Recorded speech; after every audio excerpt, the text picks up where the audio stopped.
Yo, yo, yo, yo, yo. What's up, what's up, what's up? Give up the rack and hello to my fellow revolutionaries. You know who you are. And welcome to today's live stream. It is Monday, the 1st of December. That's right. We are in the last month of the year we got here, and we have done it quite fast. And so, yeah, hasn't 2025 just flown by? 4S is in the house. Yo, yo, yo, yo, what's up, what's up? Give up your Pauline pants down rally.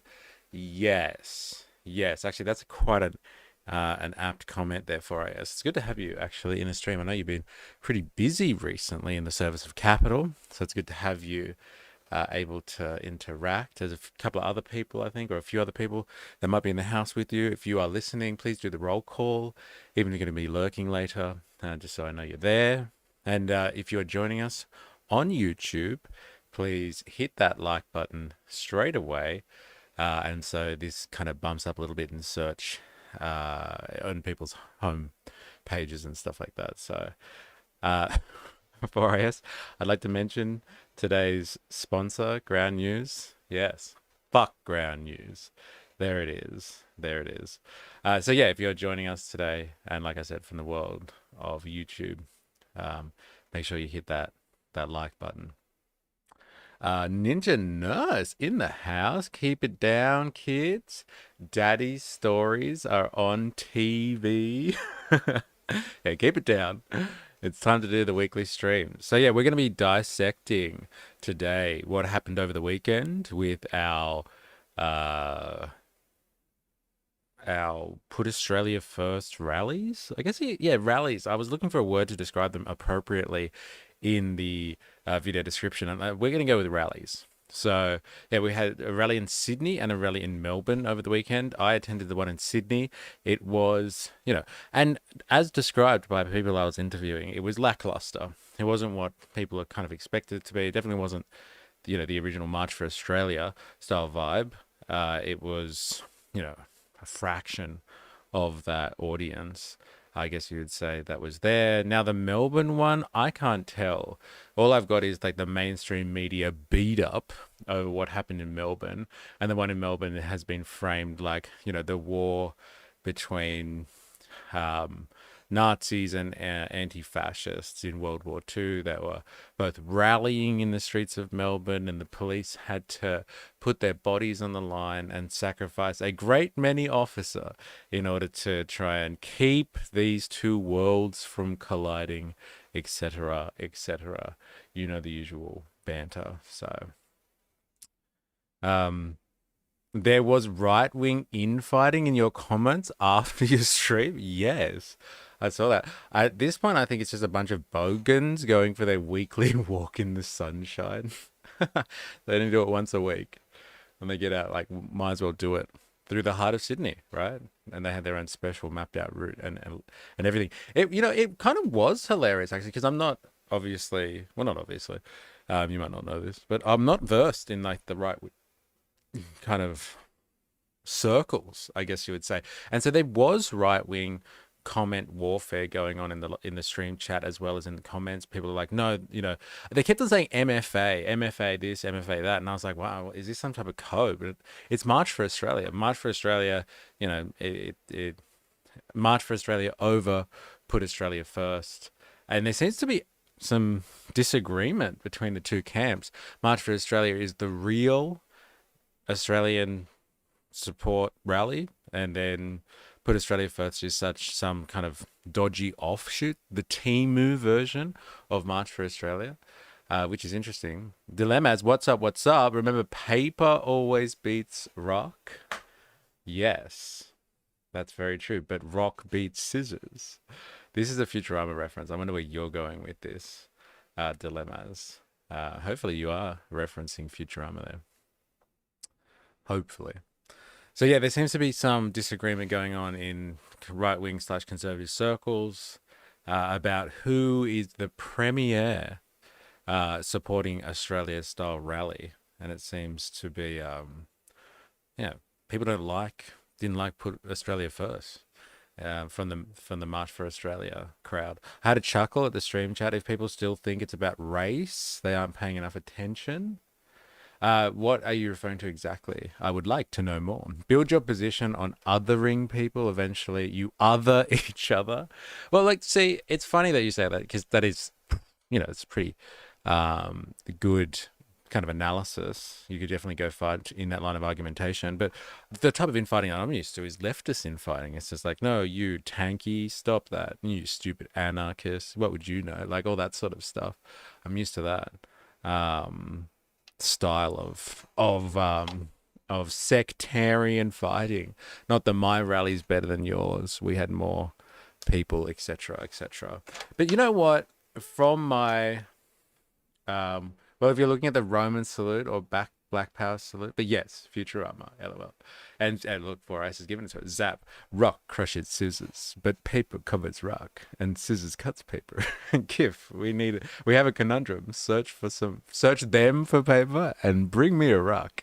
So good. Zap, one of the best characters. Original Zap, of course, on Futurama. Fucking gun. Just the continual labeling of anything remotely right or conservative as cookers and racist. There was so many. I haven't seen the word cookers used so many times in one of my live streams before, but it was going off just there.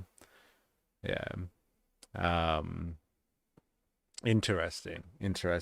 Actually, I saw you in a stream chat last night, Dilemmas. I was watching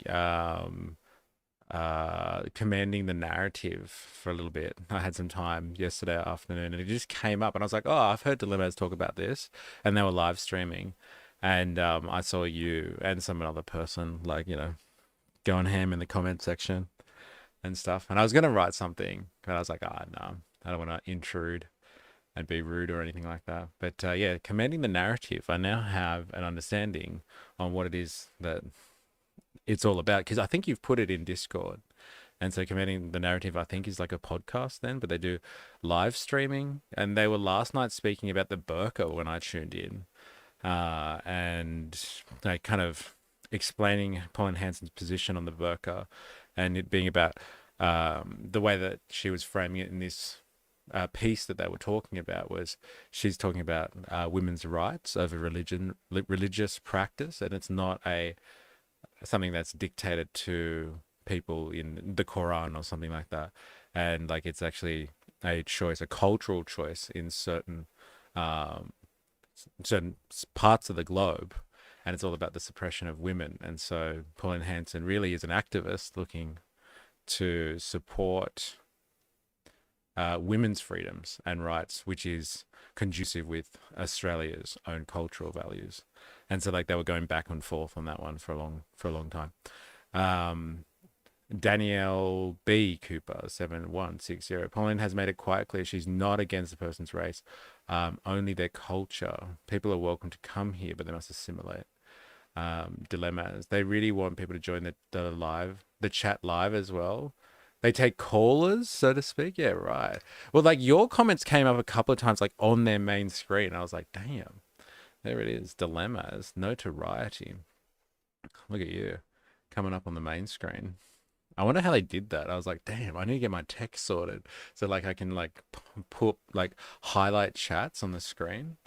But yeah, anyway, it's funny that we're talking about Pauline Hanson, because here's my tinfoil hat wild conspiracy theory for you on the Put Australia First rallies that were going on. Ninja Notes, I live in Western Sydney. The burqa is not really that common. I don't imagine it would be much of an issue in Ipswich. So good. When they were talking about the burqa, I was thinking about that as well. I was like, look, I live in fucking, for people like that are worried about the burqa, I live in the heart of the lion's den. And like, I don't think I've ever seen a burqa around. Not the one that she wears with like the mesh or the grill. I see people with a complete face covering apart from like kind of the eyes open. But like, I don't think I've ever seen the one that she's worn where I have been. Like ever, I guess. I don't know. I had 4IS used to traverse the western suburbs back in the day. Now you need a passport. Eh? But like, yeah, you might be able to confirm for me. Dilemma's grassroots, baby. It's growing. LOL. Test balloon for One Nation with that. Okay, yeah, this is my long range conspiracy theory for you. Tell me, maybe Danielle, maybe Dilemmas. You can tell me what you think about this. But this Put Australia First seemed to have not been like the grassroots style movement of the March for Australia stuff, but it actually seemed to be just a One Nation rally. Like, as in, like, they were just drumming up support for One Nation. The main speaker in Australia was a One Nation politician. I believe he was a politician. He said he was. I believe he said he was. Um, and so, like, there were heaps of people just sitting around just wearing orange shirts, like One Nation shirts, and like they were part of the party. They were handing out flyers. There was no other political representation there. And it seemed to be, yeah, very much, it was seemed to be like a disguised One Nation event. Like they were really the backers and they had set this whole thing up, but they didn't want their branding all over it. They just wanted to make it about Australia or something like that. And it's just, yeah, there were like all the speakers that were there and like all the paraphernalia that was being handed out. I got an Australian flag. Like they were handing them out for free. I got hit up with flyers. Like two people at least that I interviewed were One Nation people. And so like if you're gonna just do a One Nation rally or something, like just I don't know why it has to be like covert. And like what I wanted to know is where's the funding coming from? Because the organization looks slick, the website looked great compared to like the March for Australia one was pretty basic, but the Put Australia First website and everything looks so fresh. I'm just wondering where these people get their sponsors from where they get their money from. Jerry Poppins, huh? Question mark. How you going, Jerry Poppins? Actually, you used to be a staple of the western suburbs. Have you ever seen a burqa, like the one that Pauline Hanson wears into Parliament and gets suspended for? Ninja knows. I worked in ED in the Lions Den. It's not a day occurrence. Probably not even weekly. Yeah, interesting. Burqa, Danielle, burqa or no burqa? I think you mean Islam there. Islam is going to be a problem as their numbers go. London is a prime example. Hypno Connect. It's only a matter of time. Look at the UK. We're 5 years behind if we don't set in place laws that many Western nations have. Social cohesion is a threat. I don't know, man. Like, have you been to Bankstown? Like, that's where I assume you're talking about as well, Ninja Nurse. Um, could be speaking about maybe Liverpool. But yeah, Bankstown Lidcombe. Like, if this was really the case, Hypno Connect, that like, it's 5 years away, like social cohesion is under threat. Like, go and check out these areas. Like, social cohesion would have already been gone, if that's really what you were worried about. They might not be the same as what you remember. Seemed more Christian than One Nation to me. I was there. Yeah, look, there was a lot of Christian stuff going on, but it just seemed there was a lot of One Nation personnel around and people more than happy and affiliated with it. And then the one in Melbourne actually had Pauline Hanson giving a speech. The only, I think, politician that was speaking at the event in Sydney was, like I said, a gentleman who I'm sure was associated with One Nation, if not an actual politician themselves. Dilemmas, it was never about the burqa. It was a publicity stunt to move the conversation, and it works and continues to work because you can count on people to get outraged without research. Was the Australian flag made in China? I couldn't help but think of that, honestly. Like, because they were just handing them out like, they were like popping them like they were Skittles. And I was like, oh, I wonder if this has been manufactured in Australia. Is it Australian made? The contradictions. Jesus loves you, baby. Yeah, seen those burkies plenty, mainly on Fridays around the mosque, but it's also a regular viewing experience at Centro Bankstown. Interesting. Okay. Well, I've frequented the area quite a lot. I don't seem as much, I guess, um, as you have, Jerry Poppins. Melbourne is the rally I'm referring to. Oh, you were at the Melbourne one. Okay, fair enough. Interesting. Very interesting.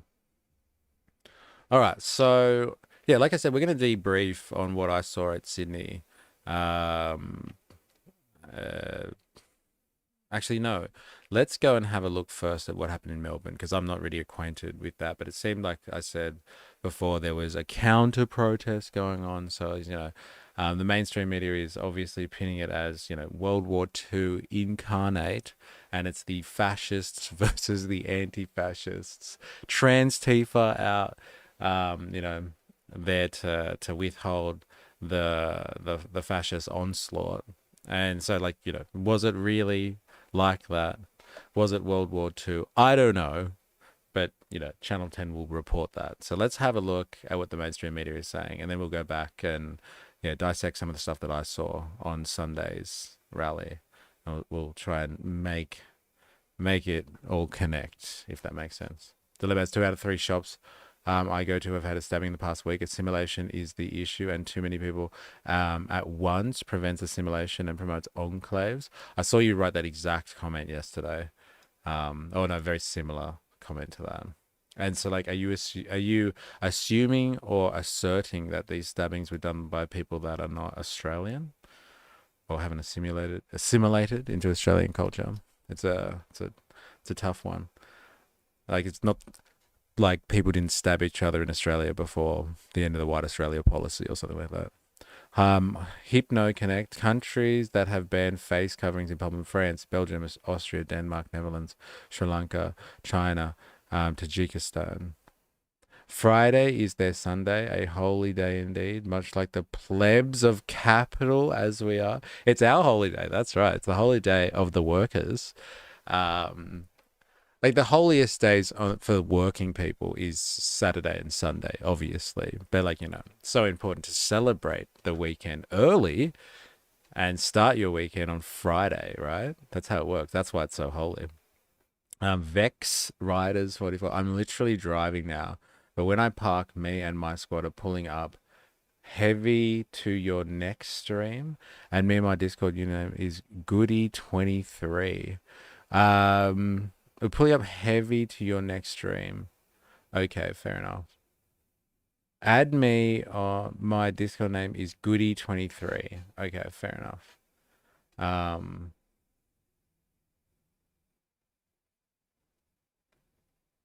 See, we have things in common, guys. Ninja knows lots of burqa talk from One Nation. What's their policy on health funding? I'm just asking questions. I think we had a look at some policy from One Nation. Actually, we spent a bit of time looking at One Nation policy on Friday. I don't think we got into the health stuff, though. Ninja knows fuck assimilation. I pay my taxes. I think Australians are tired of calling this ban racist. Being Muslim is not a race. I guess it's similar dichotomy with what's going on with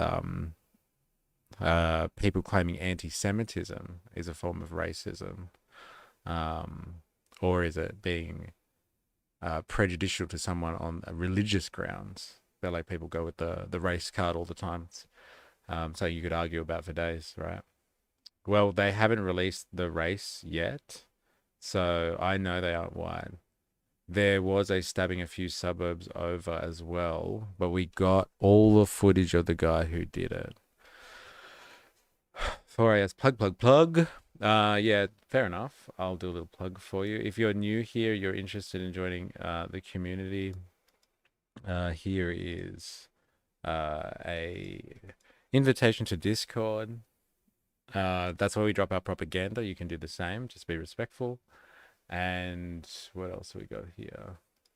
If you are so inclined, please go over to Patreon and go over there and become a free member so you can get email notifications, because like my stuff gets screened heavily, I would say, in by the algorithm. So go for it. Assimilation is a racist way of trying to mute my culture. Season your food. That's savage. Season your food. I get the reference, I think. MSN was saying, mainstream media was saying that the Australia First rally was anti-immigration. Well, one of the points was anti-mass immigration, anti-digital ID, anti-Victorian government, anti-World Economic Forum takeover. The ones that I saw for Sydney was anti-immigration. No, yeah, maybe mass immigration. Let's go with mass immigration then. Anti-mass immigration, anti-digital ID, and anti-net zero. Those were the three things that I saw popping around a bit. So yeah, like I said, let's catch up with what happened in Melbourne first. And we're gonna go straight to Channel 10, like, as mainstream as you can get.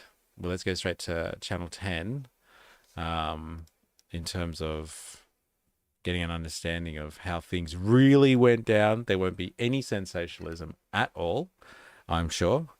And like, let's check it out. But I really want to know, like, who's funding the Put Australia First stuff, like this Unite to Fight the Right kind of stuff. This is the socialist alternative. They're a long-standing organization, and they're all member donations and all that sort of stuff. So they have a lot of they're very institutionalized. Let's say they've been around for a while. But Put Australia First come out of nowhere. I just can't help but wonder, where are they getting the money behind this? Like, giving out free flags. Assimilate. Assimilate. You have no choice but to assimilate. Interesting. All right, let's have a look. Strap yourself in. It's Channel 10, bro. All right, strap yourself in. Authorities in Melbourne were bracing for chaos today, with rival protests, new police powers, and the opening of a long-awaited rail network all coinciding. Now, last month, officers were pelted with rocks when anti-immigration demonstrators and counter-protesters clashed. Today, there was no violence. Sam Butler was there. No, man, look how disappointed they are. Look, there was no violence. Oh, come on, man. You put those two people together and we don't even have some good footage? Fuck this. There's rarely a quiet Sunday in Melbourne. But today was something else. Not only did the city's long-awaited metro tunnel finally open... Have a lovers in the house? Yo, what's up? Give up your undercover political protests? Yeah, it seemed like it had that vibe. Like, it just seemed like a One Nation rally, but like, I don't know why they weren't saying it.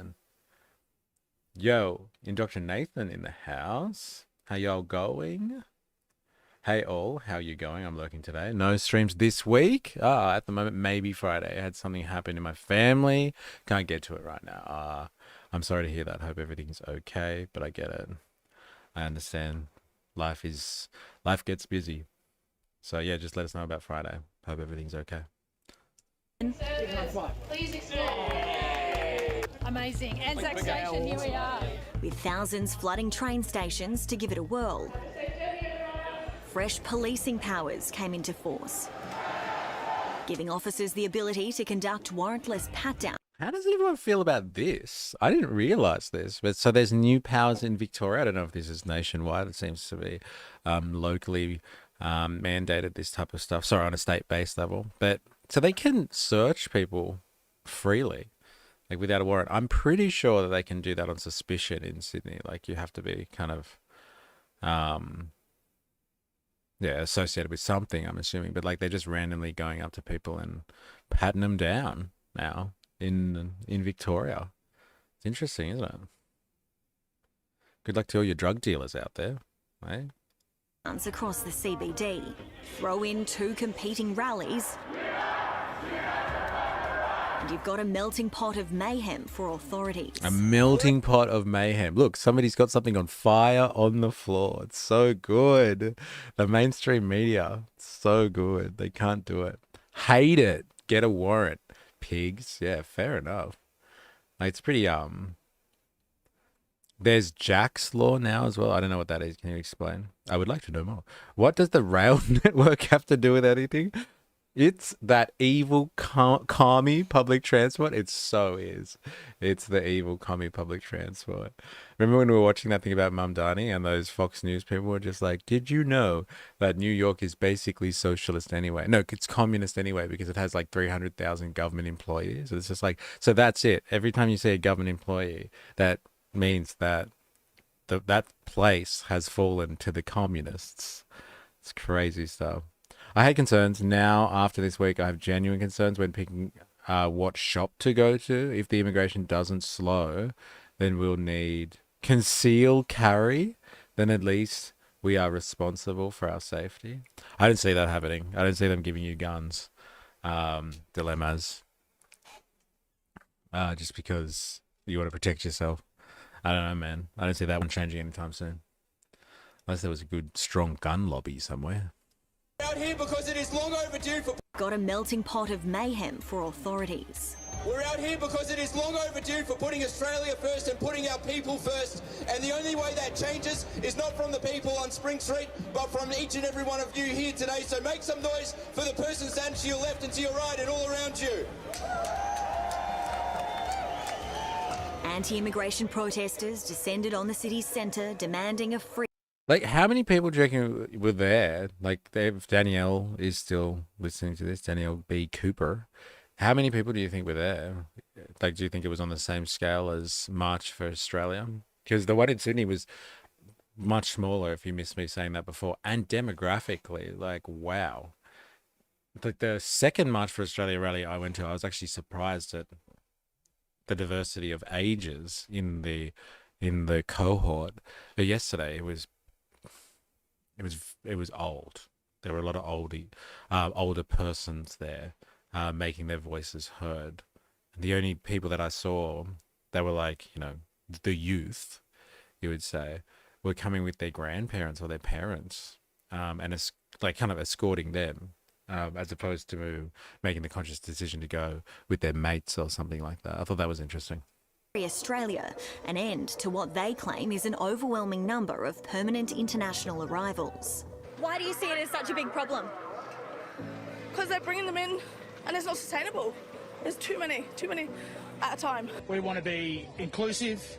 It's not about race. It's not about any of that. It's not about anything other than basic economics. We want a fair go. We want affordable housing, the basics that any first world country or even third world country would want. Stop at least for a few years, because they've got no idea who they've let in here. We will take our country back, but it's going to take a group effort. This couple travelled from Queensland. Basically, we don't feel safe anymore in this country, and we just want our freedom back. To see their idol take the stage. Senator Pauline Hanson. Yeah, see, like, it really felt like a One Nation event in a way. Like, it wasn't, but, there's speakers of her significance at the Melbourne rally, and then the main organising dude, or the MC, let's say, at the Sydney one, and he did a speech of his own, was a One Nation person, and there was a lot of banter in the speeches about supporting One Nation and all that sort of stuff, and like they're the ones that have got your back in these troubling times, etc., etc. It definitely seemed like some type of event to raise awareness, if you know what I mean. The second March for Australia, those random kids come up to you and because they found you were streaming the event. Yes, that's right. Yeah, they were just like, hey, we found him. We pinpointed him. Funny how no one is mentioning estimated numbers in the news. Yes, actually, they usually spend a lot of time talking about estimated numbers. Now, if you tuned in on Saturday with me, you would have seen maybe there was a couple of hundred people there. I don't know. Max? Indoctrinating Beck Freedom was even trashing on Sydney protests for being so small. She said it was because of the multicultural approach, though. Interesting. See, I would have thought that some of the March for Australia protests that I've been to, or rallies that I've been to, are actually a lot more multicultural. But the speakers, though, because I had that African guy up there and the Iranian guy. Yeah, interesting. Maybe it was that. Maybe 1,000. Think me and many others are getting sick of having to say it's not about race, but then it's completely ignored. Statistically, welfare cheats are overwhelmingly white. Savage. Maybe they are protesting white immigrants. The weather was very Melbourne, rain, sun, rain. So, yeah, okay. I'm just asking the questions. Yeah, I was thinking about that like there was this elderly couple that I was speaking to, and they were worried about like bringing in migrants to the country, and the fact that Australia has a aging population and people aren't reproducing. And then so I was like, well, what are you going to do? Like, are there any policy decisions or things that you could do to encourage people to have more babies, like Australians to have more babies?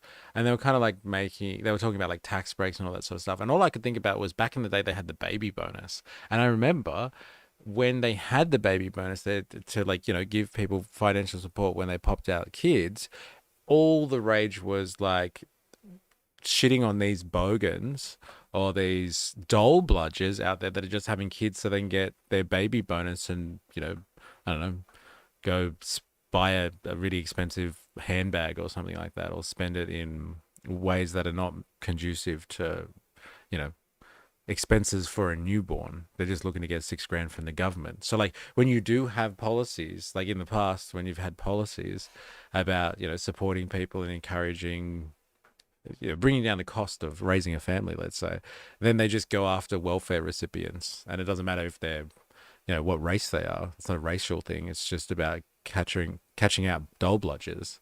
But like at the moment, the conversation is more about like the same dole bludgers, but of the immigrant variety, I guess you would say. It's really interesting stuff.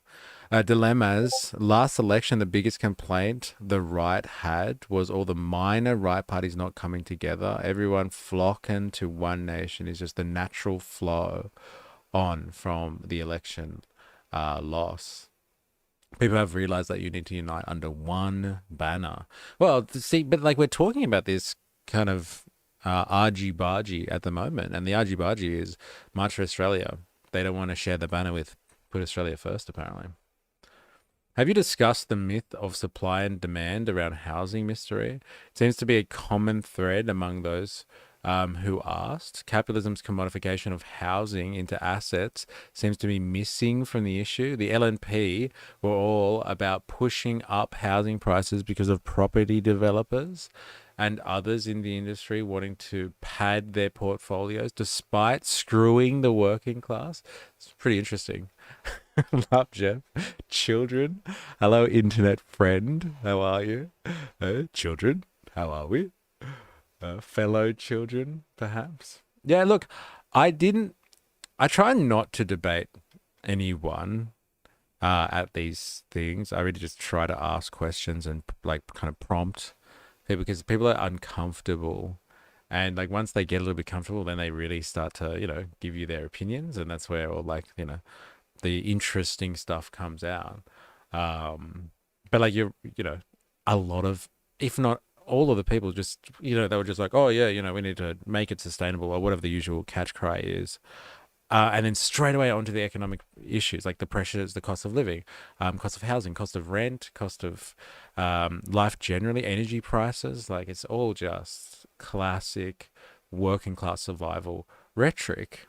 It's just, okay, we've been, told that this is the way that we're going to deal with this issue. This is the way we're going to deal with that issue. And so they follow a particular form of ideology or set principles on that. And you're right, like no one questions the actual source of those concerns themselves in like a material sense. Like, well, why can't you buy houses? It's not like we can't make houses. We're pretty sophisticated at construction, actually, in the 21st century. It's one of the amazing things about capitalism. It's productive forces. Like we can make a lot of fucking houses, and we do make a lot of houses, but there's still a fucking issue. Are there other problems at heart here? Like, what about that Hugo Lennon dude? That's that NSN guy. Like, his parents, his dad, his granddad are like huge property developers who, sit on tens of thousands of properties. There are multiple factors going on, and it's all centered around the privatization of housing. Housing is on the market. The $1 million question is, should housing be on the market? That's my $1 million question anyway.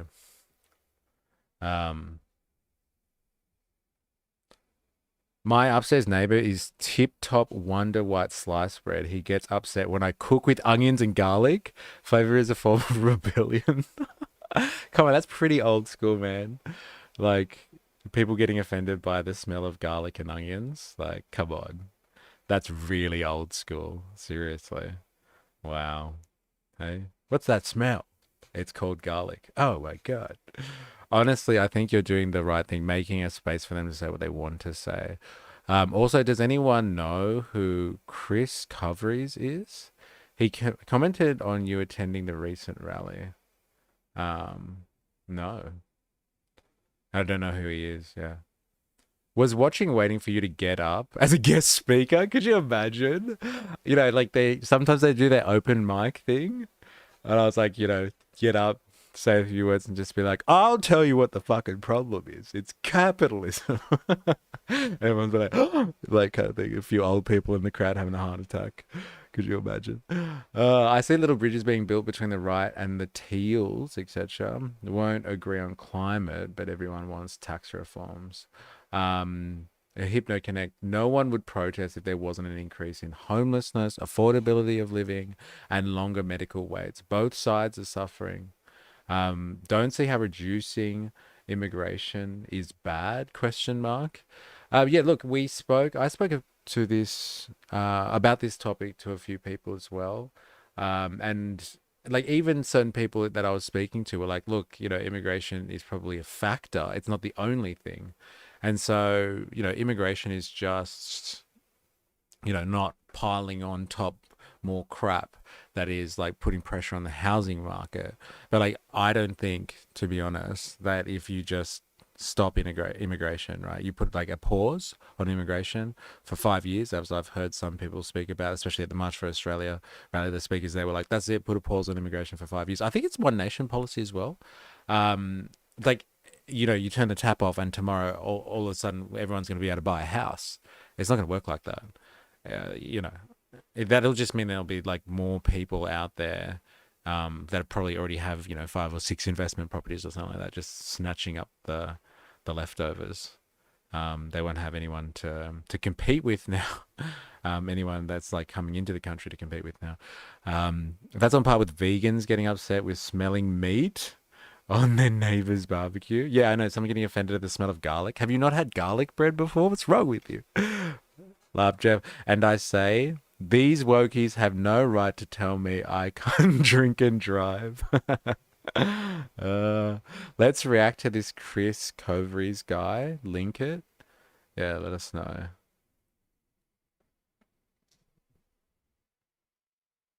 All right, let me have a look for us. I wasn't even aware that this was a thing. Wait, so this guy's commenting on the video? What video? The live stream? He's using it in his content to like speak about it, or like spoke about it in the context of like the comment section in my stream. Chris Coveries.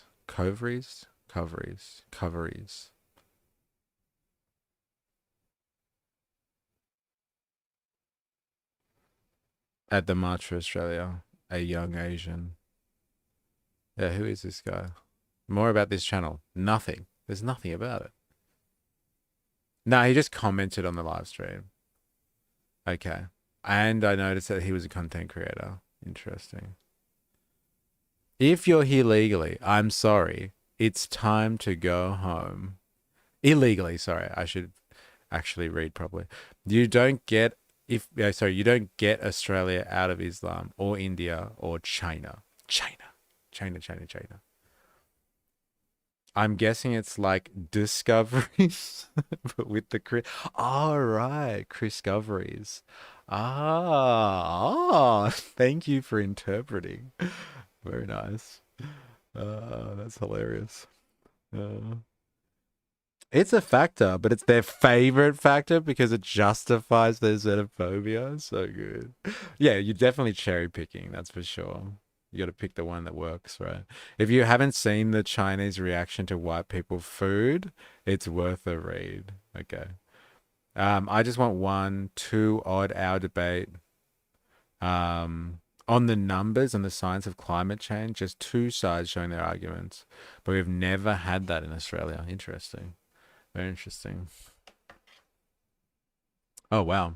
Sorry, Avalava. I missed some stuff here. Sure, the economic conditions all around the world have worsened post-COVID, but that doesn't rule out the infrastructure degradation under LNP, starving it of meaningful investment. Also, the conditions have worsened because of global capital trying to maintain their rate of profit and rental extraction regimes. Yes, I think that's an interesting point as well. Like, people have been starving the beast, as they would say, destroying infrastructure and services for ages. And that coupled with the fact that, like, yeah, prices and the cost of living has gone up. So people are looking for a scapegoat kind of thing. But there's so mmany layers there.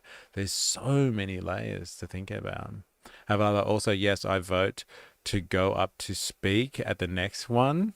I vote you go up to speak at the next one, if possible. Perhaps start by saying that we should be willing to listen to people's opinions to test if they're actually willing to try to understand the situation at large.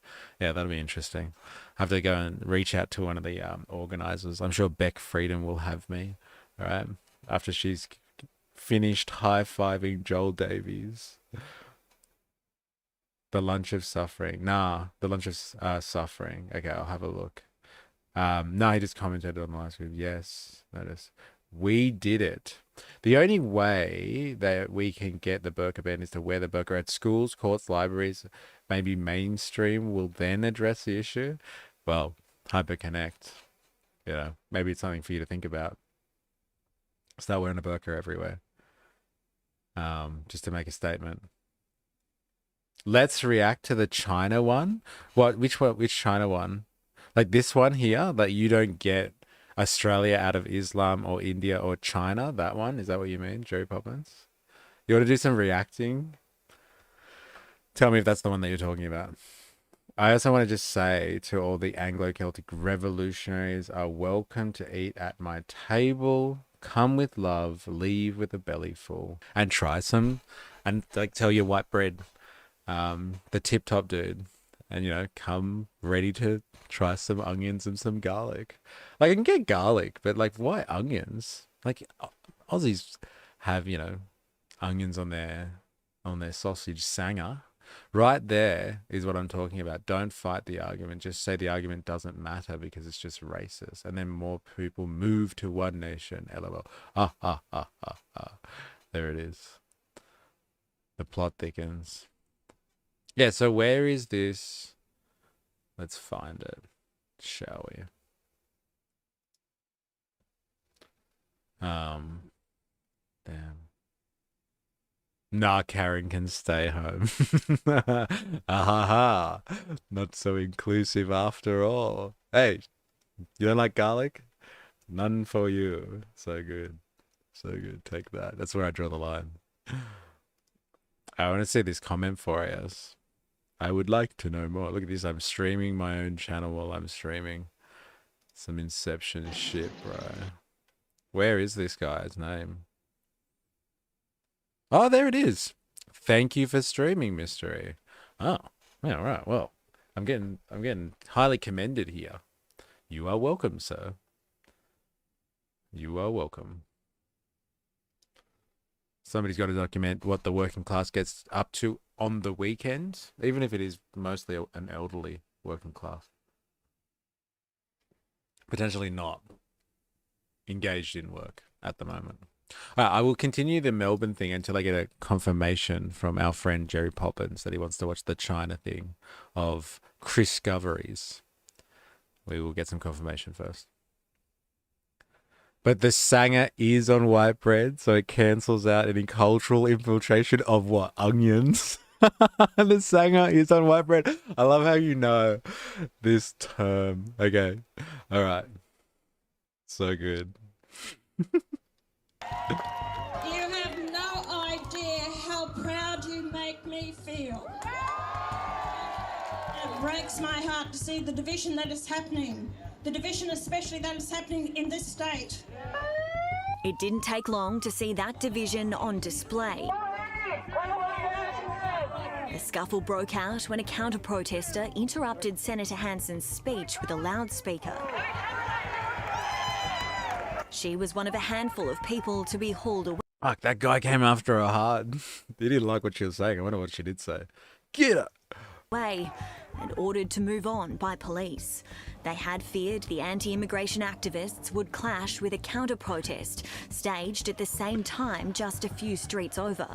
Protesters there claim to be marching against racism and fascism. There's people out here in Melbourne who hate racism, who want to welcome migrants, and want to actually take a stand against the rise of the far right that we're seeing both here and overseas. We know who we are. We are the side that stands against racism, and we are the side that is here to oppose fascism and to defeat fascism. Here it is. It's Trans-Tifa versus the fascists. But they said it was non-violent, so they don't have any good footage to show us. Eh? Mainstream media suffering here. And we are the side that is here to oppose fascism and to defeat fascism. Look, I really don't support anything Pauline Hanson is about. At all. I don't think she doesn't represent the best of Australian values. Pauline, what would you say to people who say that this view is racist?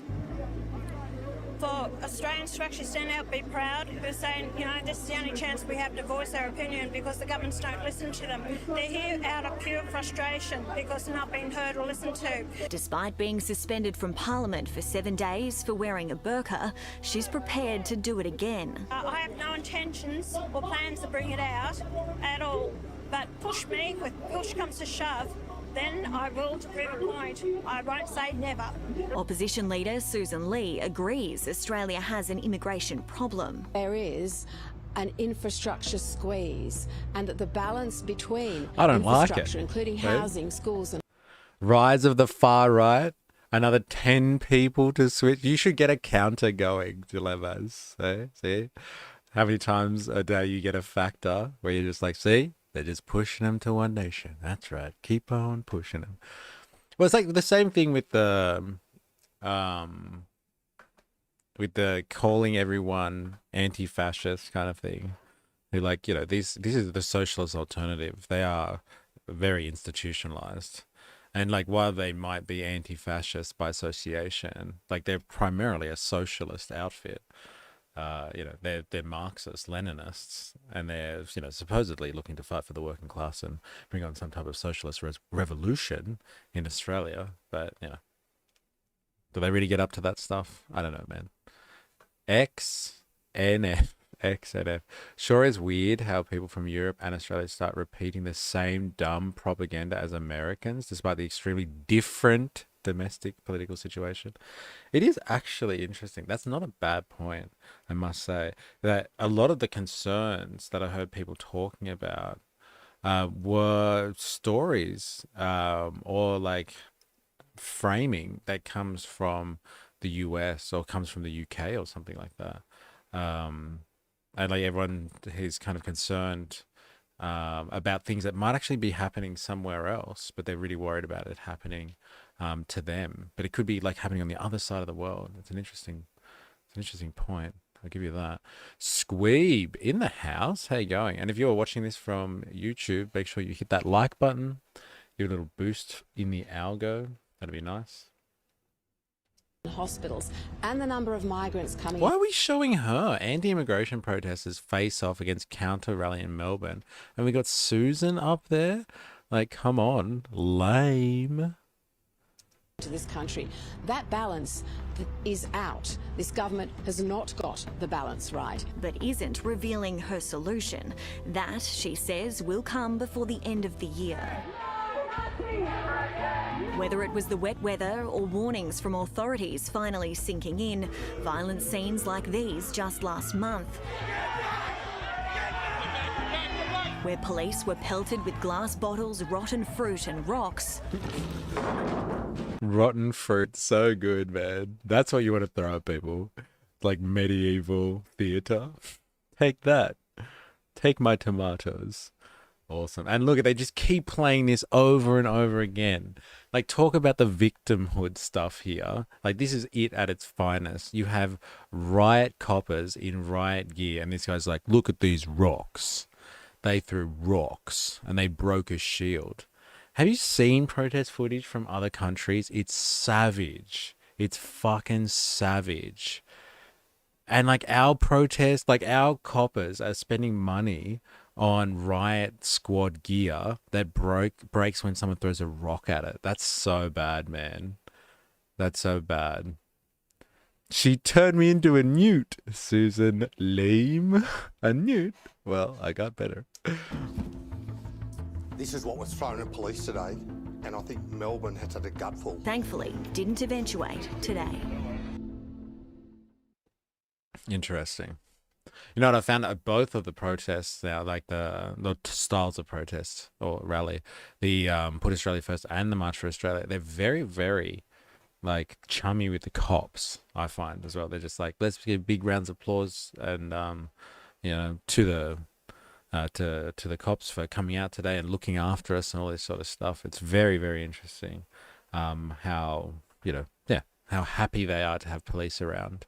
But obviously at the same time protesting government overreach, things like digital ID, encroachment on their freedoms, a lot of these civil liberty issues. And then you have at the same time, really praising the force of government repression, the violent arm of government and state repression. It's interesting how people reconcile those two things together. But that was not much, to be honest. The rallies looked pretty much the same size. I know it's hard to see from the camera, but it didn't extend on as far as the eye could see where they were giving their speeches, and that seemed to be the very same vibe that happened at Sydney. Good sign. They are happy with the cops. Well, they think it's a really good sign. They're really chummy, to be honest. Means they think they aren't the minority, but rather the minority are dictating, maybe? All right, let's have a look at this one. I'm not going to debrief, obviously, on the whole thing, and we're not going to watch speeches, but I do want to listen to. I don't get a chance to do this. I'm kind of, half there, half not when I'm listening to people speak. But I interviewed 2 One Nation people. She gave me a flag, so I'm gonna have to put that up somewhere when I set up a studio properly, instead of just having a green screen behind me. I'm gonna put up all the paraphernalia that I get from rallies and stuff like that. So she gave me an Australian flag and a Pauline Hanson flyer. I don't know where that went, but yeah, we'll go through and listen to some of these interviews. And what people were speaking about, their concerns. But she had a very interesting kind of take on everything, and it seemed just very personal. She's had a run-in with a migrant family that lived next door. They did really well for themselves, and also bludged off the system. And she thought that was shameful behavior. And so you can see how people build their own understanding of events based on obviously their own experiences, and then they find a political message that aligns with things that they've seen in the world that have upset them or disgusted them, and then that gives you all the energy that you need to go with a particular ideology.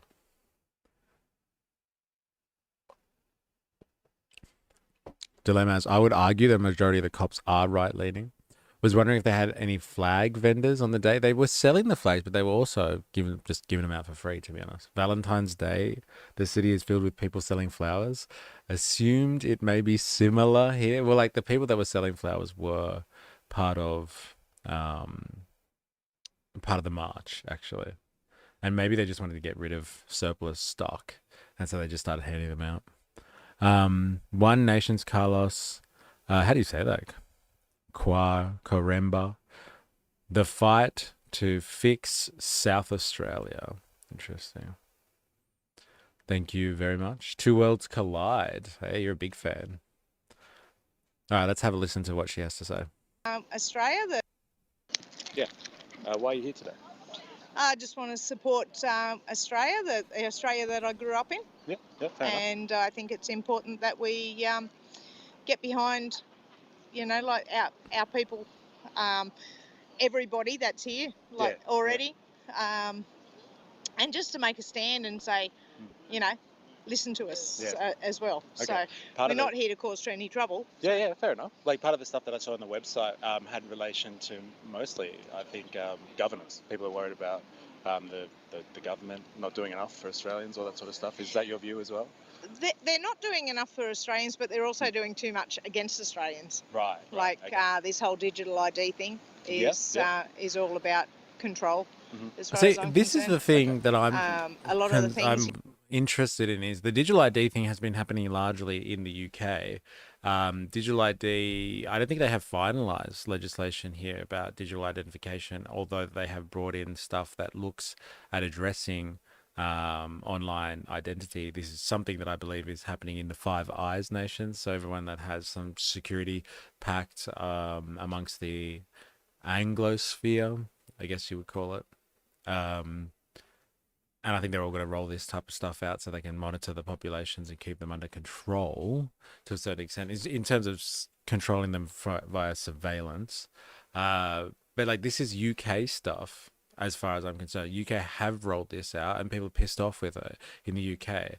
And so like, it was funny how this was tagged on as like a big agenda item for this rally, that they're worried, like they're pissed off about the digital ID, but that's happening in another country. Like, why are they pissed off about it so much here? I thought it was interesting. National ID card is an old Aussie topic. I assume it's just she's an older generation that recalls last time the pushback. Yeah, but like, it seems like they're listening to what's going on in the UK and they're applying it here. And somebody brought that up already. I can't remember who brought that up, but like they're taking stories from other countries, the issues from other countries, and then they're superimposing them on Australia and saying we need to fight against this. It's interesting. You know, all the cameras that you see around, all about control. Yeah. And we're just over it. Yeah, fair enough. So. And were you at like the March for Australia rallies or anything like that? I've been to the last 3. Yeah, okay. So this is number 4. So. Yeah, do you know if there is any affiliation between the March for Australia and Put Australia First? I don't know. No? Okay. No. Yeah. I'm not in that. I just turn up. Yeah, right. Okay. So. Okay. And so you're representing a party today as well? I wear this shirt mainly. Well, I do like what she says, but also mainly so that I can find other people that are wearing the same shirt that I go, oh, there's my friend. Yeah, so fair enough. That's about it. And what did you think about what happened in the Senate this week with the burqa? With her being banned, not banned, she'd been what was the word? Censured. Censured. That's yeah, right, right? yeah. No, I think it's a load of BS. Yeah. You know, like they can wear whatever they want. They can bring in fish. They can bring in. You know, like they're... What is she referencing there? Did someone bring a fish into the Senate or something like that? Or fish into the Senate? And that's okay? But she can't wear a burqa? I was wondering when she said that. I was like, wow, I wonder what that means. Hezbollah scarves. I think she means like the Palestinian scarf that people wear. I think that's what she's talking about. You know, like they're Hezbollah scarves. They can do whatever they want, but if she wants to do something to make a statement, which was only because they wouldn't listen to her bill that she was asking for, they ignored her and carried on. So she tried to make a bigger statement. If anyone else does it, it's they get away with it. Lydia Thorpe gets away with saying she's going to burn down Parliament. Yeah, right. So like a double standard. Oh, absolutely. Yeah. Absolutely, double standard. Yeah. What's that, Indoctrinathan? Is it the fish thing? How did you find this so quickly? It's crazy.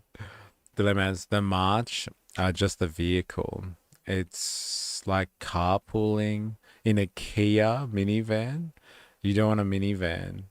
You don't buy Kias. The carpool lane will get your destination faster with more people. Interesting. It was Lydia Thorpe, wasn't it? About the salmon industry? Oh, okay.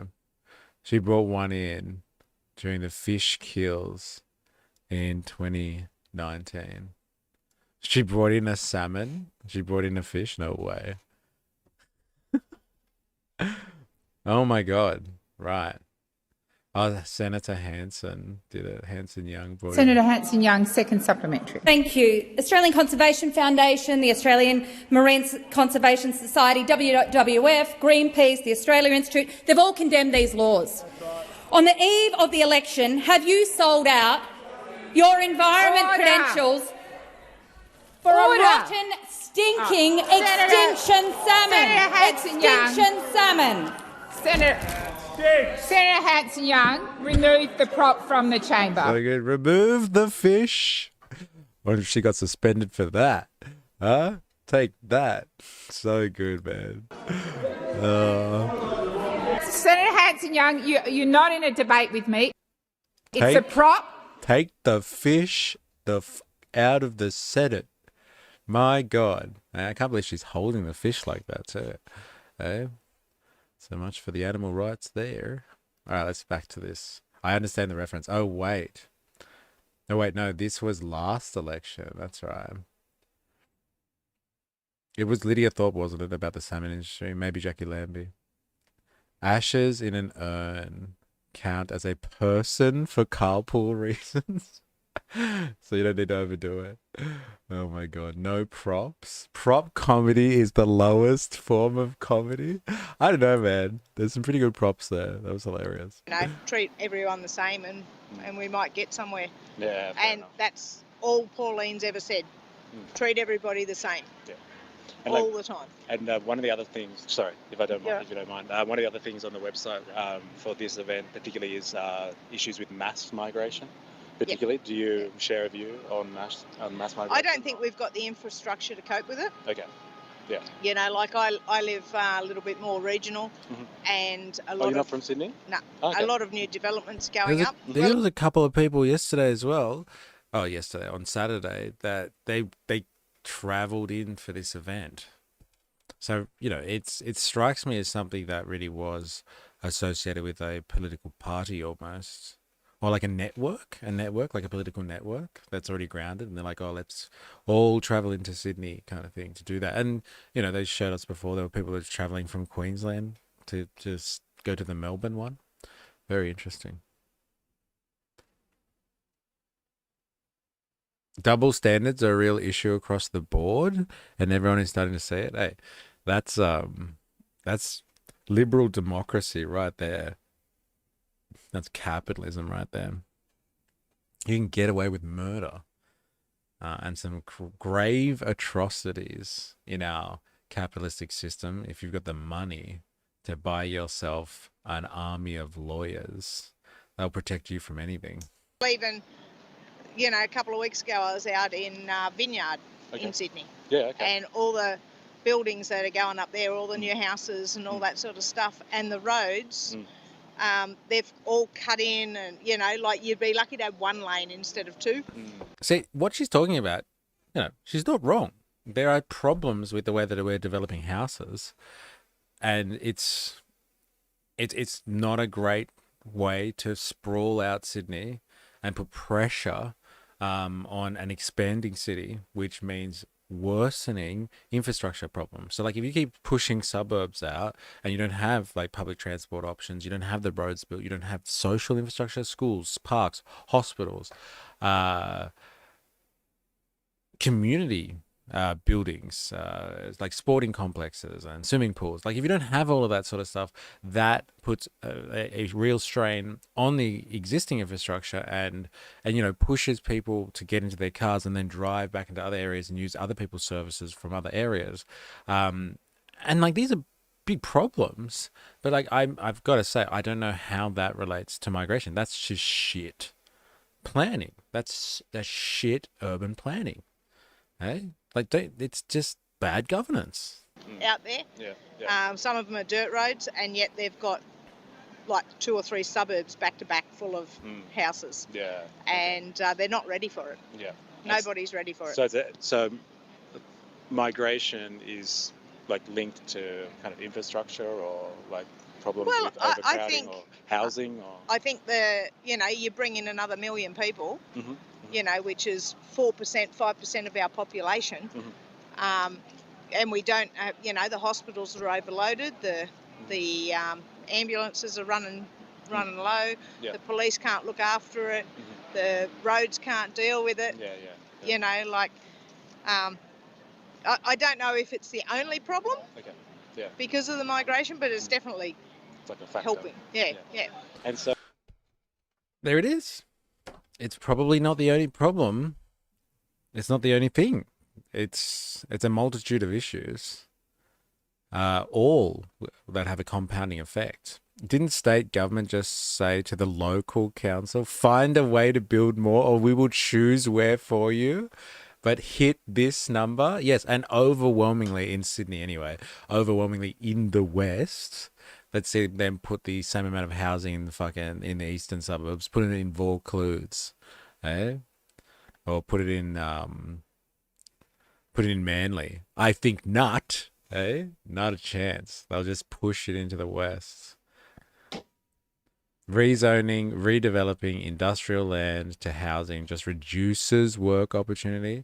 I think the big one is agricultural land. Like in Sydney, especially, like our food bowl in Sydney has been like ridiculously destroyed by development. I remember, seeing things on plans and stuff like that. And, you'd have certain government persons that were like looking at agriculture and they're just like, but like, that's where we get our food from. Like, that's like all of Sydney's cucumbers right there. You sure you want to develop that? And they're just like, but where else are we going to put the housing? They're like, okay. I guess fuck the cucumbers then. Fuck them.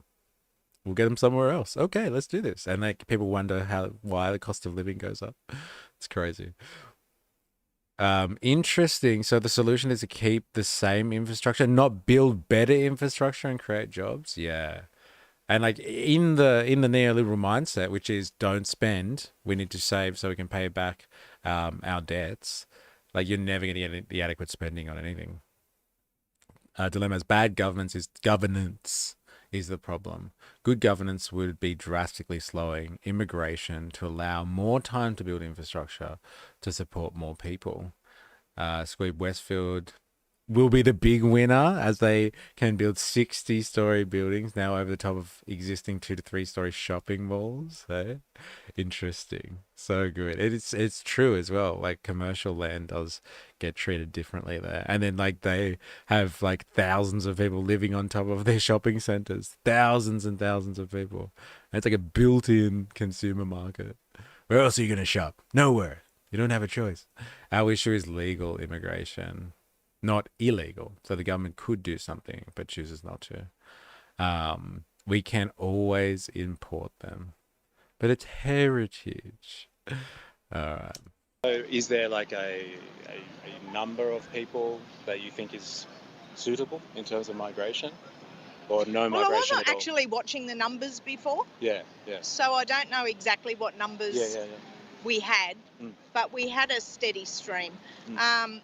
I think going back to treating everybody the same, like I'll tell you, my dad was on the Housing Commission list for 20 years, 10 years. See, this is where it gets interesting because there are obviously a lot of people that have been affected personally by factors relating to migrants, potentially, migrant communities, migrants as individuals. They've rubbed up against them. They've been screwed over by the system themselves and watched other people benefit from the system. And so it's interesting to see, like, the conversation develop into a personal story like this. If you haven't seen this, have a listen. Okay, chat later. Fun times. See you later. Squeebalicious. Just here to watch a trash fire. Hey. Welcome. We're just having a look at, we're debriefing after the stream that I did on Saturday at the Put Australia First rally in Sydney, and just re-listening to some of the conversations that I was having with people. And like, this is an interesting personal anecdote. Ninja Nurse, refugees are technically legal immigrants. I'm assuming you're speaking to dilemmas there. New South Wales and then 10 years in Queensland or more than 10 probably. And the people next door came from overseas, said they were from a war-torn country and, okay, we took them in. Did you see the exposure of the D-Notice program? I don't know the reference, but I would like to know more. Are you in Discord? XNF?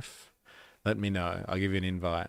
Because that's where we share our propaganda. So hit me up. Let me know. Probably. And the people next door came from overseas, said they were from a war-torn country and, okay, we took them in. He bought his wife and daughter, got pregnant straight away so that they could have another one that was here. His disabled brother, who was about his age, came in because he was supporting them, and their mother, who was supporting the guy that got hit by a car that became disabled. He bought a duplex house, and which was all well and good. They were looking after themselves. He had a job. He bought 2 or 3 other houses. He built a house, and he had a property. And exactly the day that 2 years came up that she was allowed to go and get a pension and a housing commission house, this mother and the boy, the other man, went and got a housing commission house that day. And her son had 4 houses and a property. Yeah. And my dad got put back on the list. My dad, who'd paid taxes all his life, not only taxes, but gambling taxes and alcohol taxes and cigarette taxes, more than he ever needed. And they just said to her, oh, you didn't cry enough. Like that was, I don't know, that was 15 years ago. So we've been doing shit like this for a long time. And it's about time we put Australians first. Right. When you've got an elderly pensioner who's basically living on the streets because somebody who's got a crap load of money that can buy a crap load of houses goes, oh, a few tears, I'm a refugee. Get stuff. That's not how it works. And so, do you think that people are rorting the system? Yep. That's the concern? That's one of them. Right. Absolutely. Yeah.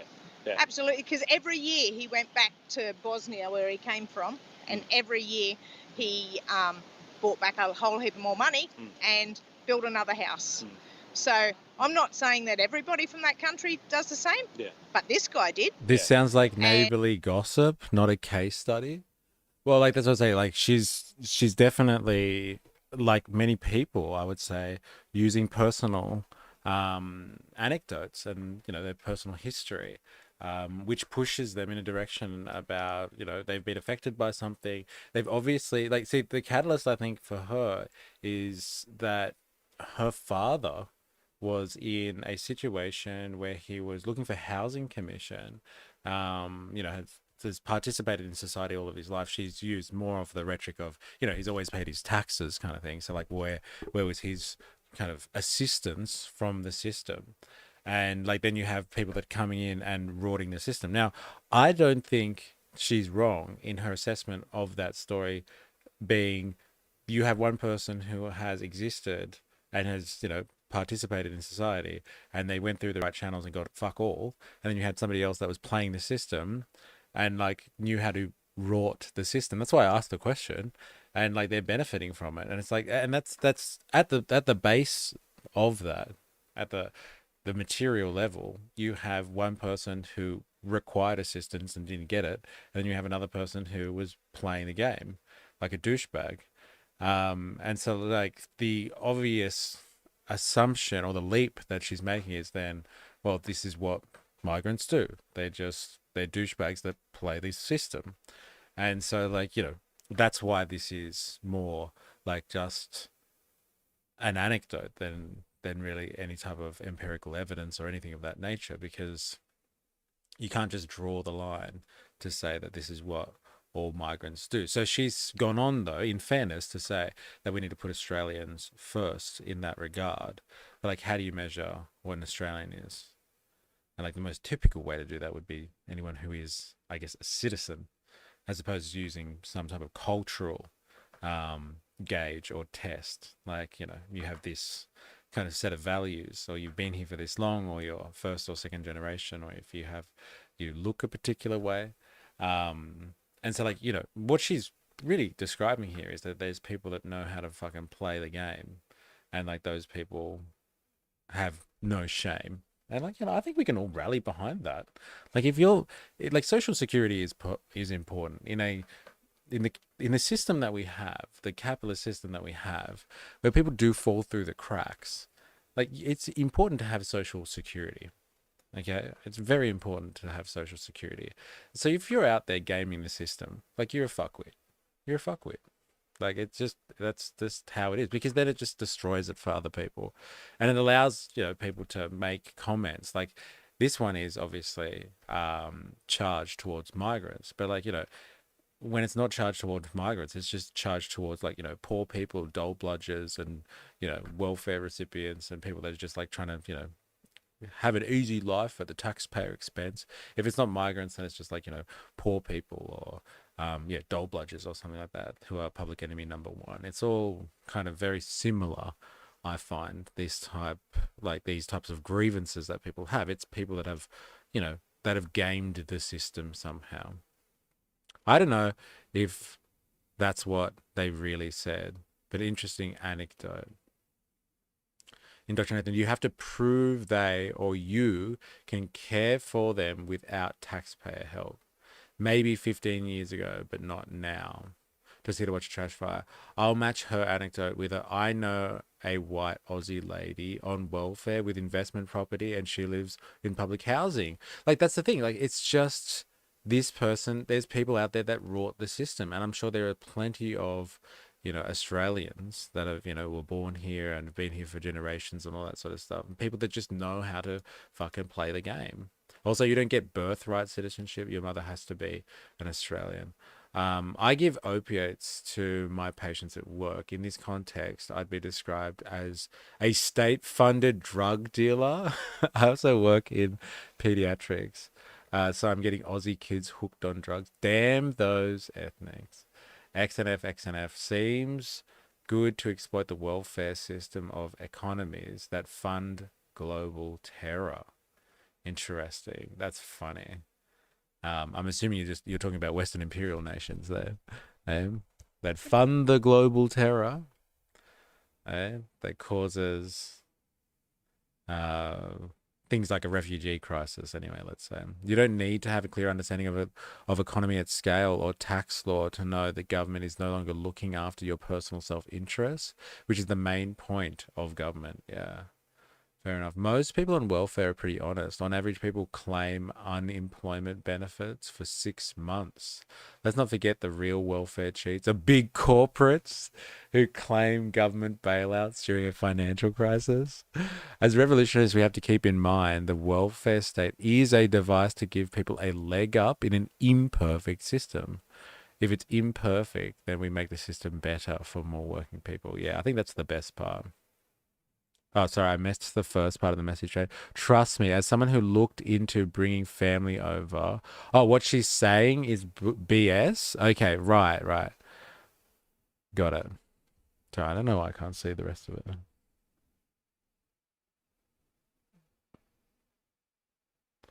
it. You have to prove they or you can care for them without taxpayer help. Yeah. I think that's definitely true. Like, I've seen that as well. They don't want people here, especially now. But yeah, maybe 10, 15 years ago, maybe it was different. Sorry, I let her finish though.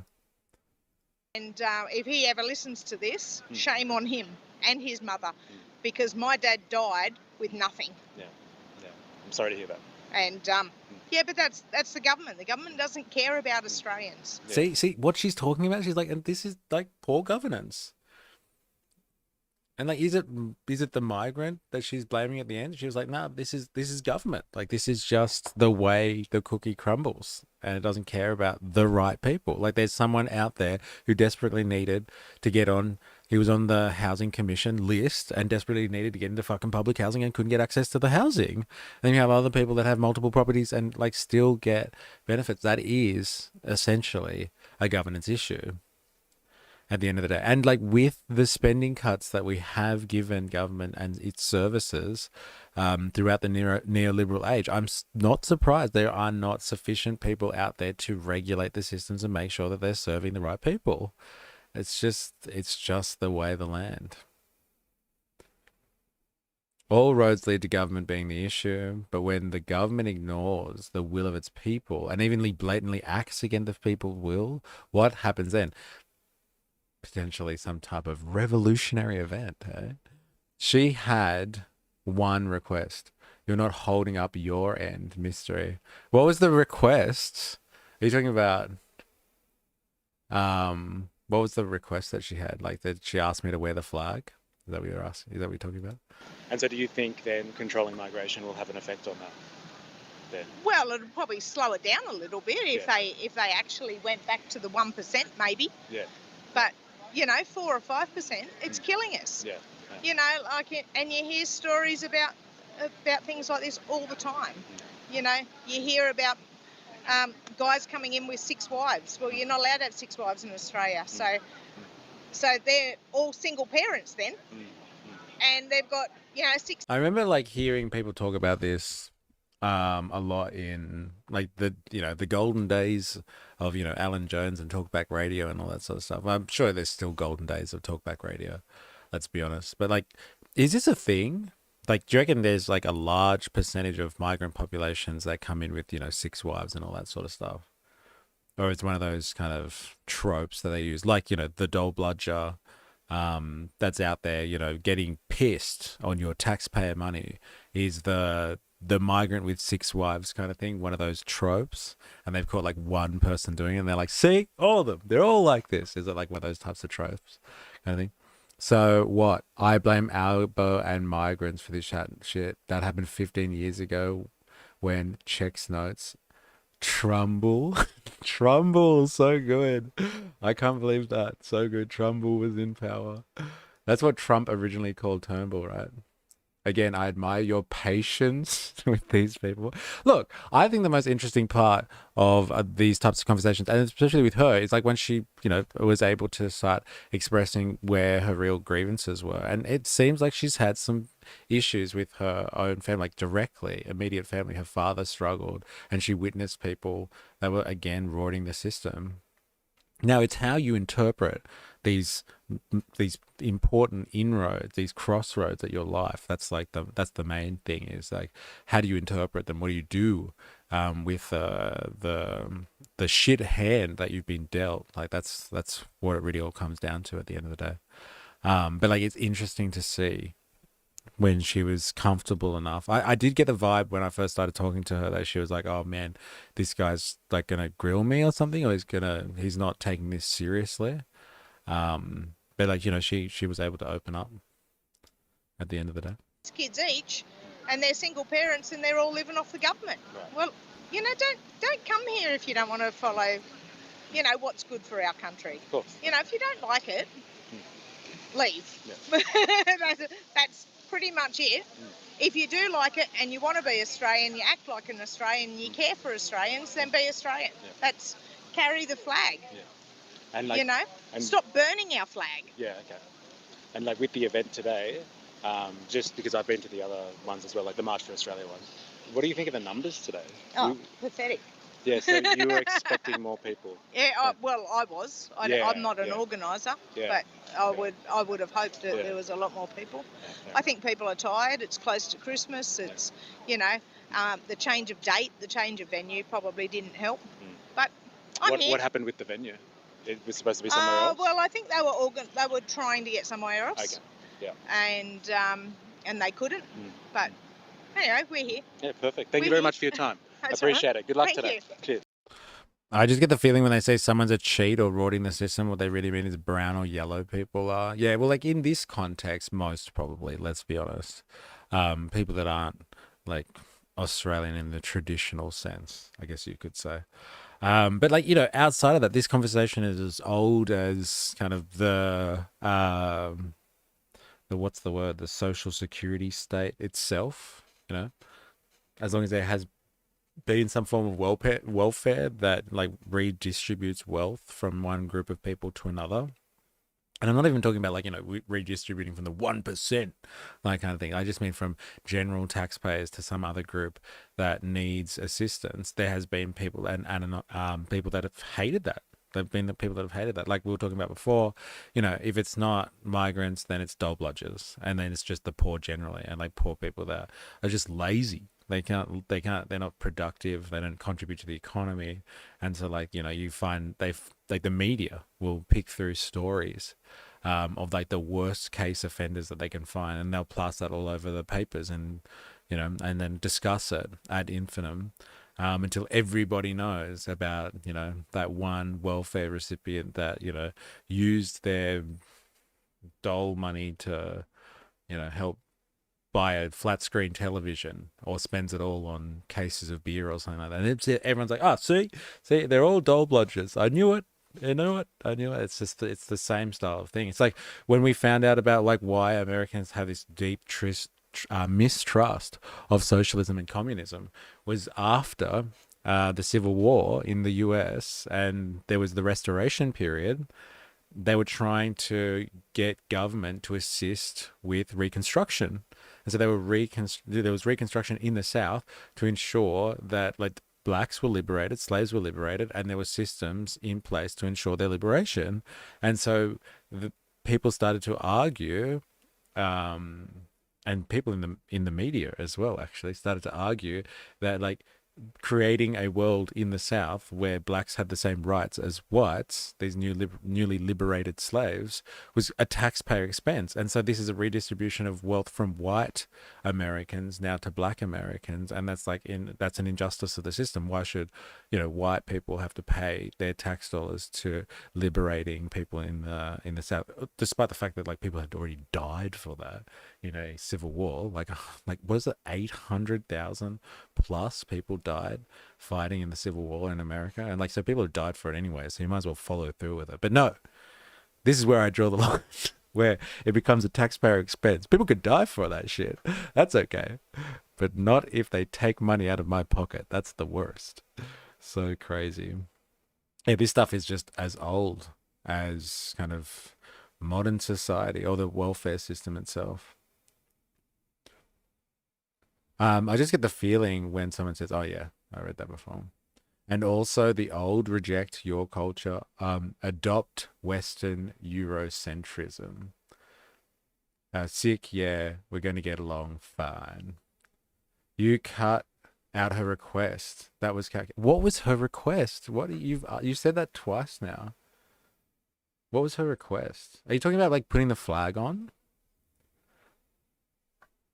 Can't say she uses personal experience to form her worldview, but then assume they must really mean brown people, etc. And another 20 people moved. Yeah, there's your rally. There's your tally. Yeah,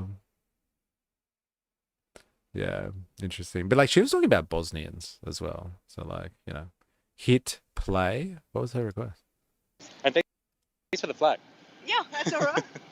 Oh, when she asked if I wanted a cable tie. To put it around your neck? Oh, good. Thank you. Yeah. Yeah, I didn't want to cable tie that thing to my neck. I'm sorry. That's what you're talking about. Yeah, right. Yeah, I didn't get a chance to wear it. I was filming. I didn't get the opportunity. But like, I wouldn't have put it on anyway, let's be honest. Hit play. Yeah, I was there to document. Not to brandish the Australian flag. Maybe another time. All right, this guy was eager, this guy.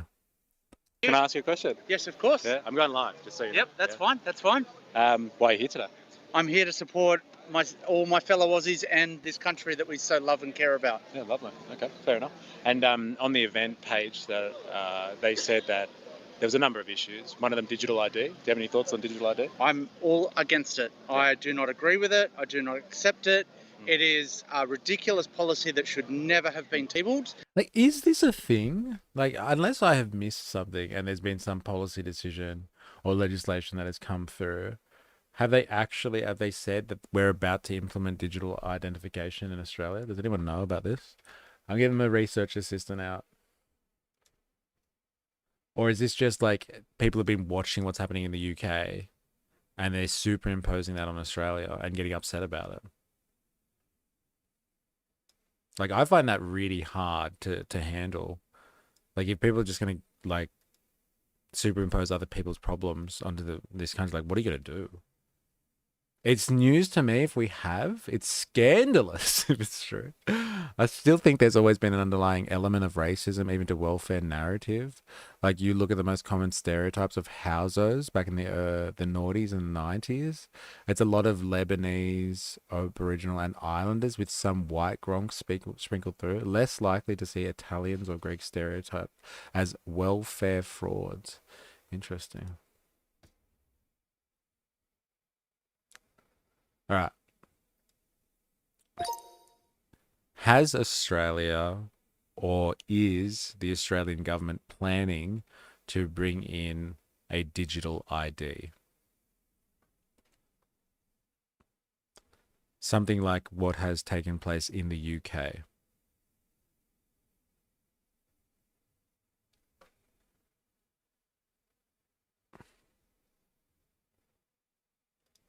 Oh, here we go. Yes, Australian government is already rolling out finance government, our national digital ID system, and in fact expanding it. What Australia has done so far, the system is called the Australian Government Digital ID System. The relevant legislation, Digital ID Act 2024, passed Parliament and came into effect on the 30th of November 2024. Under the AGDIS, the government is providing an app, My ID, formerly MyGov ID, is the primary way for the individuals to get digital ID. The use of digital ID is voluntary and does not replace physical identity documents like driver's license and passports. Plan expansion, more like UK, digital ID everywhere, but still voluntary. The expansion plan will roll out in phases. State and territory government agencies can already join AGDIS. Private businesses will be able to apply to join in December 2026. The idea is to allow people to use a digital ID, not just government services, but also, okay, so this is, in some countries, e.g. the UK, there are proposals to make digital ID mandatory for working or broader state-linked purposes. Australia, digital ID remains voluntary and physical identity documents remain valid. I thought this was more about the fact that you can't go on the internet. Like, I thought that's what they meant by digital ID. Not like having an alternative form of ID to physical ID. I thought that's what people were upset about. I'm going to laugh when East sets up his studio, has an Aussie flag up to represent Aussie workers, and then gets abused from the left because he's actually racist for having the flag there. Hey, bro, I worked hard for that flag. I got that in a stream, a live stream. I got it for free. And I never put it around my neck. I never cable tied it to myself. I was surprised when she said that, actually. She was like, here, do you want a cable tie? I was like, I don't know if I want to cable tie something around my throat. It doesn't sound safe. I'm pretty sure non-Western countries are more racist than Western ones. Those countries can deal with their racists. Savage.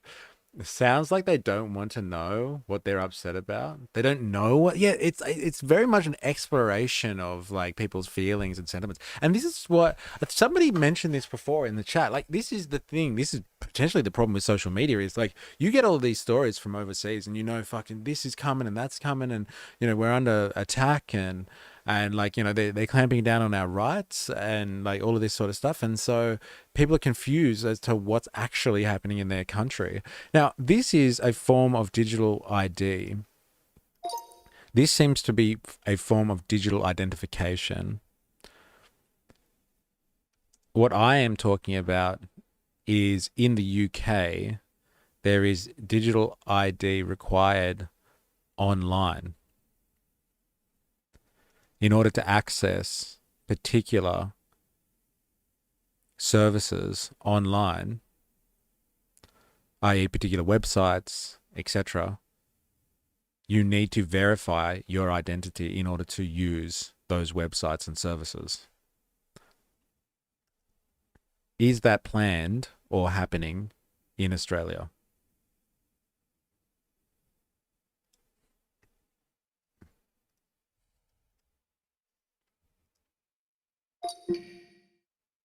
Rather than logging in, this is a streamlined process.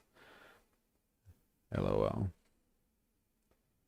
Short answer is yes. In principle, the framework is being built by the Australian government. Digital ID could result in something similar to the UK-style digital ID required to access certain websites or services online. Using your digital ID, you can access government services online. Yeah, okay, fine.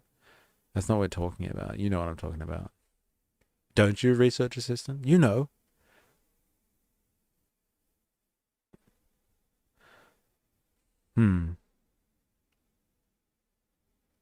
Not yet.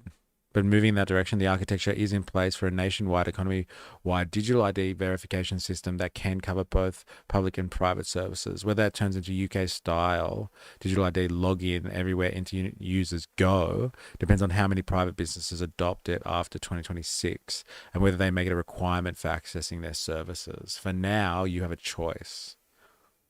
Interesting. The UK version is basically a tracking system using smartphones. That's pretty much smartphones like all together, right? They're just surveillance devices, right? The under 16 ban will be the foundation of digital ID here because it's always won't someone think of the children? Yeah. Yeah, I get that vibe. People are really worried about like banning kids from having accounts and interacting on social media. Is like, oh, the next step is like you're gonna have to prove your identity online wherever you go, kind of thing. People find that to be the next step. I do think those things are separate. I oppose the idea of digital identification that like in order to go online you have to verify yourself. But like I am all for forcing and pressuring the tech bros to rethink their predatory behavior when it comes to online young people online. Like they have specifically built systems that go after and prey on impressionable young people. Like they're not exactly old enough to make adult decisions. I think as a society we have delineated at what point at which you can make adult decisions and you could be taken and held account for your decisions, and that's at the point at which you are legally considered an adult. And so under that age you are still require some level of supervision and assistance in decision making and life choices and all that sort of stuff. And the tech bros have just created these masterful tools to manipulate people's behavior. And so I don't see the under 16s ban as akin to a digital ID, like having to verify yourself to private entities online. But I feel that everyone thinks that this is the stepping stone. Like this is it.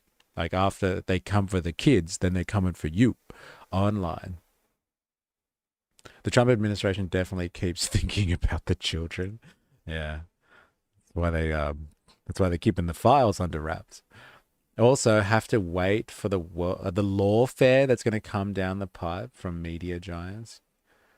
Government must be really concerned for the kids. Ban social media, but porn sites are all good. Sounds logical. Again, like I get there's many a contradiction there, but fucking I don't care about like pressuring tech bros, man. Pressure them. It's the wild, wild west for the tech bros. I'm worried about the Goobermint getting its hands on the data that our tech bros already have. Literally, there are already parental controls through tech. It has nothing to do with protecting children. Yeah, fair enough. But, again, it's complete wild, wild west stuff for the tech bros. And they like it like that. They love it like that. Got to protect the files, bro. Yeah, that's what it really comes down to. The files with the PH. I see what you did there. And this is our last stand to fight against it, because it's going to affect not just me or you, but every other Aussie in this country. Right. And also about one of the other issues is mass migration as well. Do you have any thoughts on? Yeah, I'm against mass migration. Whilst I am not against immigration to the country, it needs to be capped and it needs to be managed effectively and responsibly. Having an influx of people from overseas is just not sustainable, socially and economically. And do you have a number? 100,000 a year, no more, no less. Yeah, okay. Interesting. Yeah, I ask a lot of people that question, and not everyone has like a magic number or a sweet spot kind of thing. Yeah. So. I initially thought 50,000, but I thought maybe that's not quite enough. Mm-hmm. I thought 100,000, I think, is quite manageable going forward. Every year going forward, I mean, over the course of a decade, that's 1 million people. A million new immigrants from other countries. Because people don't realise that Australians are still adding to the population through birth control, producing babies for the Australian babies. So that also adds to the population. Hating tech bros so much, you help government diminish your freedoms. Genius. So much, you help government diminish your freedoms. Yeah. Well, look, if you consider their spaces to be free, then yes, that would diminish people's freedoms. But like, I guess the point there is, if you think that their spaces are like public spaces, then I would argue they're definitely not that. And so don't believe that you are free on them anyway. You're being exploited on them. And this is about curbing their actions in exploitation. It's not going to solve the problem, but they might have to raise their standards a little bit. They might. They probably won't. Let's be honest. If the socials don't like the ban, they will just lean on Daddy Trump and he will make a spectacle about it. Interesting. So I guess together with managed migration and Aussies recreating to add to the population, I think that's quite sustainable going forward. Fair enough. Yep. And have you been? I feel like that was a bit of a trope as well. Like people are really like, oh, we're not having enough babies. Like Australians, existing Australians without migrant intake, people that are here already are not having babies. And so people seem to be a little bit upset. Is upset the right word? I don't think it is. People just seem to be concerned, just generally concerned about an aging population and what that actually means. And so like, the great replacement theory kind of stuff almost like, oh, if we don't have babies, then like they won't be in Australia in the future. And especially if migrants keep coming in. So like the solution potentially, close the borders and let us just all age in place and like, we'll all die kind of together. But like we'll all be one, if you know what I mean. One of these events before? I've been to every single one. So the March for Australia ones? 100%. Yeah. And I'll be at the one in Australia Day as well. Yeah. And I went to the first March for Australia Day, and it started here. That is correct. March for Australia. Yep. It started 31st? here. Yeah, August 31st. That was one. The park was packed. It was, yes. So do you think that this is the turnout they expected today? I think this is better than no one. But I do believe with the internet censorship over advertising events like this has had an effect on getting the word out. Yeah. But also I think there's a lot of leftist-minded citizens in this country that push back with really cheap threats like that we're racist or we're Nazis. That's not the case at all. Yeah. And I do believe that may have got to some people, and they're a little scared about appearing out in public to wave the Australian flag, and that's quite a terrible shame because you shouldn't be vilified for waving your national flag in a public arena. I think it's the most proudest and patriotic thing a person could do for their own country. Yeah. And did you notice then at the first one, because I was kind of up I'm surprised that he brought up the Nazi thing, to be honest. He's just like, oh, people are staying away. I think that part of his reasoning as to why the crowd wasn't healthy, let's say, compared to similar events, is because, people they don't want to be called a racist, and there were neo-Nazis around the first time. And so, like, people don't want to be associated with that. No, again, it has nothing to do with protecting children. It's about imposing control. They don't want people showing how they're slaughtering children. So they want you to have to ID yourself. They want people showing how they're slaughtering children. I don't understand the point there, to be honest. To be fair, if you can reiterate that one for me. Immigration rallies are just the Kia minivans. You and your Kia analogy today. the front and then was trying to film the speeches. Yep. Were you aware that there were like the NSN? I was not aware. Yeah, No, I was only aware until after the event. Yeah, But since then, I've been more aware going forward.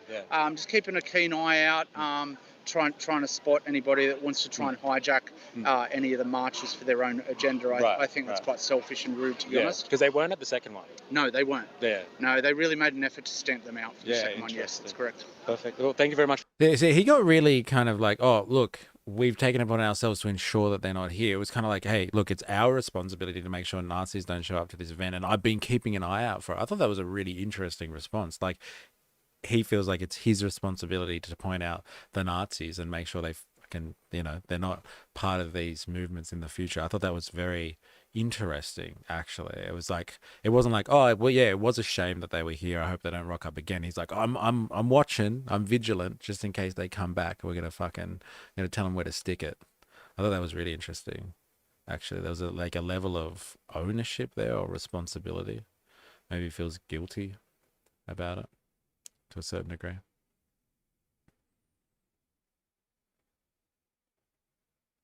This woman was interesting. She was like dancing at the back by herself. I was like, I gotta ask this woman a question.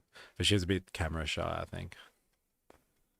I don't think there was anything golden from it, just a general. I'm just going live at the moment. Yeah? Why are you here today? I don't like my government. Fair enough. And he refuses to listen to us. And I believe that if the Anzacs were alive today, Albo would call them racist right-wingers for fighting for their country. That was an interesting point there. Actually, I forgot this interview then. That's a bold claim, that is. If the Anzacs were alive today, Albo would call them racists for fighting for their country.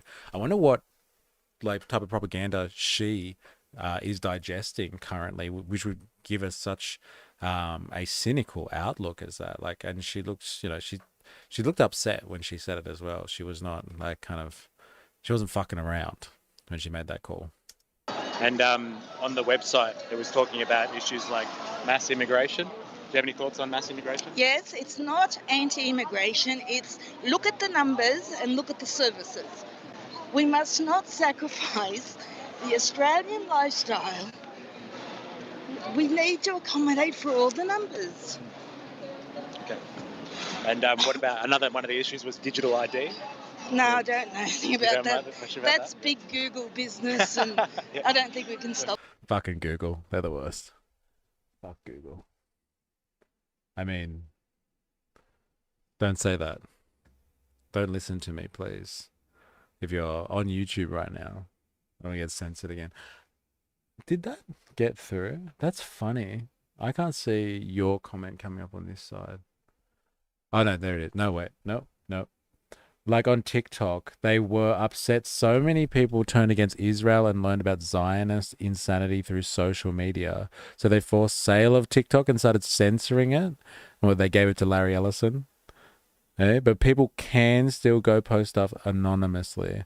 So they want to prevent that too. Yeah, so that's digital ID, but that's different to a child, like to the under 16s ban. The under 16s ban is not actually stopping kids from actually getting access to social media. It's stopping them from creating an account. And so they could still technically get access to social media if they really wanted to. They can still, get all of this crazy brainwashing about the evil Zionists out there if they wanted to. They just can't interact with it. They can't post, they can't comment on it. But as you said, they can just get around it if they really, really wanted to. But I think they're separate, the digital ID versus, if you're worried about digital ID and then being able to capture people so no one can anonymously do things and they can trace things to people. Yeah, I'm not a big fan of digital ID in terms of control, but I think it's separate to pressuring tech bros to stop preying on children through their algorithms. Except what that means is every person who wants to use social media needs to use government identification. But that's the thing. That's not how they frame the legislation. They haven't said that people, in order to prove that they are above 16, have to use digital identification. Obviously, it opens the door for that. But like I'm making the distinction here that I think it is necessary to put pressure on the capitalist class, specifically the tech bros, to clean up their predatory activity when it comes to kids. I think it's gross that they prey upon children with algorithms. Algorithms are like highly tuned, personalized, and like they can really destroy impressionable people, I would say. Or not destroy them. Let's not make it all emotive, but they can really affect impressionable people. I have a made up fake scenario in my head that justifies my point of view. And don't give me that facts. They don't matter. It's what I believe that matters. It was an interesting call, wasn't it? That one. About like, yeah, I am Albo calling out Anzacs as being racist for fighting for the country. That's an interesting, call for sure. Yeah, fair enough. And what about net zero? That's another thing that was on the list. I don't know enough politically about it, so I can't comment. Yeah, fair enough. And what do you think of the event today? Do you think the numbers are good? No, it doesn't matter about the numbers. It's a grassroots movement. Yeah, okay. Have you been to the, one similar to this, like March for Australia? I was too scared to. Oh, but then I watched it on live TV and I saw that it was peaceful. Yeah, okay. I thought, before that, you thought there was... There could be clashes with other groups and things like that. And so then you're happy with the vibe today then? Yeah, very. Yeah, nice. Excellent. I saw you dancing before, so I thought, I was wondering if you're having a good time. So. I'm having a great time. All right, thank you very much. No Cheers. worries. So pressure them by getting parents to do parenting. Yeah, well, yeah, fair enough. Fair enough. I think, yes, parents are ultimately responsible for what they do with their children. But like at the same time, we do have consumer protection and consumer laws to protect the consumer class against the predatory behavior of the capitalist class. They will do incredible things to increase their profit margin, heinous things to increase their profit margins. And so consumer protection is a thing that is highly integrated into society. You could just say, be a better consumer. Like, don't worry about it. Like, pick your battles. Like, only thing, like, consume things that are ethical products or something like that. But like, it's hard as a consumer to know exactly what producers are up to all the time. It's an uphill battle, I would suggest. But yeah, fucking parents should do parenting better. Have a better hold of your kids. Know what they're up to. I agree. Parent harder. Parental controls work. They don't stop the algorithmic predation. They don't. They definitely don't. They just mean that the parents can monitor their kids being preyed upon by the algorithms. And so they know they need to go through them for certain things. She's probably thinking, I know I'm not racist, but the marches I support, Albo said, were for racists. Another 30 to One Nation. Look at your tally. Perry Grinnis fella. That woman looks like what Beck Freedom will in 10 years. Savage. Parental controls work. Actually, with grassroots movements, it doesn't matter about the numbers, especially when they're shrinking. It's rallies by the ruling class that don't need the numbers because they have the money and the guns. They completely control the algorithm. People just hate tech bros and want to create an impossible problem for them. Well, fair enough. Create an impossible problem for them, undermining their own ability to defy the government in the process. Interesting take. This is just about making life hard for the tech bros. Interesting. Okay. Interesting points there. Oh, another One Nation dude. Interesting. And you know what? I didn't get rejected by anyone at this rally, can I just say? Other rallies that I've been to, People are a little bit more cautious about talking to me. People are like, well, fuck that. But everyone was pretty happy to have a chat. It was interesting. Why are you here today? I'm here today because I'm very unhappy with the present government and for numerous I think different things. this guy said he was actually a One Nation member. Okay. And on the website, it was talking about mass immigration being one of the issues for today. Yes. Do you have any thoughts on mass immigration? Absolutely. One Nation's policy is 160,000 a year because that fits into this country and our existing population. Any economist would agree too much at one time is not good. Did you see Elvis? Yes, I did. Someone pointed out in the chat. Was it you? Looked a bit rough. Apparently eating too many street cherries. Yeah, Elvis. I was wondering what Elvis was doing there. It stresses our schools, universities, hospitals, etc. But not only that, people need time to blend in and come in to become Australian. This is a timely process, and we need people to blend and become Australians like they have done for all this previous time. So mass immigration does not work. And we've seen it in many other countries. But what about migration generally? It's just generally... Yeah, sure. If people are running from wars or some sort of a situation, I feel that we're a rich enough country, we can give refuge and assistance to people in need. That's fine. That's we're a Judeo-Christian country, and we should put... Bang, there it is. You know what you should keep a tally of?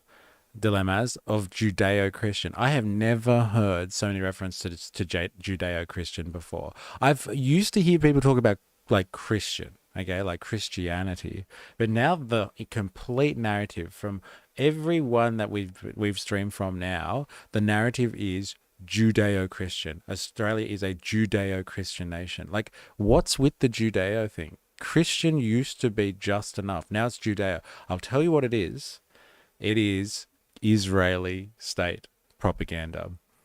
Just before Kirk got kirked, he had a meeting with, supposedly, like I wasn't there, but like, he had a meeting with Netanyahu, and Netanyahu had approached him and said, look, we will give your organization millions of dollars. Like, they were ready to beef up an already multi-million-dollar organization, Turning Point USA, and they were going to give them like hundreds of millions of dollars. And he said to him, all you have to do is to convince, like, to make sure you promote Israel. So like, he could obviously feel the turn that was coming in the MAGA movement that was like, let's put America first as opposed to supporting Israel. He's like, you just got to make sure you stick to the being pro-Israel. And he was asking him to promote this idea of Judeo-Christian narrative. So this idea that the Christianity is really linked to Jewish culture, like it has its basis there, but like emphasizing that point, emphasizing Judeo-Christian relation.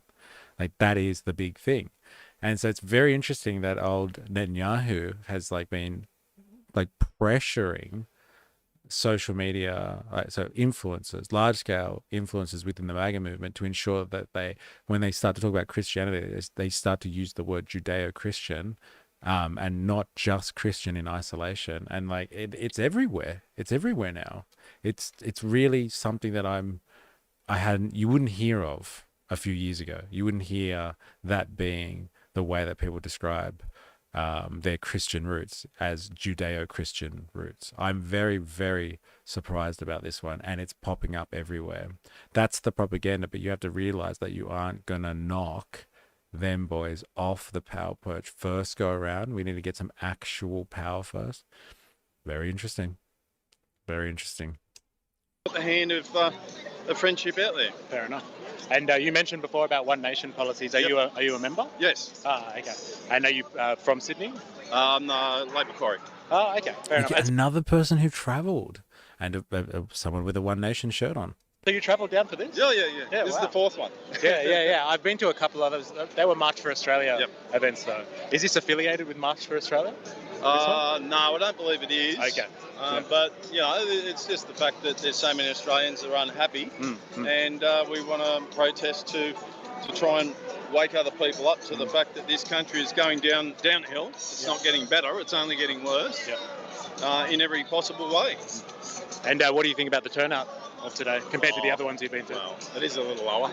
Okay, but like still, are you happy with the event so far? Or? Well, it's just people with the right heart that have turned up here. Yeah. And if you notice, a lot of these people are older people. Why are the older people here? Because we've seen this country go from here to here. Yeah. And we've seen the slow deterioration of a great country with mismanagement of government. And one of the other things on the website was about net zero. Do you have any thoughts about net zero? Oh, look, absolutely. Yeah. Australia's the coal capital of the world. We sell all this coal to all these other countries. Meanwhile, we've got, 20 power stations in this country? As Mark Latham said, our contribution to world pollution is a fart in the bruise. And at the price of all these Australian people suffering with higher electric prices for no gain. Yeah. Okay. Thank you very much for your time. Okay, Enjoy your day, mate. Okay, Cheers. So do you reckon like that the correlation is there as well? Like people are like high energy prices, and that means it's obviously net zero that's done this. There's not any other factor like the privatization of electricity networks and all that sort of stuff. The privatization again, which promised that the private industry does it better than government, and so you privatize government electricity networks, and they will reduce prices because they're just more efficient. And like what we have seen is the increase of cost because they've put it on a marketplace now, and then they all bid and they collude with one another to ensure that it's profitable, and it's not a situation that has reduced the cost of electricity provision at all. But the correlation is, net zero was taken on as a policy. And look, ever since we've done net zero as a policy, which was taken on by a Liberal government, I believe, or a coalition, now we've got a problem with power and like the cost of power. The correlation for these people is there, but I wonder if there's actually a link between the two of them. Looks like it's turning into an absolute cesspool. All these people freely allowed to march in the streets on a sunny day. Looks miserable. I know, right? Hey? Out there in the public realm. Hey? Nothing that the state can do about it. Hey? I don't think you could do that in a tech bro space. They just shut you down. Oh, these two elderly folk, they were interesting. Why are you guys marching today? For this reason. Particularly that reason? Yes. Yeah, okay. Yeah. And so we've got 5 grandchildren, 3 children, and the increase in cost of housing, etc. Not quite 100% immigration, but a lot of it's immigration. Yeah. So he was just talking about he's got children and grandchildren. He's worried about their prospects for buying a house and stuff like that. And so one of the big things on the website is about mass immigration. Mass, yes. Mass, yeah. Do you have like kind of a number or an understanding of what mass immigration is? Well, a lot of it's hidden because people get into New Zealand and they get given citizenship and then they can come in. Where's Voltaire? Hey, we need Voltaire here. Someone's sledging the New Zealanders. So a lot of people come here from New Zealand. They get to New Zealand easily, and then they come across the Tasman and invade Australia from New Zealand. It's the fucking New Zealanders. I knew it. Bastards. Bad government leads to expensive houses. Expensive houses means people don't settle down early. Not having kids means less chance of turning right, which is the majority of those who have kids. Is it? Virtually visa-free in Australia under New Zealand. And then you have a lot of students here that are meant to go back and they don't. They immediately apply to stay here in Australia. So we don't have enough children to replace our population. So it's not good to have population decline. I think we do need to have some immigration. And do you think there's any policy or anything that's being done to increase then the likelihood of people having children? Do you think there's anything being done about that?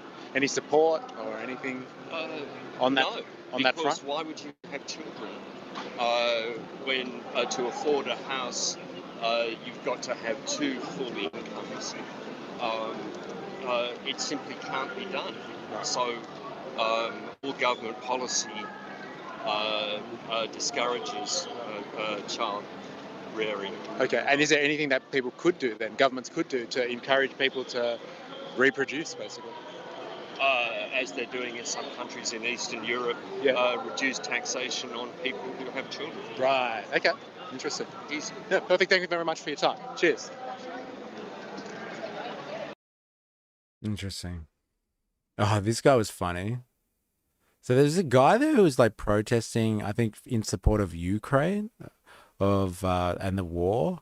This guy here, and so like he was from the UK, he said, and so he was like, people were marching past him, and he has a sign that says Trump and Putin and Xi Jinping are all kind of in bed together, and they're fucking over the Ukraine right now, and you know, by supporting Trump, you're supporting Russia.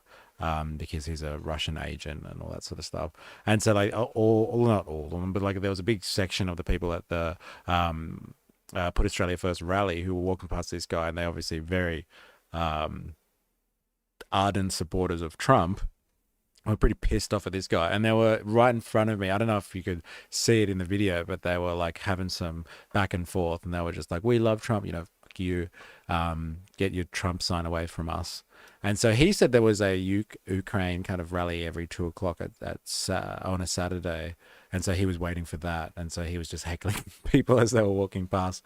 But it was interesting getting an alternative narrative, let's say, or position from all the people that were marching for this event. And so I went back to ask him about it after he was heckling people.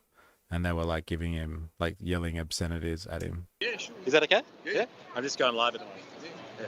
So, you want to see the sign? Or? Yeah. I filmed it just before, but you can get out. Did you come here? I'm actually coming here for a Ukraine rally at 2:00. One's a little bit early. Okay. Yeah, there's a Ukraine rally. Okay. Every Saturday at 2:00. Right. Okay.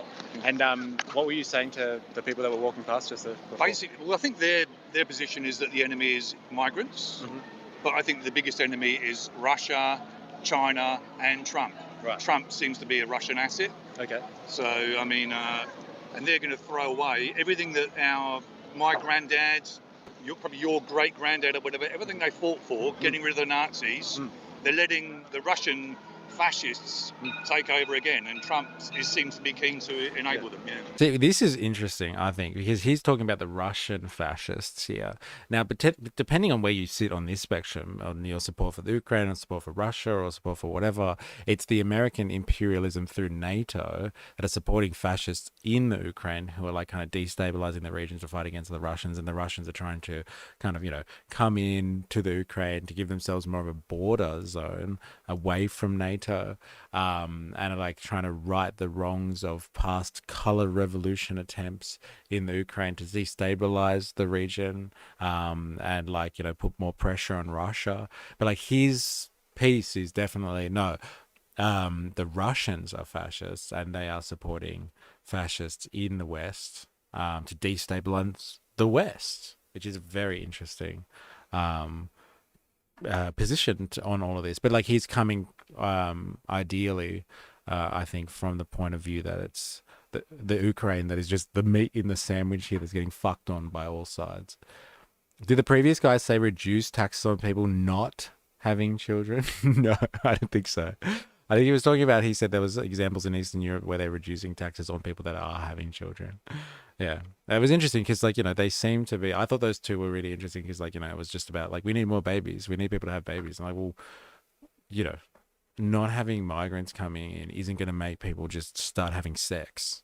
Like, you need something else, I guess, to solve the aging demographic issue that they're dealing with. LOL, Ukraine rally. Didn't Ukraine give a standing salute to a literal SS Nazi in their parliament? So I'm saying it's interesting where his position is on all of this sort of stuff, because there's a lot of hot takes on Ukraine, that's for sure. Unless there's some hot migrants. Yeah, but that's not the people that they want, though. They don't want... I guess the hot migrants will just have to stand at the airport, and then people can come by us for a viewing, and then they can, you know, increase the population when they get home or something like that. I mean, don't we already have the family tax benefits, like, already? Yeah, but like, that's once you've got the family, but how do you get people to, start the family in the first place? Eh? That's what we need. It's pretty incredible that the guy with full control over the US military is the one people still think is working for Putin in Ukraine somehow. And do you have anything to say, apart from the migration part, anything to say for people that are coming out to a rally like this today? I think they're misguided. I think they're brainwashed thinking that the big problem is migrants. I'm against irregular migration for sure, but I'm a migrant to Australia. I've lived half my life in Australia, half in the UK.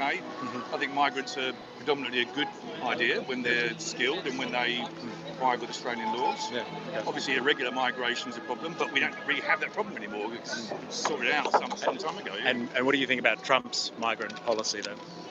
I understand them feeling like they're being invaded, but you've got to tackle the problem through lawful means, and sort of just dragging people off the streets without any sort of due process and just sort of shoving them over the border or putting them in jails with that Bukele dictator.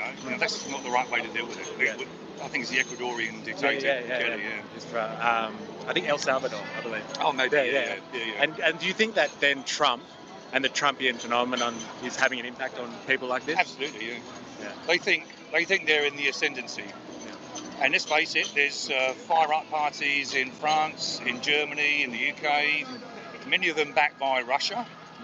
Russia's putting a lot of money This is really interesting stuff as well. He's saying, the Russian influence is, hey, let's put money into supporting far-right parties and the rising influence of the far-right parties as well, in Western nations, which is interesting because, it is Trump and the boys like, Elon Musk and stuff that are openly supporting right-wing and conservative political movements in Western countries. And so like, you double on top of that, then you double like, Putin doing the same thing. It's interesting theory stuff that's coming out here. For us, honestly, I think the social question for the 21st century is families. There's so many dating and cost of living horror stories. On top of that, the typical family needs both adult parents to work. That shit is unsustainable. Well, that shit is pretty modern capitalism, isn't it? We have an atomized society that is like, bombarded with commercialism or consumerism, let's call it consumerism. And so everybody wants the perfect life and the perfect partner and the perfect circumstances. It's unobtainable, or it's hard to get your hands on because of like the cost of living crisis. And then it's hard to rear people in a traditional family setting, in the sense that you have parents that are able to be around with their children, because of their commitments to work to afford the family in the first place. Yeah, it's a shit go, and that's a problem with the economic mode there though. How do you do it? Well, I have the answer. Drop the tax on alcohol and give grants to people who want to open bars and run festivals. Tax discounts to international artists too. How do you do it? Yes. Get people back on the piss and going to music festivals. And you watch the young people. They'll start having babies again. Don't you worry. Bit of social lubricant, fun time. They'll form friendships, relationships. They'll start having babies. So good. Dilemma. So he disagrees, then shares his view, which is the same view as the marchers. Says irregular and mass. You're saying the same thing, my guy. No matter how drunk I am, I always pull out. Oh my god. Did that get... Oh, well, it's coming from Twitch, isn't it? That would have got through for sure. That's so good. Oh, man.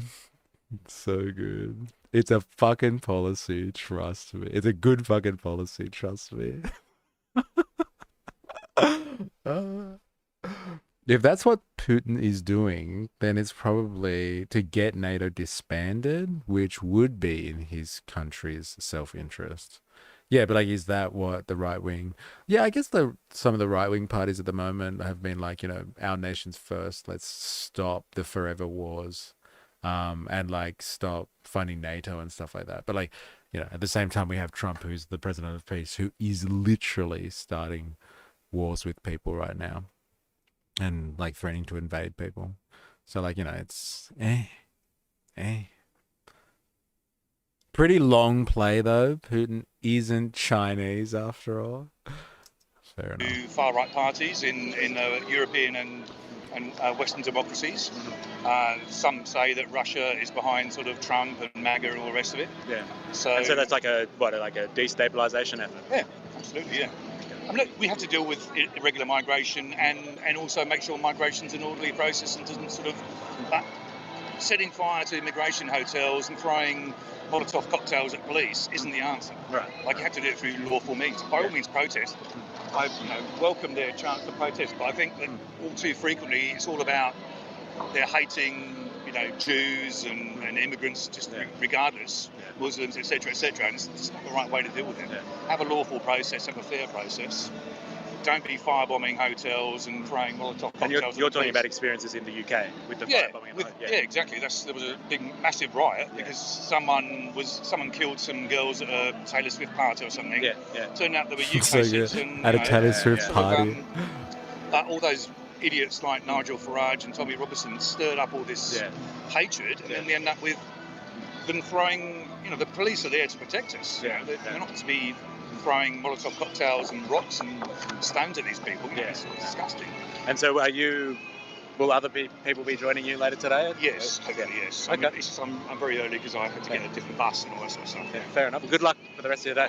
Thanks for your time, mate. Cheers. Yeah, he was interesting. Heckling the Trump supporters. Oh, how about this guy with the hat? Did you guys see this on the day?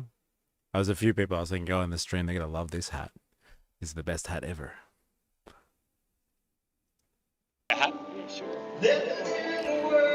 Make Albo go away. That's the new MAGA, eh? That's the new MAGA right there. Check out that hat. I wonder where he got it from. Hey, I know there's a few people in this stream that'd love to get their hands on that hat. Wear that around on the weekends. Albo go away. Can I ask you a question? Yeah. Why are you here today, mate? Just proud Australian. Yeah, fair enough. On the website for the event, it was talking a lot about mass migration being an issue. Do you have any thoughts on mass migration? Yeah, of course we do. We haven't got the infrastructure in this country to cater for it. Yeah. And do you think there's a suitable number? I wouldn't have a clue about one number. Just I know there's too many for our infrastructure. Yeah. And what about... I think that was a pretty solid theme for a lot of people. They're just like, look, man, I don't care. Like, I don't really care about numbers and stuff like that. We're just... infrastructure is not working. Now, like, if you could just step back from that for a second and just be like, I don't care about numbers, because like what I do know is materially we don't have the infrastructure, we don't have the services. Like, there is a lot of sentiment, and I think this is like, I've spoken about this a lot, as you would know. Like, this really does come down to, there is a reaction against the austerity of the neoliberal era. Like, governments, Western governments specifically, but not only, but like a lot of countries that have, advanced free market societies have just swallowed the pill on austerity, and they've, used the incredible wealth to get themselves to advanced industrial status, and then kind of just cut off reinvesting their wealth back into like building the nation. And people are feeling that, and they're expressing it in many a different way. They're expressing their frustration that the wealth hasn't kind of gone back into the nation. It just circulates with kind of the rich and the powerful. And then they get to kind of choose whether or not to spend that money back on the people or not. And like, a lot of this sentiment is just like, it's just the government isn't doing their job. Like, infrastructure is just not there. And that's the real thing that's really fucking, that people are able to articulate, at least. Or maybe they just want to articulate that in front of a camera, or in front of me. Like, I don't know. Maybe they do have other reasons, but they all go for the, hey, infrastructure, man. Infrastructure is a problem. We just don't have it. And so, like, again, you know, if you turned off the tap tomorrow, would the infrastructure just be sufficient? No, of course not. Like, you need to have something outside of just turning off the tap on migration. You need to have something in place to ensure there is good governance and not just more fucking austerity, neoliberal bullshit, which is what we've been really feeling for a long time. We need a new national campaign to promote child rearing like they used to do with sunscreen, slip, slop, slap, and unwrap. Oh my God. Slip, slop, slap, and unwrap. Australia needs your help. I just got the unwrap part just as I was reading it. Very good. Very good. Yeah, what a campaign that would be, hey? What a campaign. Migration generally. Issue with that? Oh, I've got no issue with that. After the World War II, the immigrants came in. There he is. There's the guy in the blue. Is Avalava hanging around? Wait, look. It's the guy that has me on a watch list. Immigrants. And have you been to an event like this before? Yeah, the last one we had here in Sydney. Yeah. That one, the first one, yeah. And that was quite a different crowd. Do you think this is a good turnout today? No, I don't. It's disappointing. No, Not enough Australians. Fair enough. Thank you very much for your time. Cheers. Hey, need some more of those Australians.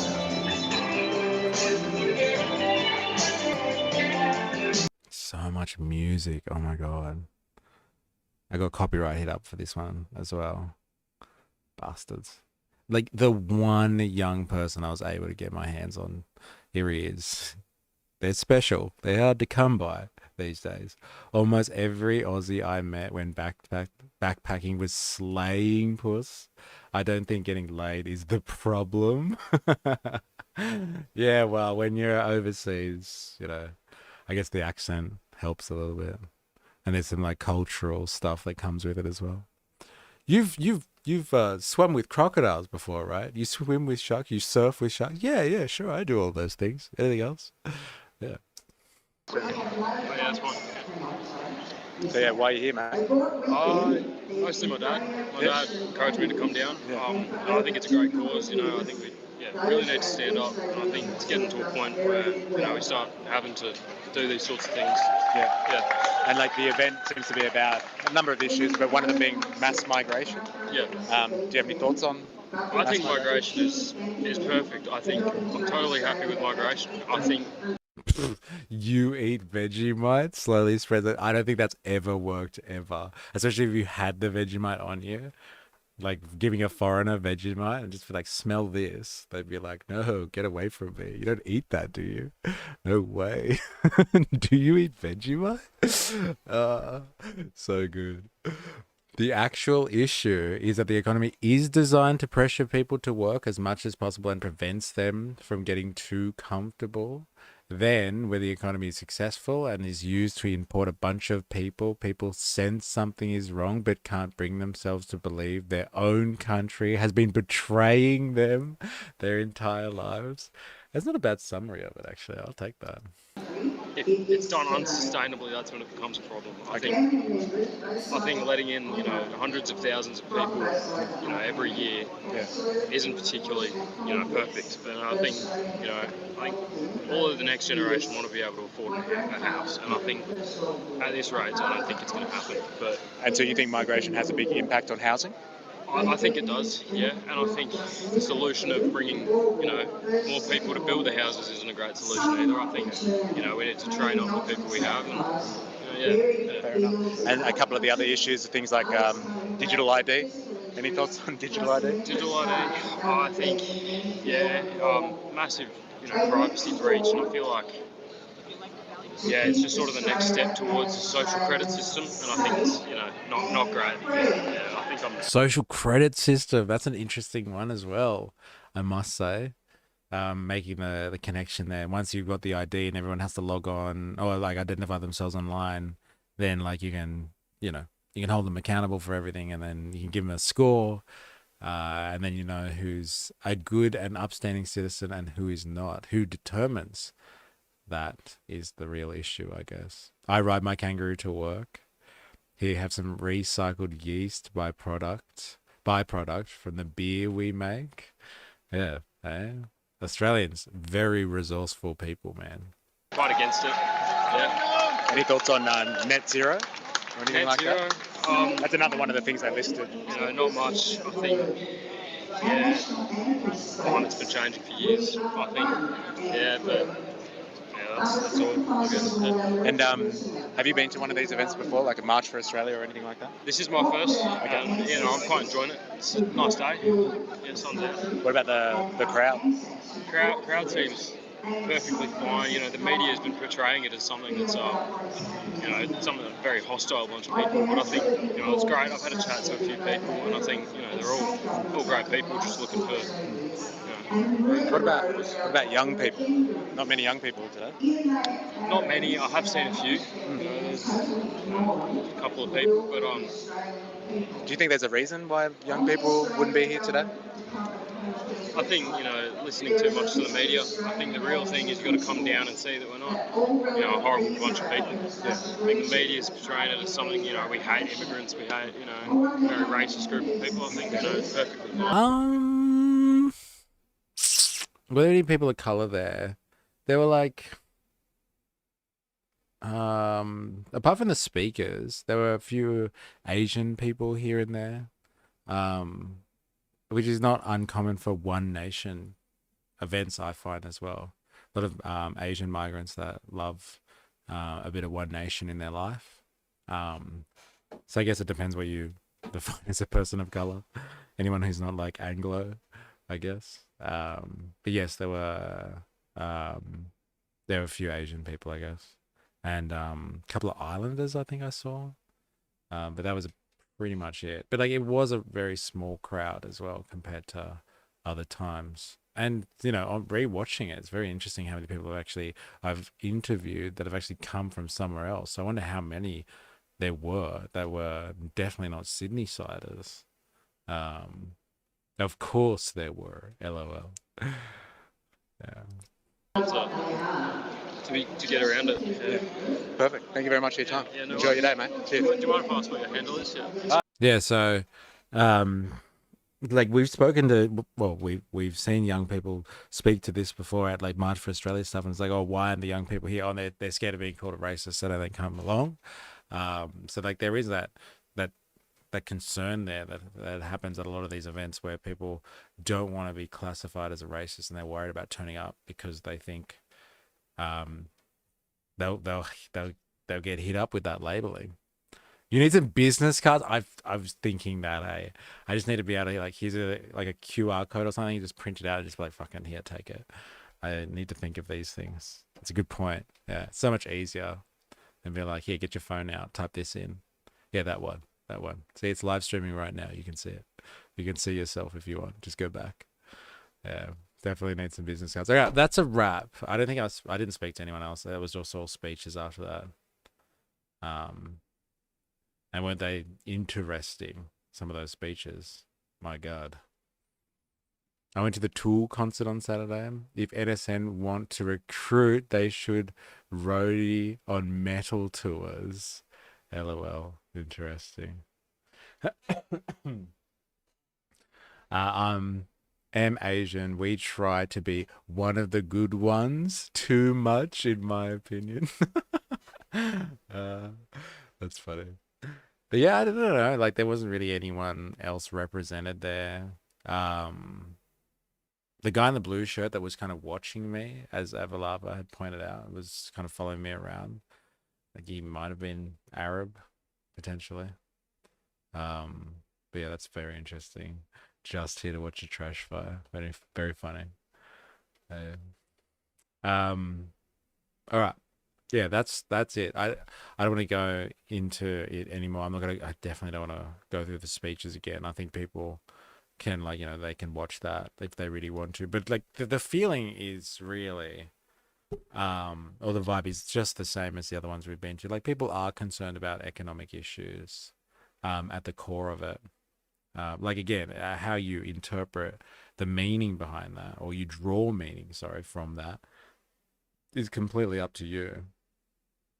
But like people do seem to be definitely concerned about about their prospects and how they've gotten here, and like why the government isn't doing more. And like it's I think it's easy just to be like, oh, this is definitely a problem of government, as opposed to looking at the system at large. Like, what type of system produces governments that don't spend on the infrastructure that everybody knows is necessary, and like helps provide for the housing and the this and the that everybody knows is necessary. It seems to be some good old common sense, or communism, but like, it seems to be common sense that governments should be spending on infrastructure and ensuring that everybody's living standards are high enough and everybody has particular opportunities. This is something that like particular governments have tried to do. And you would call this type of thing social democracy, where you have a government that ensures that everybody has this type of access and opportunity. This is something as old as capitalism itself, almost. Like Lincoln was doing this. Abraham Lincoln was trying to create an America that didn't just suit the wealthy, but gave opportunities for everyone. Didn't give them stuff exactly, but like create a society where people were given the equality of opportunity in order to get ahead and, buy a house, get some land, have prospects. And people, I feel like a lot of this stuff comes down to people feel like, for this guy, he's, the prospects are slim, and for all of these people in the background, the prospects for the future generations are looking bleak. And, it translates into, it manifests itself into a political expression of this type. As soon as anyone mentions business cards, I always think of the scene in American Psycho. Let's see Paul Allen's card. Whoa, he's up on the profiling, E. That's racist. You only saw he was Arab because you're racist. 31 people moved to One Nation, LOL. Yeah, whoops. How dare I call someone Arab? Savage stuff. Yeah, I didn't interview anyone afterwards. I think I just watched people dancing. They were enjoying themselves by the look of it. All right. We are going to switch gears entirely. Now we're going to move on to something else that I find rather interesting, and it's a trope that I look at a lot. And somebody's kind of put this down in a nice, neat little piece of content. Actually, I really want to have a check out of this Chris Goveries guy. Chris Goveries, the guy that commented and said, thanks for my work. I wonder if he's actually checked out any of my other work. Probably wouldn't like it. 2 months ago, you don't get Australia out of Islam. And he took to... That's crazy. Chris Goveries. Your nation is a home, not an economic zone. Interesting. Don't tell him about capitalism. Might not like that.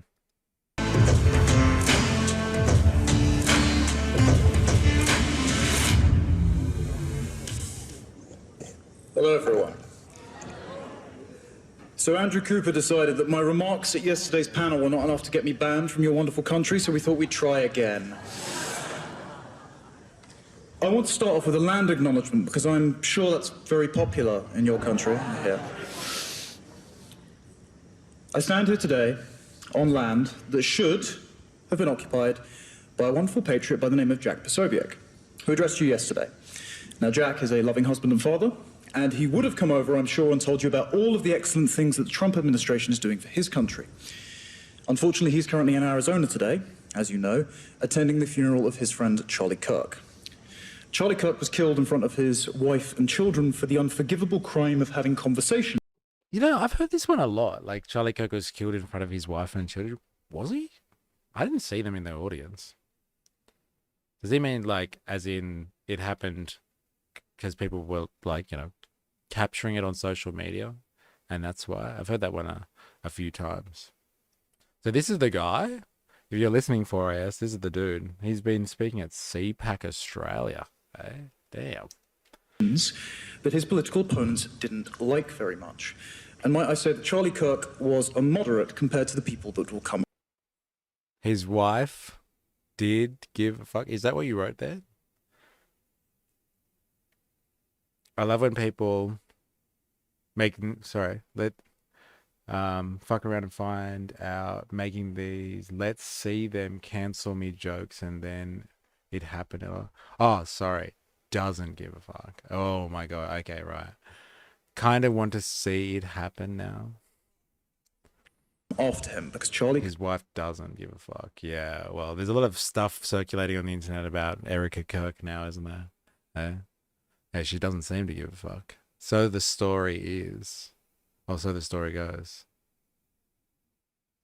And might I say that Charlie Kirk was a moderate compared to the people that will come after him, because Charlie Kirk has activated an entire generation and made them realise that there are political opponents out there who do not want to debate with them, who want them dead. And the main realisation wasn't just the fact that Charlie Kirk was killed. It was that before he had even been pronounced dead, when we were all praying that he would pull through, absolute ghouls took to cable news across the world and to TikTok and social media and the like to celebrate his shootings. The press, politicians, pundits, Twitch streamers, they all danced on his grave and used his corpse for their preferred political issue, be it guns or immigration or whatnot. But it's pretty ironic about the guns one, especially as he was talking about gun violence. Like, come on. Like, give it some thought there, spare a thought there. Chris Coveries, eh? LOL ghouls, yeah? Yeah, that was interesting, the language. I don't know if I want to watch this guy anymore. Sorry. I just needed to get a taste of his thoughts on this one. Let's get he's speaking of Beck Freedom here. Let's see what he thinks about Beck. Italians? Yeah, right. I think they're white. Greeks. Is Drew Pavlou white? Oh, come on. Yes. Is Drew Pavlou white? He's not just Greek, is he? He can't be. Is he just Greek? Oh, hold on. He's like Cyprus Greek, yeah? I'm just going to let the question hang. Look, I mean, he doesn't look white. He actually, he gives me like Spanish vibes or something. I don't know. But I mean, look, I guess he classes himself as white. I guess he is. Look, I don't know. Come on, Chris. Jesse! Is Drew Pavlou white? No. No? Is Drew Pavlou white? Well, he's, what did he say? He's Greek Cypriot, I think he says. So there may be like from the Ottoman. These are the two people that are organisers for March Australia in Sydney anyway. Sounds like Friday content? Yeah, what the fuck is this? This isn't the right guy then. I must have picked on the Chris Coveries. I must have picked something else. Italians? Yeah. Right? Is he paying on them or what? No? Is Drew Pavlou white? Well, he's, what did he say? He's Greek Cypriot, I think he says. So there may be like from the Ottoman Empire, potentially some Turkish blood in there. Potentially. So no. Hard no, or maybe conditional on... I think he's like a mixed European. He's a mixed European person, yeah. Mixed European, but not white. Well, yeah, I mean, if he's got Turkish blood, technically he's not exactly white. But so he's Turkish. He is. Well, no, this is. He is Greek Cypriot, and throughout history, potentially the Ottomans spread their seed. So maybe he's got a bit of a mix, but he's definitely. I would consider him a European. Italians? Yeah. Whoa. So this is not the guy. This is somebody else that's speaking here. That's not Chris. Okay, that was just some other dude speaking. Wait, what is going on with Chris Coveries? This is interesting, man. Marky 981. Oh, this is the leader of the anti-immigrant movement in the UK. Who, this guy that we saw talking over there? Okay, fair enough. Thank you. That makes more sense now. That makes a lot more sense. Yeah, this guy from CPAC. Right. I forget some of these white guys don't just Greek, lol. I forget some of these white guys don't. And it's strange to be me, lol. It makes me so confused. Yeah, this was a really interesting piece of content, I must admit. Like, asking them what they consider white people to be. That's pretty interesting, actually. Immigration without assimilation is are you an invader? No, You've assimilated. no. I'm a very beautiful little tiny blue shadow today. Not an invader. Not an invader. Come, tell us about Bobby Jindal's quote. He's not often quoted, so why Bobby? This words is exactly what I want to say. I'm not sure if any Australian statesman can realize that, but this is exactly what I want to say. Okay, thank you. Immigration without assimilation is Okay, so Chris Goverys. I'm not sure what Chris Goverys is, actually. Sorry, I said some of these white guys don't consider Greeks white. Yeah, it's very interesting. It's like, well, fucking, where do you draw the line? Hey? No, but he might have some Ottoman Empire in him, so, you know, it's hard to tell. Or should I say mixed meds? Interesting. Very interesting. Okay. I guess we can keep an eye on this channel then. Because I'm not sure what the go is. Is he G'ing people up and asking them these questions? But they seem to know him. They were like, oh, speak to Chris. Beck knows him well. This is interesting channel. All right, like I said, we are going to change gears now. And I want to have a look at, a piece of content which speaks about this idea that we can imagine the end of the world or the end of the human race, the Armageddon, the apocalypse. We can imagine all of these things, but we can't imagine the end of capitalism. As in, it is way more plausible for all of us to think that the end of the world is nigh, but like we just will not be like even aspirationally, like even people that want to, see the end of capitalism kind of thing. But like largely as a society, we just don't have it in us to really see a world after capitalism. And so we're like more than willing to consider all these possibilities that capitalism or the current mode of economy is going to tear through population, tear through the environment, tear through our resources, kill us in some Skynet style AI takeover. And capitalism will end the human race, and we can see that, but we can't imagine, it's just not comprehensible for us to be like, no, we could do something beyond market forces, beyond the free market ideology. No, that's fucking crazy. But thinking that the human race is going to end, the world is going to end, that's not really that crazy.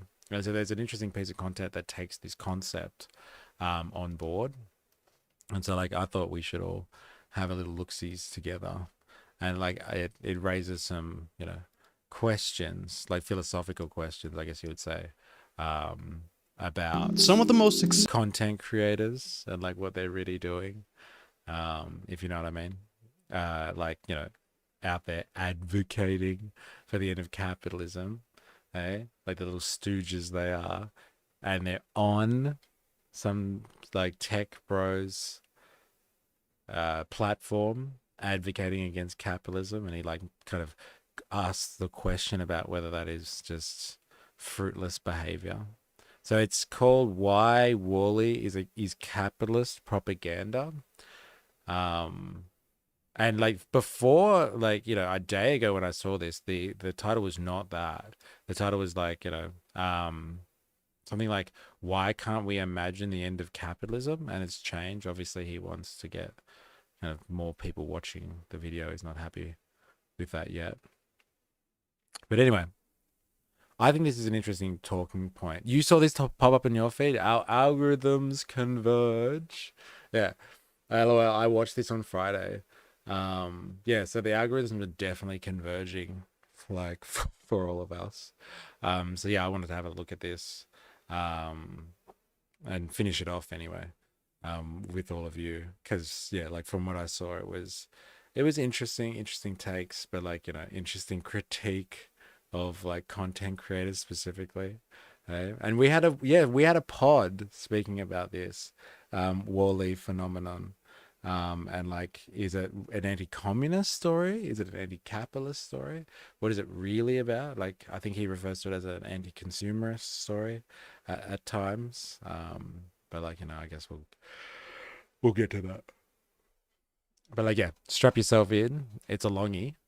But like, it really considers this idea and plays with this notion that psychologically humans can't eject from this idea that capitalism is going to be around forever. Like, it's easier to imagine humans ceasing to exist than thinking of a world, right, where you don't pay for stuff, like we don't work. Like, how do people do things? Is everyone just lazy? How does that world even work? The last pod had me questioning some deep philosophical shit. Yeah, right. Interesting. Is this the one on AI consciousness? That was some crazy shit. That was some really crazy shit. I doubt it's algorithms doing it. I've been recommending Marx's videos in the Discord for a while now. Check out the post-work video. It's great. Okay. That's good. I doubt it's the algorithms. It's me. Fuck the algorithms. I did it. God damn it. The algorithms know nothing. Yeah. Okay, it is that last one. Yeah, that was crazy. Like, Kareem is like, he dives deep when it comes to AI and consciousness and testing artificial intelligence as well. It's pretty crazy shit, I must say. The stuff that he gets down with, and like even the idea of consciousness itself is a pretty crazy concept. Like, you could argue for days, and philosophers have been arguing for centuries, thousands of years on consciousness. My partner says Animal Crossing law is that markets exit in AC because humans can't imagine life without markets. So while humans are going extinct, they keep them around to keep humans comfortable. Interesting. Markets exist in AC because humans can't imagine life without markets. So while humans are going extinct, they keep them around to keep humans comfortable. That's crazy. Hey, we're in the Matrix. We're in the fucking Matrix. All right, let's have a look. It's kind of funny. Some of the most successful movies and TV shows of the last few decades have been ferociously anti-capitalist. Wall-E shows Earth destroyed by corporate consumerism. Severance basically tells us that our jobs are like a workplace prison. Fight Club rages against IKEA lifestyles and wage slavery. And Squid Game bluntly stages debt-ridden people literally killing each other for money. These stories all have one theme in common. Capitalism is destroying us. And yet, we consume them through the very system that they critique. Disney sold Wall-E plush toys. Severance has become one of Apple's biggest franchises, while it mirrors the very big tech workplace environment that Apple is known for. You can buy an original Fight Club poster, whatever that means, for $250, and Netflix monetized Squid Game with a literal reality TV show and branded merch. But why do our most popular cultural critiques of capitalism come neatly packaged as products of capitalist media? And if they're packaged like this, do they even have any effect? As someone who makes YouTube videos myself, and as someone who likes to explore anti-capitalist ideas in these very movies and TV shows, I've been reflecting a lot on this seeming contradiction lately.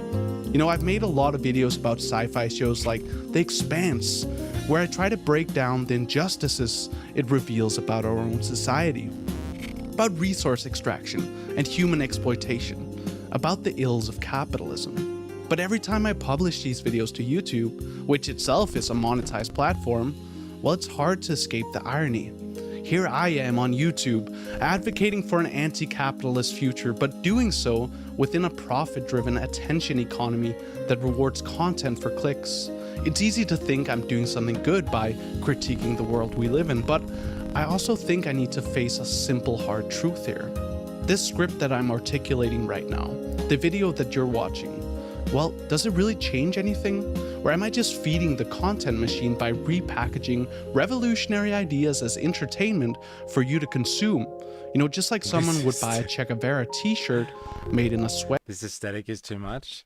It's interesting. It's an interesting trope. It's got all this stuff up there on the projector, and like that won't get caught in copyright at all. It's very interesting. But the aesthetic is heavy, right? It's got the glitch. He's got his mustache. Eh? It's very hipstery, that's for sure.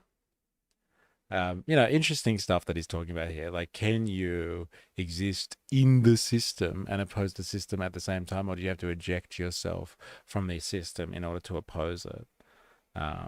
Too distracting for my little brain? Yeah, fair enough. It's interesting, isn't it? Yeah, it's, you know, editing tricks, keeping people connected.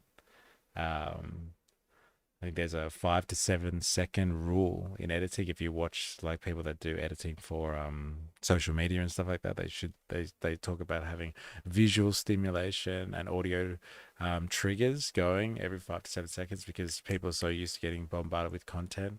You actually just have to keep shit moving regardless of whether it actually adds value sometimes, just so people don't scroll away onto the next one. The distraction is part of the aesthetic that he's talking about right now.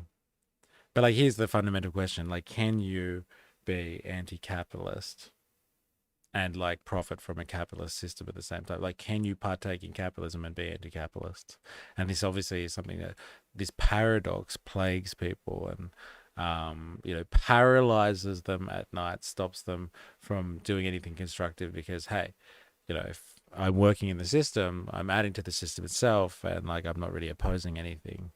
And so like it's a bit of a feedback loop kind of mental constraint. It's not really, I don't think, has any substance beyond that. It's quite difficult to completely detach yourself from a global system and then want to expect that you can, you know, fight against it from outside. Like, unless you knew some aliens or something like that and you came to Earth from a system completely detached from the rest of humanity, then that's another question. But like, you know, he's talking about the ramifications of partaking in the system and then trying to struggle against it at the same time. That is the working class struggle. Like, working class people have been struggling within capitalism and trying to organize against capitalism from the get-go. It is the struggle between capital and labor, and you can only do that within the system, really. You can't do it from without. So while it might seem like it's a contradiction, or it's a kind of a bit of a paradox, to be partaking in the system and then like critiquing it and resisting it at the same time, like, how, you know, how else would you do it anyway? Again, unless you knew some aliens or something like that, had some superior technology and just, you know, flew in War of the Worlds style and just started taking over. There really wouldn't be any other way to deal with a global system from within it. And at least keeping alive, if nothing else, the criticism of it. So people think about this stuff critically. I think there is a lot to say about critical thinking and promoting the critical thinking, because it's very easy to completely detach from any critical thinking of your life and your surroundings, like, you know, how you fit into the larger picture, as opposed to just thinking that you're just this individual, this atomized individual that's just existing. And like, you just buy food and you go to work and like, it's just always been like this, right? Like, critically understanding your circumstances, your environment, and like how you relate to the rest of the world, keeping that alive, if nothing else. Like, you know, not starting a revolution exactly, but at least thinking critically of your circumstances and everything that's going on around you. I think that's what it means to be anti-capitalist. At least, stage one style anti-capitalism is being critical of the system and then trying to figure out more beyond there. Like, how do you take action then? How do you take action? And his big thing is like, is it hypocritical monetizing you being critical of the system? Is that hypocritical? You tell me. You tell me. Pet shop. I know it sounds harsh, but I think 4IS, it looks like you've been gifting some subs to people just then. So thank you very much for doing that. I do appreciate it. 5 gift subs to some recent people over in Twitch world. Thank you very much, 4S. Do appreciate it. It helps a lot. So thank you so much. Thanks for that. All right. I won't spoil his surprise. I'm sure he'll unpack all of this for you. I think this goes for all kinds of radical YouTubers. Legend. And I guess Thank most you. movies and TV that's critical of our current economic system. Philosophers Frederick Jameson and Slavoj Žižek have famously said that it's easier to imagine the end of the world than the end of capitalism. But why can't we imagine the end of capitalism? Well, I think Disney Pixar's WALL-E is a great place to start. It's the new red. Ooh. WALL-E is a movie that was made to make money, like most others, but at the same time, it's all about anti-capitalist storytelling. If you remember, it presents a future Earth. See, this is the question that we raised. And like before he goes on to some deep dive about this is the question that we raised in a podcast, myself and 4IS actually. It's like, is it anti-capitalist? Is the WALL-E story anti-capitalist or is it anti-communist? Because the attack on communism is typically, it's just like what? You're going to create a society full of these lazy individuals that are gifted everything. They get everything that they want. They're just going to sit around doing what all day long? Like they don't have to work anymore. They don't have to do anything. They just take from society. They give what they want. They take what they need. Like you just create this society of fat slobs that sit around doing nothing because they don't have motivation anymore. There's nothing, urging them to work or do anything better. And so like, is WALL-E actually that? It's like when you reach a system where, humans have full abundance and they have everything provided for them and they just turn into fat slobs that sit on like hover chairs and like, they even lose the ability to move because they live in this society where everything is taken care for them. Like, is that, like that's the critique of communism usually. It's like it's unrealistic and it like will produce a society of lazy so-and-sos. And so is WALL-E an anti-capitalist story? Is it? I don't know. Is it an anti-communist story? I don't know. But like he's obviously leading in with the premise here that it's anti-capitalist because it shows a world scarred and abandoned by capitalism, and shows kind of the morbid side of being a solid consumerist. Why do people love asking these questions? So funny. What Aboriginal are you talking about? Like Pauline Hanson Aboriginal are we talking about? Or are we talking about like some other form of Aboriginal? I would like to know more. It's a critique of techno-feudalism. That's interesting because like it's actually like complete control because you have an algorithm that actually takes control of society, basically techno-feudalism, right? And you have like one group of people that own the algorithm, I guess, and they just kind of just jet set humanity into space and let the algorithm go. Indigenous Australian, so not the Pauline Hanson version. No, I'm not Indigenous. No. Because if we don't regulate the market, sorry, wait a minute. My apology. I would say it's a story against UBI without criticism, right?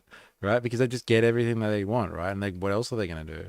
Because if we don't regulate the markets but give people no freedom, you get the Wall-E world. Interesting. Alfie Fisher 91. Oh no, I read that. Are we talking about Wall-E, our Disneyland 2025? Yeah, we're talking about Wall-E, like 100%. This is what we're talking about.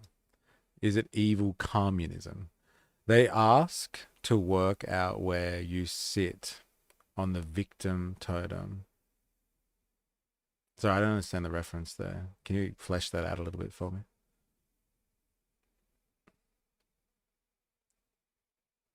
All right, let's go. Ravaged by corporate consumerism, where the mega conglomerate, by and large, or BNL, has become the entire government and economy of the world. They manufacture everything, even Wall-E himself. But as humanity's footprint grows, Earth becomes this heaping pile of garbage. So you're right. There's techno-feudalist or dark enlightenment tropes in there, because like he's like running over the newspaper, footprint grows, and like the BNL CEO declares global emergency. Like the leader of the world is a fucking CEO king. It is techno-feudalism. Isn't that interesting? Hey, choo choo. Isn't that interesting? 4IS. All right, it's back to it. Earth becomes this heaping pile of garbage, so the corporation then evacuates what's left of humanity into space on cruise ship-style spaceships. And over generations, it turns them into passive consumers with zero agency. You don't get much more obvious about anti-capitalism than that. On the spaceship, people are literally strapped into hovering lounge chairs, fed by machines, sedated, and consume indeterminate slop from... Yeah, it is interesting returning to this post-Janus and techno-feudalism. I think you're right. Like, you can definitely have a techno-feudalist understanding of this. And like a dark... Like, after reading Yavin as well, and considering Curtis Yavin, the Dark Enlightenment, Nick Land, and their accelerationist kind of policy, it's like, hey... Let's just like take the chains off capitalism, fuck the regulation, fuck everything, and just let it fly. And yeah, so what? It destroys the planet and stuff like that. But like look what it does. Like, you know, humans will be second in position behind the machine. The machine will take control. We'll just be like happy, like pets in a zoo. And like capitalism will just develop the means of production, like technology to a certain point, and it'll take over and it'll make decisions. It'll do everything. It's crazy. When people ask, oh, if you're Abo, it's to work out whether you're allowed to get outraged by what you say. Oh, that's what you mean when they ask to work out where you sit on the victim totem. Oh, right. I guess what you mean. Everyone asks if he is Aboriginal, but no one ever asks if he's happy. Yeah, I don't think anyone ever asks if I'm happy. Hey, doesn't happen often. Hey, how you feeling today? I feel well, thank you. That also makes Auto's actions make a lot more sense. Yes, with a dark enlightenment, techno-feudalist kind of lens on this. Fuck, I'm watching this now with a techno-feudalist hat on. Thank you, 4AS. This is going to be interesting. Cups all day. And keep in mind, this was made before the rise of smartphones and AI slop as we know it today, and before Amazon really became the mega conglomerate that BNL mirrors. So points for being prophetic, I guess. But what's ironic here is that Disney Pixar and their marketing team didn't really treat BNL as a satirical warning as much as a brand opportunity. You see, after the movie launched, what do you expect? Of course. They're making movies. They're not making fucking social commentary. They didn't write the Communist Manifesto. They produced a movie that they thought was going to make money for the producers and the investors. Created a website to market BNL branded merch, and to this very day you can buy 1 million different kinds of Wall-E paraphernalia on Amazon. Wall-E's central critique that consumption, corporate consolidation, and passive commodified existence lead to environmental and even spiritual disaster, well, in real life it became just another product to be consumed. Now, the writer and director Andrew Stanton said that he didn't have a political or even an ecological agenda when he set about making Wall-E. He just wanted to write a good story. And he certainly did. It's a great movie. don't get me wrong, and I want to make this clear, it's also a very good critique too. But there's actually a bigger problem here, beyond this irony of branding capitalism. And here's what I mean. Movies like WALL-E pacify our desire for change. I know it's a big statement, but I don't know if you're joking or not, Alfie Fisher 91. Like, you're gonna have to tell us if this is some form of joke or not, because we don't do the whole aggressive thing here. So, like, chill out, bro. Chill out. But if this is a lead up to a joke or something, and you're being sarcastic, let us know where you're going. stick with me here. So in 2009, a guy called Mark Fisher wrote a book called Capitalist Realism. And here he talks about... Has anyone read this? Anyone? Capitalist Realism by Mark Fisher. Can you briefly describe what capitalist realism is by Mark Fisher?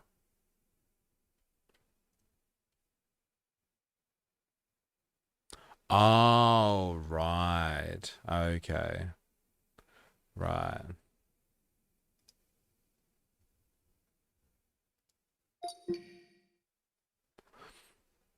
Capitalist realism, a concept developed by Mark Fisher, refers to the pervasive belief that capitalism is the only realistic workable political economic system and that no coherent alternative can be imagined. See, like, the Marxian analysis of this, has already, they've already thought of this stuff 200 years ago. It's because it's part of the superstructure. So, you can't see ideologically beyond something because most people are indoctrinated into the system. Mark Fisher's core points: capitalism presents itself as inevitable, not just dominant, but as the only possible way society can function. Imagination is restricted. People struggle to picture a world beyond capitalism. It's not a new idea, really, is it? It's easier to imagine the end of the world than the end of capitalism. It shapes culture and consciousness. Capitalist realism isn't just economic. It affects our emotions, political... Yeah, this is the superstructure. Okay, so in kind of the understanding of how capitalism works, you have the capitalistic engine, so the mode of production that sits on the base, and central to that are things like the means of production, the productive forces, but the central relationship between capital and labor. So how everything is made in the economy, and that's usually typically through somebody who has capital, and they employ labor, and then that labor produces value, but it does it at the behest of the capitalist class. And then on top of that is the superstructure, and then all the other social relations, the ideology, the religions, the culture, the institutions, so the governments, the legal system, all of that sort of cultural and ideological elements all sit on top. And feed back into the base, and then vice versa. But the entire ideological structure, our understanding of reality, basically, is tied to the economic mode. And so it's not a new idea that, of capitalist realism, that if you are under that mode of production and you're connected to it, then it affects your emotions, your politics, your culture, your work, and daily life. Maybe this person's just develop that. Neoliberal ideology becomes common sense. We talk about this a lot. Market logic seeps into everything. Greed is good. Eh? Give tax breaks to the wealthy and the rich, and we'll all get a little bit better off. Give corporate tax cuts to the rich, and then they'll be way more productive, and they'll produce more wealth for everybody. Hey, cut spending and decrease the debt. Hey, these are all good neoliberal tropes that just common sense, and we all live by. Capitalist realism. There it is. All right, let's back to it. Thing called interpassivity. It's a concept that describes how when we just observe other people's actions, like when we watch a critical movie like WALL-E, for example, while that in itself leads to a feeling that we're participating in change. But really, just by watching it, we aren't. We're just enjoying a good movie. For example, as Wall-E ends, we see humanity finally waking up from its consumerist coma. Everyone bravely abandons their screens, returns to Earth, and begins to rebuild a better world. And that ending feels cathartic. We might actually leave the movie feeling like the problem has been addressed. Thank God, the environment is still on the agenda, right? But really, nothing has changed in our world. So Fisher's point here is that a movie like Wall-E does the anti-capitalism. Are the Australian First lot, like the Put Australia First lot, pro-Russian out of interest? I don't know. I'm not sure, actually. I haven't really heard them talk about foreign policy at all.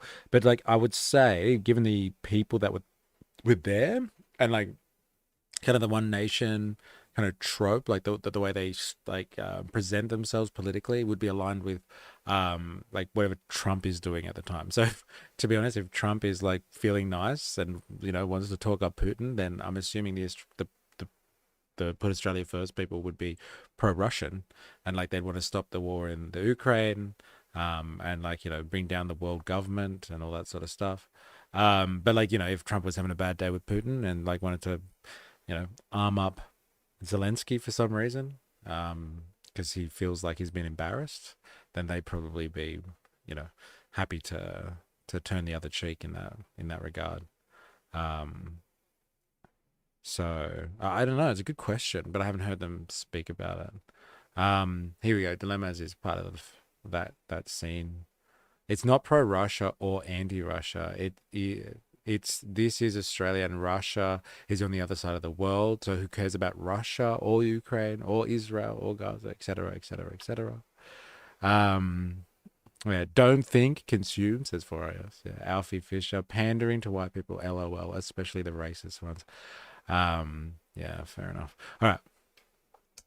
For us, we enjoy the critique, and that enjoyment sustains our inaction. Isn't this interesting? It's a bit self-defeating, isn't it, as well? It's a bit scary, this idea that, like, watching capitalism destroy itself and, like, watching these movies that depict this is cathartic. Like, it helps us deal with capitalism. We're like, oh, yeah, see, I knew it was going to be a problem and it would destroy the planet or something like that, and we'd have to abandon it.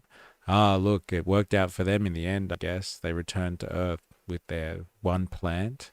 And like that act of being like, yep, we knew it, capitalism sucks, is enough of an outlet just to be like, all right, just move on already.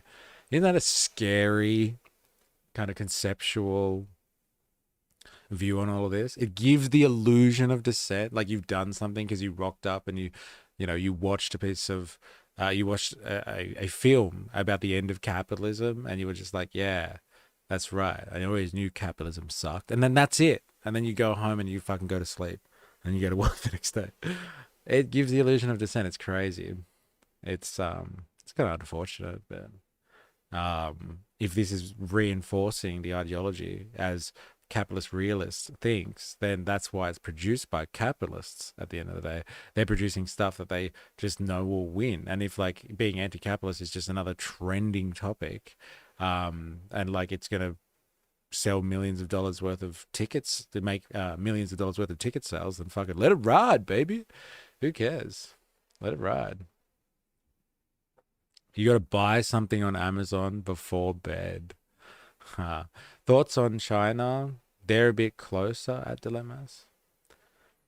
Yeah, I feel that. It's interesting, isn't it? It's unfortunate, but it's like an outlet. Like people feel there is a level of disdain to the system. They feel that they're hopeless and like, something needs to be done, but this is just an outlet. It doesn't do anything more than that. Just simulate revolution by watching movies and streams. Yeah, I know. So I said before, there's a lot of fucking self-reflection here. And this guy talks a lot about self-reflection on like, how do I live with this hypocrisy of making something here where we talk about stuff, but like I don't do anything. I just make content and it goes to consumers. Am I just feeding the machine, man? Oh my God. Bruz, you do know Dilemmas is pro-white Australia. He doesn't like people of color. Word. I've seen his comments at Sky News. He's racist. He's a racist motherfucker, man. Look, like I said before, we don't aggress here in this stream.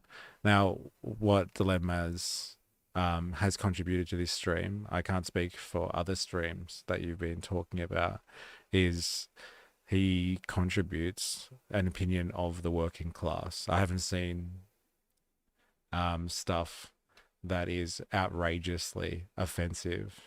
So as long as people aren't outrageously offensive here just to piss people off, then like we're just trying to understand and come together as working people. So it takes all sorts, man. I know. Just letting you know. Yeah, look, fair enough. But like I said, we are all, I'm assuming, and for the most part, I think that assumption is very safe, but we're all working people here. And the working class has many forms of understanding of how the world works and reality and all that sort of stuff. And so we all try to find the links between us. That's the point of this stream, finding the links between working people. So, yeah. Dilemmas, sorry, but I don't care about Gaza, really? I've watched Wall-E with my kids. Mad movie. Yeah, it is. It's great. And we've spoken about it quite a bit, actually, in our podcast, me and 4AS. So now I want him to tell me all about me, despite knowing literally nothing about me apart from trolling comments I do on Sky News videos.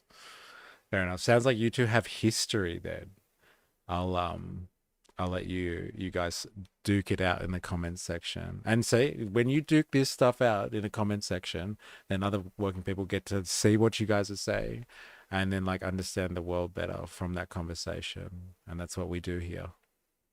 Really means is that capitalism doesn't need something like propaganda to keep everyone on board. It actually prefers a kind of cynical pragmatism where we feel like there's no alternative. Tina, there it is. There's no alternative, man. There is no. That, in a way, is propaganda in itself. Like, we all know that money and consumerism can be hollow. We nod along when a movie satirizes corporate life. But we proceed as normal because at a deeper level, we feel no alternative exists. And Wall-E underlines that feeling. In Wall-E, we see that, endless resource extraction destroys our civilization. And the stakes really don't get much bigger than that. But in the movie, it's okay because everyone can just, peace off into space until nature cleans itself up. And so who is it really that saves humanity here? Have the people finally come together to solve the issue collectively? Have they imagined a new society where corporations don't control everything? Well, not really, no. It's two robots, Wall-E and Eva, and the captain of the Axiom spaceship. Basically, three individuals managed to end the consumerist dystopia we see in Wall-E. Three individuals save us. What this does, I think, is it says, yeah, there's no alternative, but that's okay because you as an individual have the power to save us. It's actually your responsibility to do something about it. And so we might watch this and think, well, think about how we need to consume less and stop littering and so on and so forth. And that's great and all, but it also diverts our attention from the real issue. Famously, Big Oil coined carbon footprints to blame us for their greed. Wow. Isn't that interesting, that one? Is it true that the fossil fuel industry came up with the concept of carbon footprints? I'm gonna check this one. I'm sure I know what 4AS thinks about this. China extracting precious metals for batteries while polluting poor nations, flooding the world with EVs, while the other side are pumping and hoarding oil. Yeah, more anti-carbon accounting. I love it.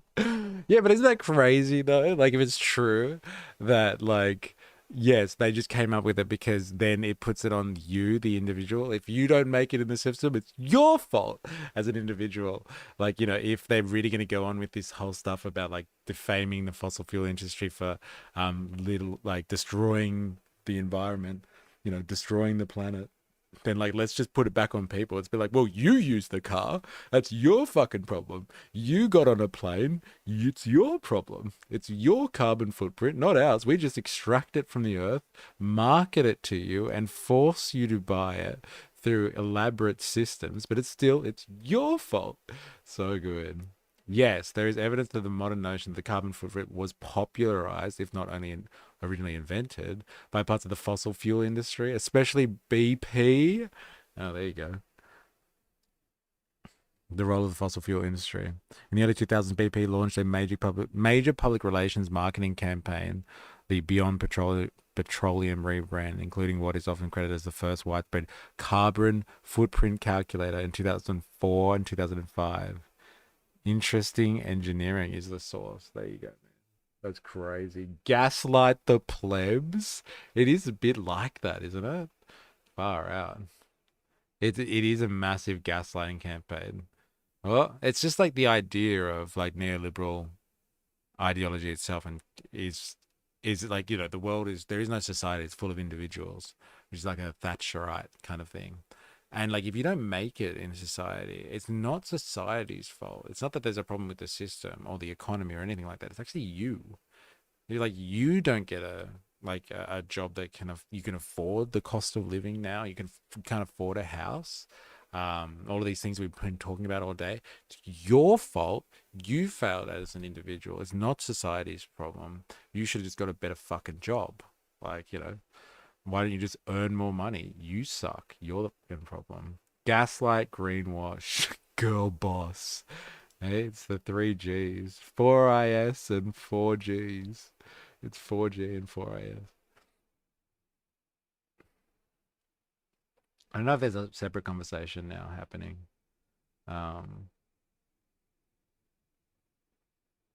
Between two people. You and Dilemmas and Alfie, I think it was.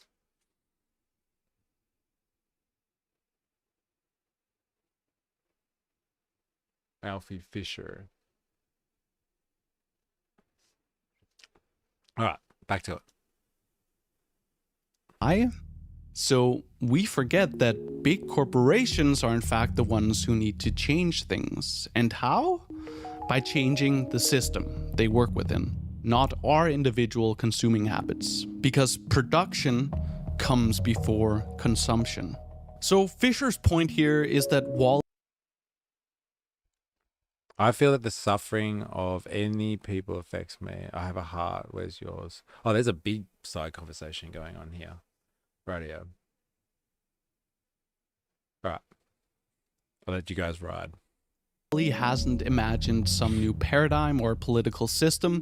It's still just a few good guys and technology even that saves us. It's still very much liberal capitalism. But to put it more concretely, I think movies like WALL-E are allowed to exist, so to speak, because one, it's good brand business, and two, they don't really lead to any meaningful change, but instead give us the illusion of change and turn us into what I like to think of as couch idealists. And so as a result, we sit and hope that technology will save us, as we blame each other for not recycling enough, instead of pointing our collective fingers at the big oil companies. But hold on a minute, that's all reasonable. But here I am critiquing WALL-E. Yeah, he's doing it again. Eh? It's the fucking self-criticism stuff. It's like all these what do you call them? Couch intellectuals? I think that's what he said before.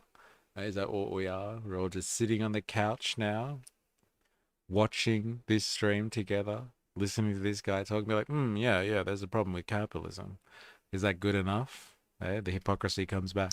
And I'm doing it to make money on YouTube. So how do video essays and metacritic... That's what JD calls his lover. Oh my god. Critiques on YouTube fit in here. Hey, I hope you're enjoying the video so far. A lot of work went into this one. It really helps so much if you give it a thumbs up if you're enjoying it, and subscribe if you want to see future videos of mine, like more than you might imagine. Thank you so much, and back to it. Does it make sense for me to sit here and take down a great movie like WALL-E and talk about post-capitalist ideas like I do in my other videos on a platform like YouTube that uses that content to commodify that critique? YouTube is a... Do you think he read all of those books? That's what I can never stop thinking about that when I like watch people that are speaking. Like, unless they're professors or something like that, when somebody sits behind a wall full of books, it's like, do you reckon they read all of those things? Like, honestly, that would take years and years of your life if you did nothing but reading. Like, look at them all. He's probably just at the library, right? Right? Depends if he's mates with Michael Burns. I don't know the reference to Michael Burns. Is he some fantastic reader or something like that?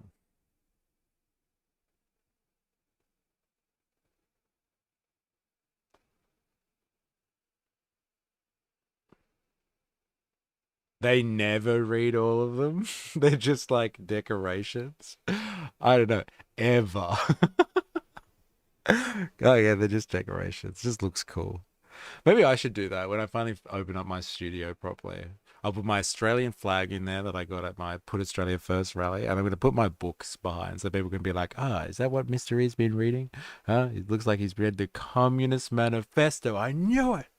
Hey, you can put a pic of books on your green screen, Mr. E. You'd be more believable too. All right. I see. You can get these kind of bookshelves as a service. Yeah, hey, it's capitalism, baby. It's capitalism. And your pick of Pol Pot? Yes, that's right. What were we watching when we were trying to figure that out? I'm like, is that a picture of Pol Pot in the background? What the fuck was that? Mystery Book Club. The Saddle Club. The Breakfast Club. Yeah, I wonder what I'll have behind me. That's fucking hilarious. Yeah, we were trying to... Wasn't it a Yavin interview? Yeah, we were just like, what the fuck is that? Behind him. Oh, that's crazy. Man, it's been a long time since we sat in the street and listened to Yavin. Remember that time that he was just talking to some, I don't know, random content creator, like really lowbrow stuff, and they were just talking about, like, I don't know, like their positions on blacks basically in America and justifying basically their hatred for black people. And we were just like, wow, this is really off, man, crazy. All right, let's do this. Capitalist business. The point is to make a profit.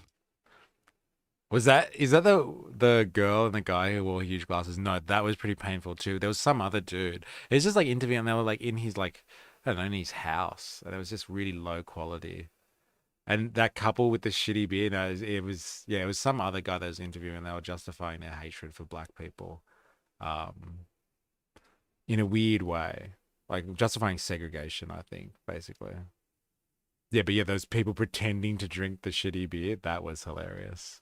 And like she had her baby and he had his Bud Light or something. YouTube sells ad spots to other companies to sell us stuff. And I'm using YouTube as a platform to make anti-capitalist content, partly also to make money, even though I would frame it more like to make a living doing something I like. While reflecting on this question, I keep thinking about this meme that I once saw on Facebook. Yeah, a meme. I disapprove of the system, says the slave. Then why are you participating in it, replies the enforcer. This is a meme posted by the organization Films for Action, and this is what they have to say about it. The objection, if you criticize society, why do you participate in it, is not only illogical, it's historically and morally incoherent. By that standard, one would have to instruct every critic of injustice, from Socrates to Frederick Douglass, that their dissent was invalid because they continued to live within the society they criticized. Should they simply have stopped breathing? I think this also very much so good. Choke on that capitalist air, why don't you? Hey, you anti-capitalist douchebag, you commie. Choke on that free capitalist air. I cringe that the revolutionaries who have sponsors. I cringe about the revolutionaries who have sponsors. Yeah, but I think there are levels here. Yeah, I guess so.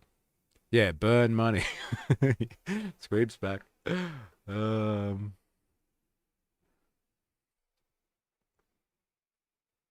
There's a similar sentiment from that famous Chomsky versus Foucault debate all the way back in 1971. I remember someone in the audience asking Chomsky about a similar irony in his work. You, with your very courageous attitude towards the war in Vietnam, how can you survive in an institution like MIT, which is known here as one of the great war contractors and intellectual makers of this war? There are people who argue, and I've never understood the logic of this, that a radical ought to dissociate himself from all oppressive institutions. That is, the logic of that argument is that Karl Marx shouldn't have studied in the British Museum, which, if anything, was the symbol of, the most vicious imperialism in the world, the place where all... Did he really study in the British Museum? Is that true? I thought he studied in the British Library, unless they're attached, and I just don't know anything about London. Let's have a look here. Where did Marx write Das Kapital? Oh my god, I can't take this at all. It's horrible.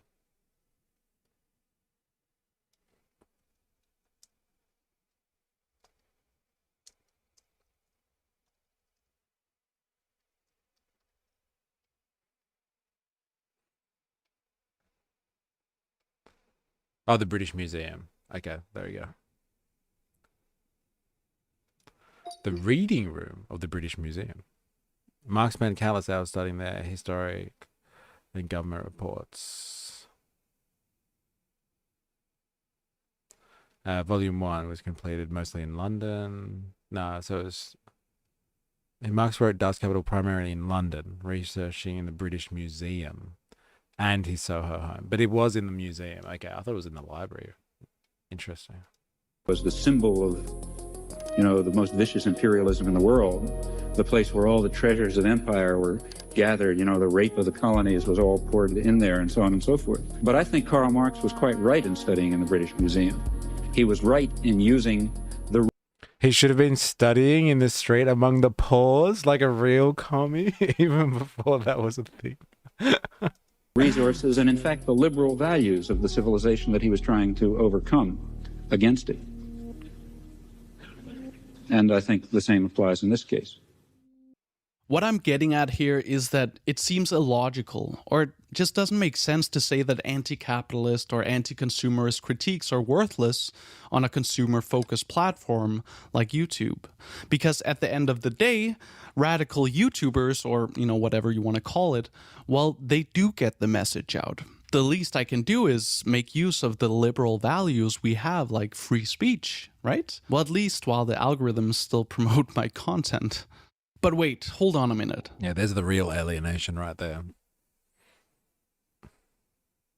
Swift exit. I see what you did there. Doesn't that contradict what I was just saying about WALL-E? That watching it makes us passive, and though we feel like we are participating in the good fight, it doesn't change anything. Now, I've thought about a lot of ways to address this paradox, and the only conclusion I can come up with is that it's not that black and white. So let's see if we can resolve the paradox in a different way, where I, myself, am not just ironically using WALL-E as nostalgia to sell you this very video. But first, to underscore the very paradox I'm talking about, I spend a lot of time talking about fiction, but there's one real-world issue that really needs our attention right now: our environment. So I recently joined my friends over at Planet Wild, an amazing community funded like crowd bringing back in documentation helps.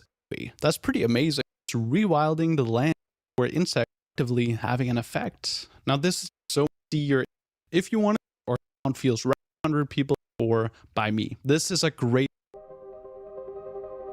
impact. Has anyone watched this? Okay, let's look at a more recent example of capitalist realism so we can really get to the root of the issue here. Take Severance. People call Severance the show of the year.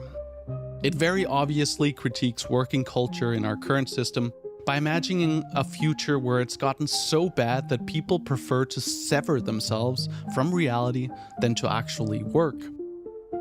This is very obviously an anti-work critique of capitalism, but it's a narrative that, again, doesn't go into alternative ways of working, at least not yet, or how we might value the meaning of work in different new ways. And let's not forget that it's made by Apple, a mega corporation that loves to undermine the very ideas that they actually promote. Apple loves to turn critical thinking into commercialized, safe narratives. So Severance, being an Apple show and all, I doubt it'll even show us an alternative way of setting up how we might work in future seasons. Take a look at this ad from the first Mac computer. Remind you of anything? Mindless, colorless workers succumbing to Big Brother, echoing Orwell's dystopian 1984 and in turn forecasting Severance itself.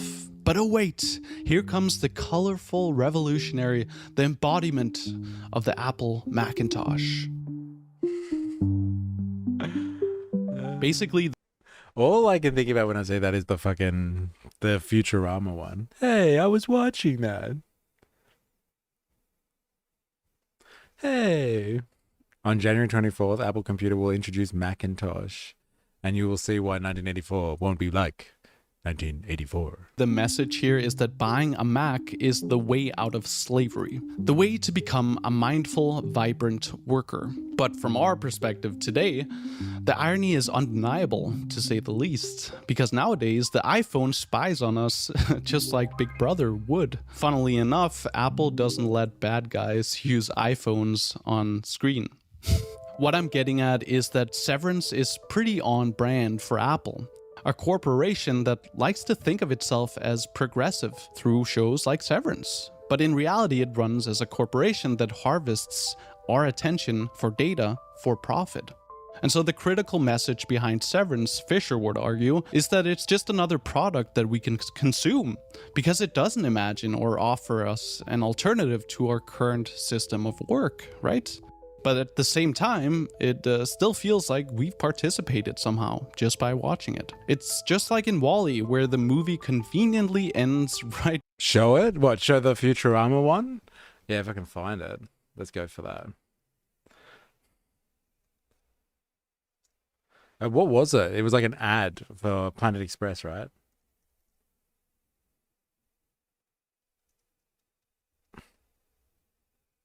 Hey, I was watching that.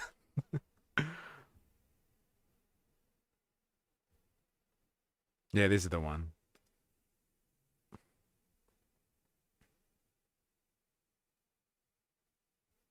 Delivery has nothing to do with the delivery business. Image, people, image. Scope out this new ad. We are all one, with one mind, one purpose, one path. Our enemy shall be eaten by squirrels, and we shall bow down and worship to ourselves. We shall prevail. Hey, we were watching that. That was terrible. People won't even know what we do. I don't even know what we do. Nah, just kidding. What are we, like a bus or something? So good. So good. Hey, I was watching that. All right, back to it. Just by watching it. It's just like in WALL-E, where the movie conveniently ends right before we have a chance to see how humanity settles back on Earth and how they might set up an alternative way of living. Now, I say it's convenient, but I don't think it's deliberate per se. As Fisher put it, we have the widespread sense that not only is capitalism the only viable political and economic system, but also that it is now impossible even to imagine a coherent alternative to it. And this brings me back to myself and critics of society on YouTube in general. Listen, I have no delusions about what I do. I don't have the slightest notion that I'm truly changing anything by sitting here and critiquing the system we live in. I mean, how could I? I'm just one individual guy talking to myself on a camera about a Pixar movie. But reflecting on this, well, if there's one thing that I realized, it's that we need to come together as individuals into a collective movement. And to do that, we do need to imagine an alternative. And not just the dystopian vision of letting things run their course as they do now. We need to shine a very bright light on other possible paths forward, other ways to organize society. Because if we don't, what is the actual point of the critique? One of my Interesting. Hey, it really comes down to organization at the end of the day, not just critique, but like, so not just theory, but praxis, which is kind of a long-standing trope in revolutionary theory. And when I say revolutionary, I do mean like in the anti-capitalist sense. So like if you do want to create a world beyond the reaches of the capitalist class, you actually have to organize and put into practice the ideas themselves. It's like theoretically going through something, understanding how something works, or something should work, that you planned for. And then once you start doing it, you realize how wrong all of your assumptions were, and you have to recalibrate everything to hit the same target or to fulfill your objective. Is it enough to critique capitalism? Obviously not. Is it important to keep the critique of capitalism alive so people can understand that it is just a system like many that have come before it, and there will be others after it? I think that is important to keep that theoretically alive, though, because I don't think most people can understand that, or do understand that you can have something without capitalism. Like when I speak to people that aren't kind of acquainted with all of the stuff you're probably used to hearing me talk about, and my usual objections to certain things, like they're just like, yeah, but capitalism has always existed. Like there's always been money. Like, the ancient Greeks had money, and people used to buy stuff. And like, yeah, there's always been markets, and there have always been societies that have used a universal equivalent, or a mode of currency in order to circulate goods. Yes, but like that is not capitalism. Capitalism is a system. Like think of it like, like feudalism or the Middle Ages. Like it's a system of social hierarchy, where there are people that work and produce, and then there are other elements of society that all sit on top of that, or are able to exist because there are certain people, a working group of people that produce the value that everybody else lives off. And so like capitalism is just kind of an expression of that. It's a development of that too. Like you don't have capitalism developing out of Roman imperial society. It took time to get there. The technological, the labor had to be at the technology, the labor had to be at the right point in order to get to capitalism in the first place. It's a historical development, and there will be history. Like as long as, as we're talking about here, humans survive, there will be history after capitalism. It's not just going to end here. And just because we don't have the mental fortitude to think of anything else, it is important to keep the understanding alive that capitalism is part of history. It is not history. History is not capitalism. It's just another phase of kind of human progression in an economic sense. That's important to keep it alive. But what he's talking about is like, you need to have something outside of that. You need to organize. You need to do something in the real world and not just theorize. Guilty, like kind of thing. But that's just the way it is. Spoiler alert, the humans go full Lord of the Flies, then meet the apes. That's now rule the world. The Gym Bros. Is this the movie, this one here that you're talking about here, that they're speaking about? I think the big problem is that the US treats companies as physical entities and have the same rights as people, which is utterly ridiculous. Yes. Yeah, it's interesting because, one of the big critiques, I guess, of capitalism, or bourgeois society, let's call it, is property rights. Like the foundation of the capitalist system, in a way, is not money or or something like that. Like people normally associate with it. Oh, you get power because you have lots of money. It's actually property rights. Like if you can own stuff to the exclusion of all others, like means of production, like you can own Google, and like it's this important infrastructure now that like a large swathes of the human race used to exist in the modern era, and like one private entity can own that, or a small group of individuals can own that and benefit off that, at the expense of large swathes of the human race. Is that type of property relation, something that we need to continue? An interesting point. Musk is a capitalist, the richest capitalist on earth, actually. Yeah, did he actually get what's he on now? Like, what's his net worth now? Is it 500 billion or something ridiculous like that? Is he on track to be the first trillionaire? Has he made that yet? The private corporations have more rights. Citizens can't make nukes, but private defense companies can. That's pretty scary to think about. That's why the book The End of History is just rubbish. Yeah, well, like it's the phenomenon that this guy's talking about, isn't it? It's just like, oh yeah, but like you can't really have a world without capitalism, right? So like it's just, we might as well just call this is what it's going to be like forever now. It's just going to be more of the same with like, newer technologies, but everything will stay pretty much in this style of organization around the free market system in the neoliberal sense. Most popular videos is about a sci-fi series called The Orville, which imagines a post-scarcity, post-capitalist society. And if you watch that video, yes, I know I mispronounced the word scarcity to death. Scarcity, scarcity, scarcity, scarcity, scarcity, scarcity. Is that a joke? Why would he actually say scarcity? Like, do you reckon that's something that like to get people talking? Like, who fucking mispronounces the word scarcity? Like, he's obviously learned. Like, look how many books are behind him. Like, he must know. Like, that's really clever though. Like, if you were like trying to get a boost, like a hit in the algorithm, right? When people hear you pronounce the word properly, they're just like, "Say the word properly," like kind of thing.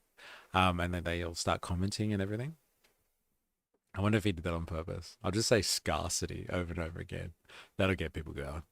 They'll comment for sure. That'll boost the algorithm. It's a fucking genius. Trust me, I have been reminded.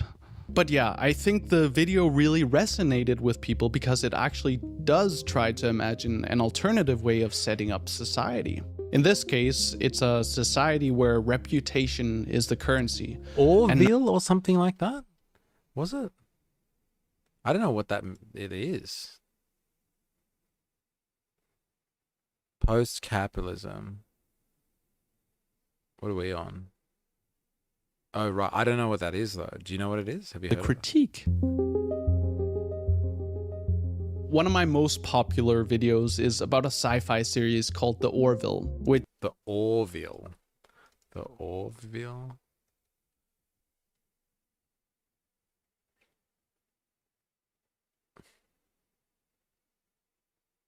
The Orville.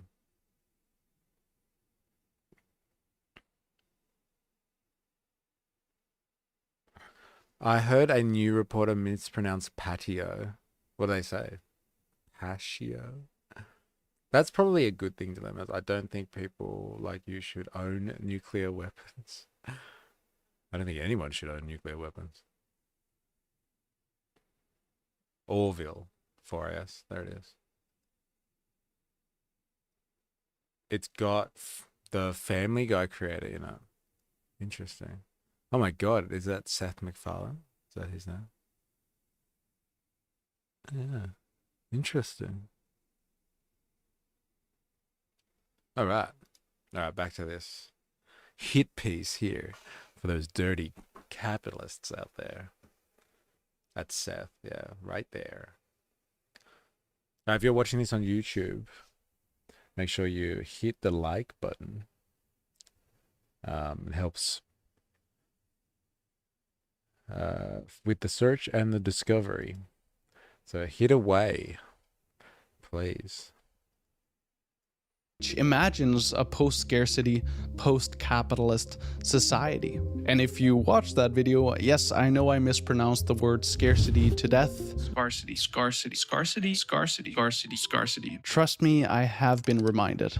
But yeah, I think the video really resonated with people because it actually does try to imagine an alternative way of setting up society. In this case, it's a society where reputation is the currency and not money. The one issue here, though, is that this vision is based on the premise that we get this technology that leads to a post-scarcity society. In the Orville, they created a little something called a matter synthesizer, basically a Star Trek replicator that makes anything people ask for, and it's a technology that allows them to create this post-capitalist world of abundance. In that video, I talk about the dangers of relying on a single technology like this to save us without our society being ready for it. But one thing that I didn't touch on so much is the fact that we already have the technology and social infrastructure in place to actually provide a decent life for everyone on this planet right now. For example, I'm back. So what happened to Wall-E? I don't know. He was the savior, as opposed to the humans figuring out a system to save themselves. They just got saved by Wall-E, Eva, and the chunky captain. And so, like, we've got this kind of savior complex. And so we can only understand a world where we're saved by some other, which doesn't undermine the capitalist system at all, actually, and doesn't discredit the capitalist system at all. We just need somebody good at the helm, basically. We just need a good leader and everything will be okay, which is not the lesson that you want to take away from Wall-E. But Wall-E doesn't do any favors in teaching us that you can't have alternative systems. It's just, oh, this system needs a better person in charge. Huh. Yeah, he said your line. Mystery. Yeah. Orville can replicate anything. Replicate Siggy's? I know, right? Hey, why the fuck not? Hey, let's have a dart, bro. It's been a while. Give me a dart. We produce Dictatorship is a string leader at the top. more than enough food for 10 billion people, and yet millions starve. Okay. Right. I thought you might be following that up with something, but no, it was just a typo. A strong leader at the top. It's unfair that private companies have the right to nuclear weaponry, especially because most have an agenda these days. It is pretty scary. It's pretty scary what Palantir has access to now, apparently, with their new contracts through the Department of War and the Pentagon. It's pretty crazy. It's really crazy. But like that's objective fascism right there. That's the merging together of the state and the corporate sector to satisfy their interests. Basically, the state for its continual service to the capitalist class, to allow them to maintain their dominance in the system, and the corporate sector, literally with what they do, ensure their profit margins. But yeah, giving private corporations, if this is true, I can't believe that they actually have access to nuclear weaponry. Like they can launch missiles. Is that what you guys are saying? We have cheap renewable energy, yet our society still relies on fossil fuels. Okay, so this is an interesting trope that we've been talking about here, especially with net zero.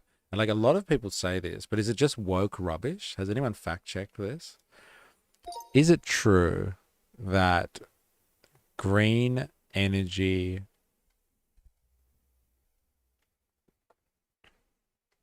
production is cheaper than fossil fuel energy production?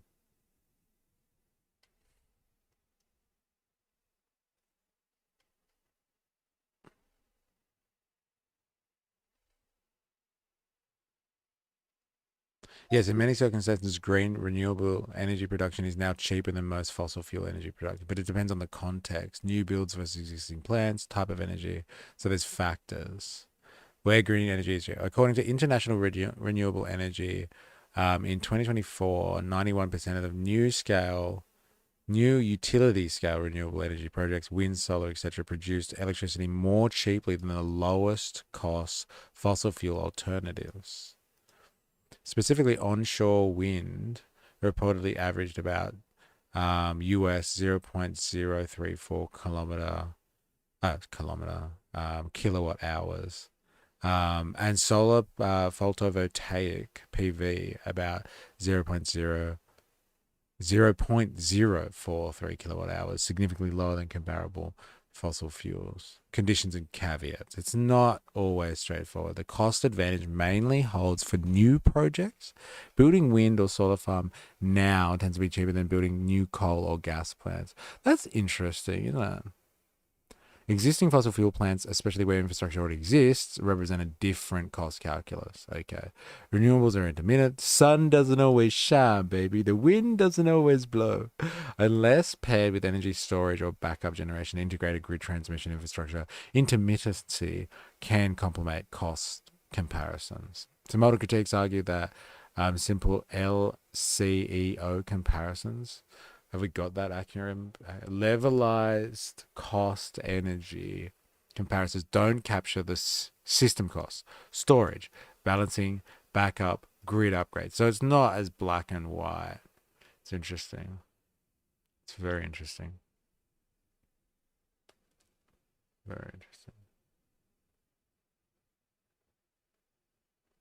Jeff also has 10 nukes. So yeah, what? If Jeff can have 10, what do you mean Jeff Bezos has 10 nuclear weapons? Get fucked. Are you serious?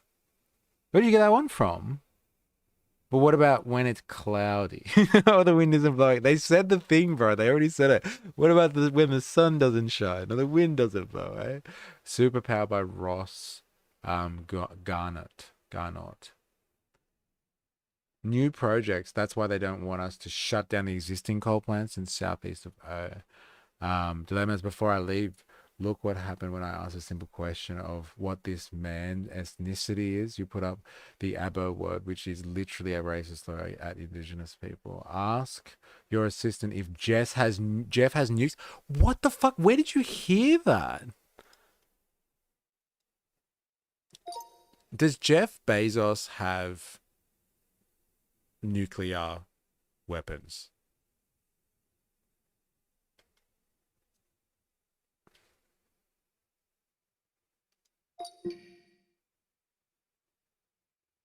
Doesn't actually have nuclear weapons. In almost every country on Earth, only sovereign states can legally control nuclear weapons. Private individuals, corporations, and non-state actors are absolutely prohibited from owning, storing, or developing them. A few key points. In the US, nuclear weapons are controlled by the Department of Defense and the National Nuclear Security Administration. Even extremely wealthy individuals have zero legal pathway to acquire. Wait, come on, man. Where'd you get this from?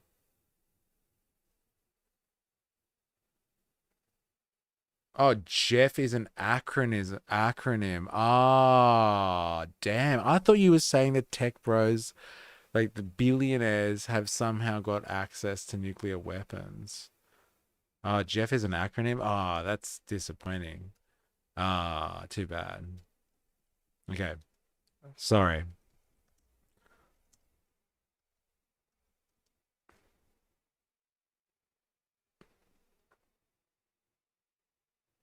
Joint evaluated fission and fusion file. In nuclear science, JEF is the major international nuclear data library used for nuclear reactors, fusion research, radiation transport, national security modeling.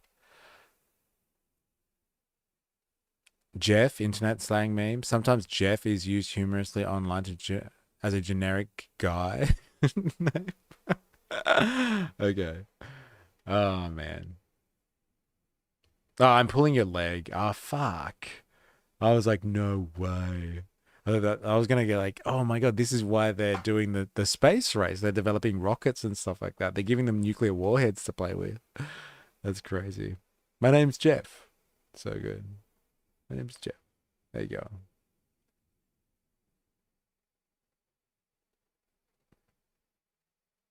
All right, let's do this.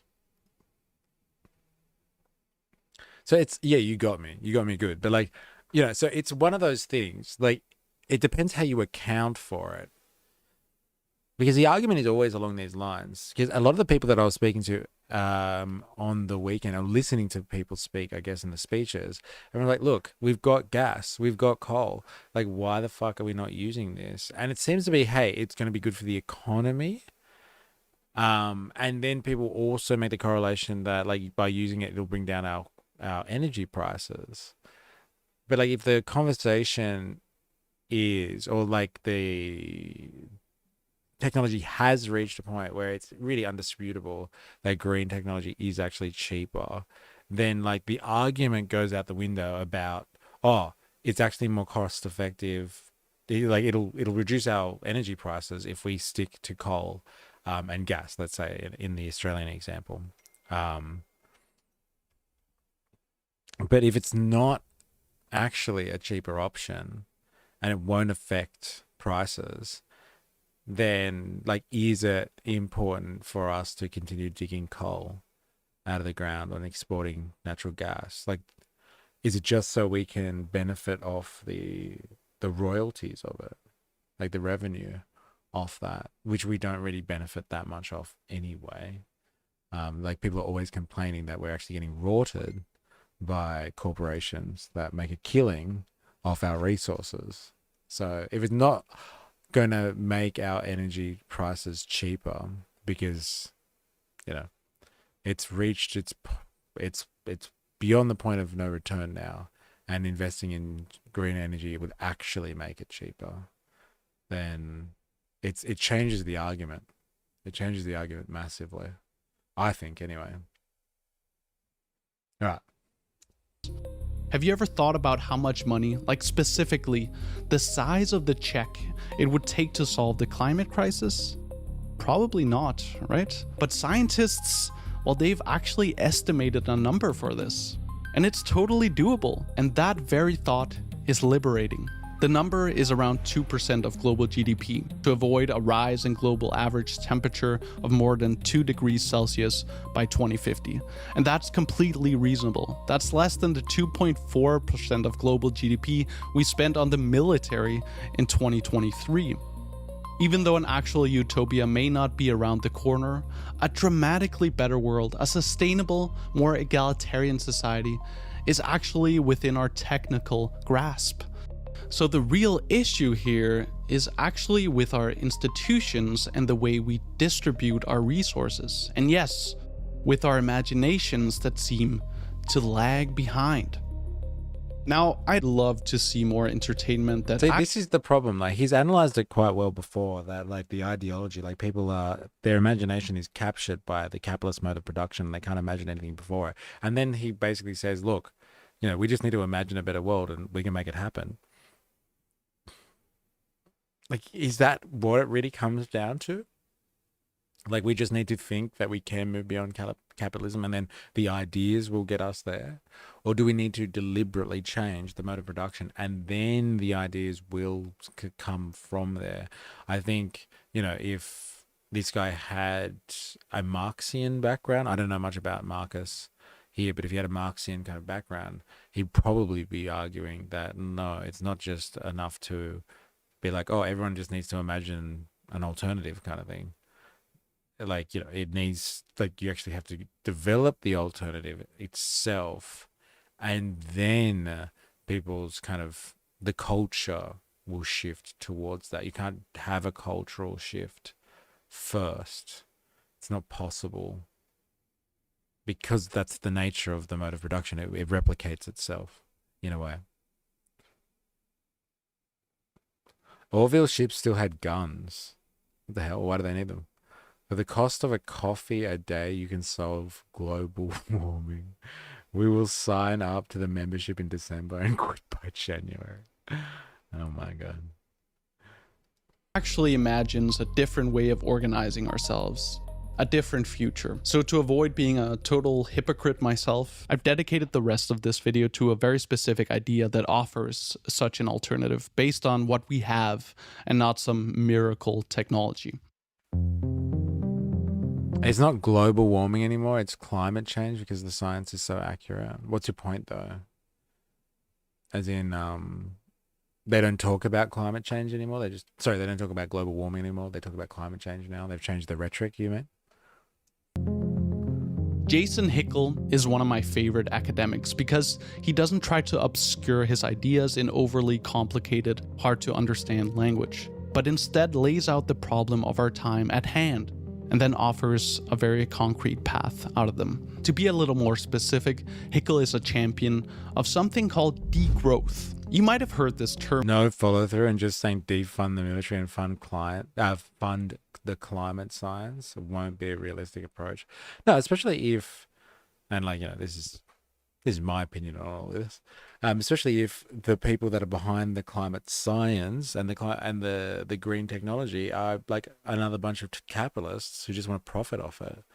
Like most of that stuff is going to be funneled towards profitable endeavor as opposed to a endeavor that has some type of social purpose, right? That has like has an objective, which is to actually get off a system that is integrated heavily or dependent on fossil fuels. The intent,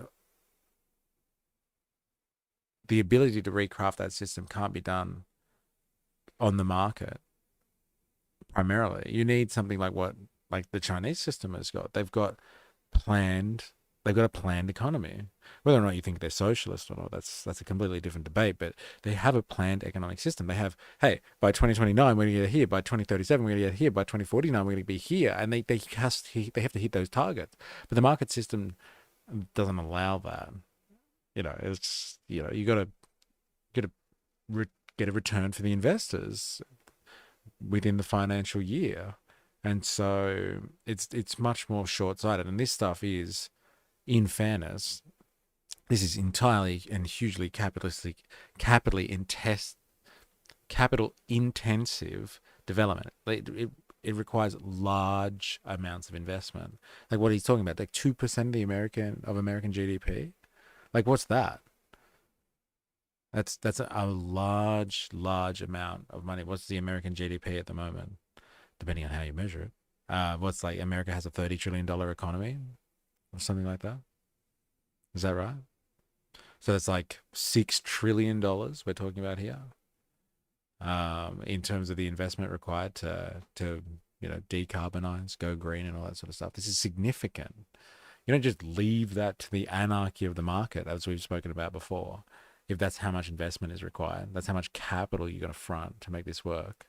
You just be like, we need $6 billion. How much you got? Like kind of thing. You need to plan to spend $6 billion. Sorry, $6 trillion. You need to plan that shit massively. Or it's just going to be funneled off into the only way to do it is, it's global GDP. He said it's 2% of global GDP. Well, why was he comparing it to the Americans then? Why was he saying, that's what America spends on its military? What, America spends 2% of GDP on its military, or 2.4% of global GDP on its military? That's fucking mental.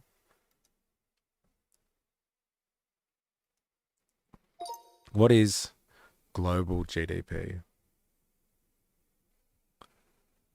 As of, 2024.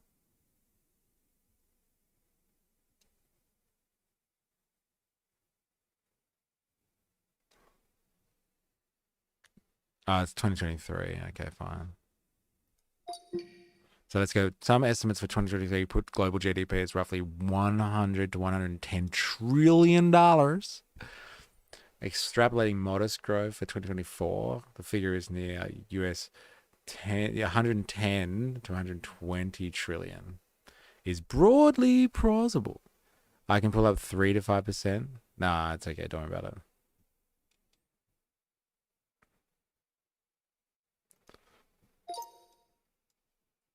What was the US's share of global GDP in 2023? And what was China's?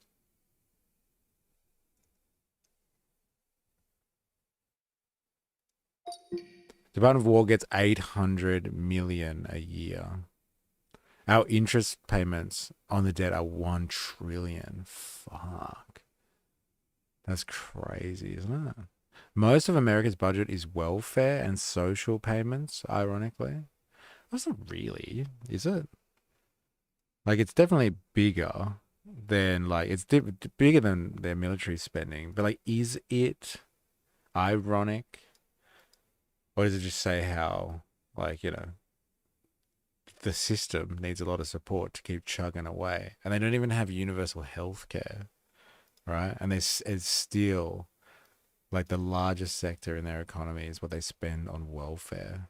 Isn't that fucking crazy? And they don't even have a great system. Like, it's not world class, let's say. So I guess the irony might be it's not world class and they still pay so much for it. But, like, I wouldn't say it's irony that people spend so much on welfare. Like, that's what governments should be doing, right? They should be spending the tax money, I guess you would say. Or they should just be spending on their population. It's shit. It's not world class. It's shit. Because Americans are so pull yourself up. That's the mythology. That's the neoliberal mythology this guy is talking about. Like, there's this common sense idea. It's like, pull yourself up by your bootstraps kind of thing. Rough shares. The United States was 24 to 25% of global nominal GDP. China was 17 to 18%. That's crazy. Those two alone take up a large portion of the world's GDP. It's crazy. Like, what, 40%, 45%? Almost half of the world's GDP. And, like, what is the United States got in its GDP? Like, it's production, right? Services and the stock market, you know, production of value lesser, right? But, like, China, predominantly, I would say, would be the production of value. EV 170. A lot of politicians are just increasing their own wages. Yeah. Sally Gorman in the house? No way. How you going? What's the purpose of government? Not to support the people? It should be welfare, support programs, and healthcare. Yeah, pretty much. Like, what else should it be for? Like, people will argue that, like, you know, defense budgets are for the service of the people because, you know, you got to protect the homeland from foreign threats. But, like, you know,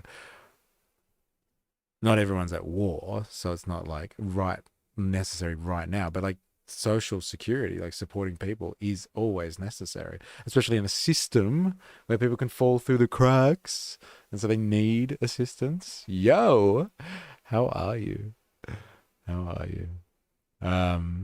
even the worst off in a capitalist society is still better off than anyone under socialism or communism is. You know why, Jag? Because that's common sense, bro. It's common sense. I realized my Department of War number was 8 million, 800 billion. Yeah, 800 billion. It's interesting. It's crazy. Americans would argue government is there to protect citizens' rights, including the right to work and earn and not have your wage stolen. Yeah, but, like, you know, if you want to protect the right to work, then you got to protect workers. Then, we love a foreign threat, though. Yeah, don't we? Don't we love a good foreign threat? It keeps us all cohesive. Actually, the big part of the conversation when I went to the Put Australia First rally on the weekend was, like, about social cohesion, and nothing works social cohesion like having a foreign threat or an evil other to point your finger at. Then everyone can get behind that. Oh yeah, just got to make that foreign threat, that evil other, we got to make that capitalism itself, and then go beyond imagining the alternative and, like, starting to put into practice as what Marcus is telling us over here. Let's see what you have to say. Before. It's become a lot more popular in recent years, especially since COVID. Now, Hickel wouldn't call degrowth a movement. Got to keep people scared with the big bad guy of climate doomerism. Hey? Let's trade that out for some anti-capitalism then, dilemmas. Let's do it. but more like a specific way to think about the future of a society where we, the people, decide what our resources are spent on. So good. It's like a computer game, hey? Like Age of Empires. Need more lumber. Some would call it a socialist policy, which unfortunately has a lot of negative connotation these days. But now a lot of people hear degrowth and they think it's a movement to halt progress in our society, to stop growing completely. But that's actually not true. Degrowth is basically a solution to two of the most pressing issues of our time. One being our crisis of well-being, and two, our deteriorating environment. And it's a direct rebuttal to the religion of our time, that perpetual economic growth equals progress in our society. So it's an answer to the fact that we cannot save our environment or civilization through the economic growth paradigm. I'm down. At least being anti-capitalism, you can make a decent argument. Hey, like that was almost an admission, but like still a chance to take a stab in there. Like climate doomerism, still a chance in there. But like, I'll take it. I'll take it, brother. It's simply not feasible exactly because growth is based on profit, and profit inherently relies on short-term planning. So first, to have any sort of meaningful conversation about this, we need to define what growth actually means. And here I'll let Jason speak for himself.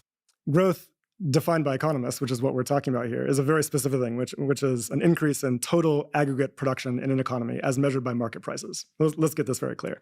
It's not about social progress. It's not about innovation. It's not about good things necessarily, et cetera, et cetera. And so according to this metric, 1 billion pounds worth of tear gas is valued exactly the same as 1 billion pounds worth of healthcare or affordable housing or something like that. It's hard when you think about it. Scary metric, isn't it? And it's like, we've talked on this stream before, and I know there's a lot of people that were commenting at the time and they don't like GDP at all. I think it's irrelevant and it's just a bad measure of things. Need to tax the top percent to reduce class inequalities. People like Gina Reinhardt need to pay fair tax. Now you are using your imagination. Hey, Evie? Hey, imagining a world where someone like Gina Reinhardt or the billionaire class actually gets taxed at a level which is appropriate. Hey, something in line with what was acceptable in the 20th century, which is like probably like fucking 90% tax rate on wealth and income. But that's crazy shit. What an alternative that would be. Right? But this is the problem we have in a capitalist society, that we have this specific metric we call growth that we let decide what to produce. So here, the question we need to ask is really about who controls our production system, or the means of production as it's sometimes called. Like very literally what we use our resources for. Hickel argues that our current production system doesn't value social progress or human flourishing, and certainly not environmental repair. For example, it doesn't value things like universal healthcare, education, public transportation, renewable energy, affordable housing, and even meaningful work, which are all foundations of a good life that don't require us to hustle for most of our waking hours so we can pay rent or see the doctor. No, instead, our production system... It's pretty fucking meek, isn't it? Or bleak, sorry. Bleak, when he puts it like that. It's like, we all hustle so hard just so we can pay rent and see a doctor. Such a bleak outlook. This is where we're at, ladies and gentlemen. Look at the expanse of that industrial capability there. Nothing's seen like it before in the human race. The capacity to produce stuff for everyone is incredible. I was like, and what do? I hustle so I can pay rent and see a doctor. Oh, wow. That's interesting. System values profit, and that's the bottom line. That's capitalism. And when we think about the idea of capitalist realism here, the idea that we can't imagine an alternative to capitalism, then it's easy to see how our current production system has become super normalized in our society too. But if we look at some examples, it becomes very obvious why this is a completely absurd state of affairs. Take renewable energy. As it stands today, Over 90% of global renewable power projects are cheaper than fossil fuels, and they've been cheaper for many years. Right now, solar power costs 41% less than the cheapest fossil fuel option. But we still rely on fossil fuels for our energy demands because, and this is the crazy part, even though oil and gas is more expensive, it's still more profitable. A big part of the reason for this, as the energy economist Nick Butler puts it, is that there's just less competition in fossil fuels. The barriers to entry to the renewables business are much lower than in oil and gas, and that increases competition and lessens profitability. Think about it. Renewables are cheap. Isn't that an interesting phenomenon? Like, a lot of people think that like a free market society, or the society that we live in now, based on market dynamics, is all about competition, but it's actually less. Like, the tendency of capitalism is towards monopolization, the centralization of more and more capital, more and more means of production, more, stuff in the hands of fewer people, because it's actually profitable there, because it drops you can have less people, less workers being more productive because you got more shit at your disposal, and like you just do it en masse. So the profit actually comes from just like owning and dominating an entire market, because you just have absolute sheer scale, and because you do so much, then the profit is huge.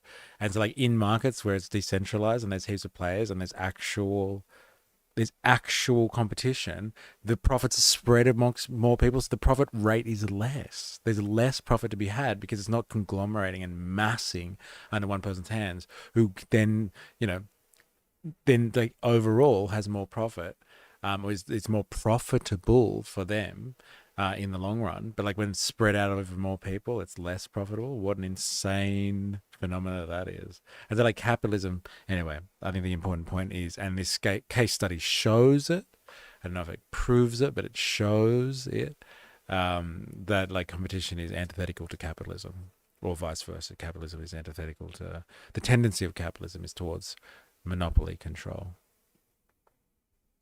The late great reggae singer Jimmy Cliff said that he wanted to honor his ancestors who worked so hard by working and actually enjoying life too.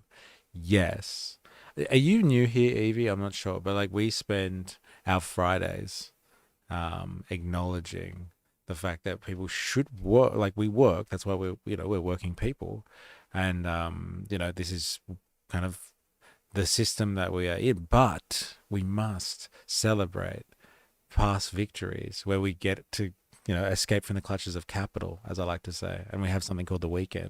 We must, like, to really honor the sacrifices of working people of the past, we must take the time to enjoy. That's how you could argue you can do real, like, socialism, is like understanding or appreciating the freedom that you get in the working week, because in a more and more socialist towards communist style society, one where there's a socialization of all things, you'd actually have more ability, more free time potentially to enjoy life. And so that's a celebration of the future society. So he's talking about alternatives here, and like, how do you actually put it into practice? Well, live a life where you value your freedom a little bit more, like your actual freedom, your freedom away from the economy, and like enjoying life and living life. And that's how you can rally, you can resist the system. That's how you resist, ladies and gentlemen. We're going to put a quick invite. This is to Discord, so anyone who's new here or hasn't gotten the invite already, here is the invitation. Come join our Discord community.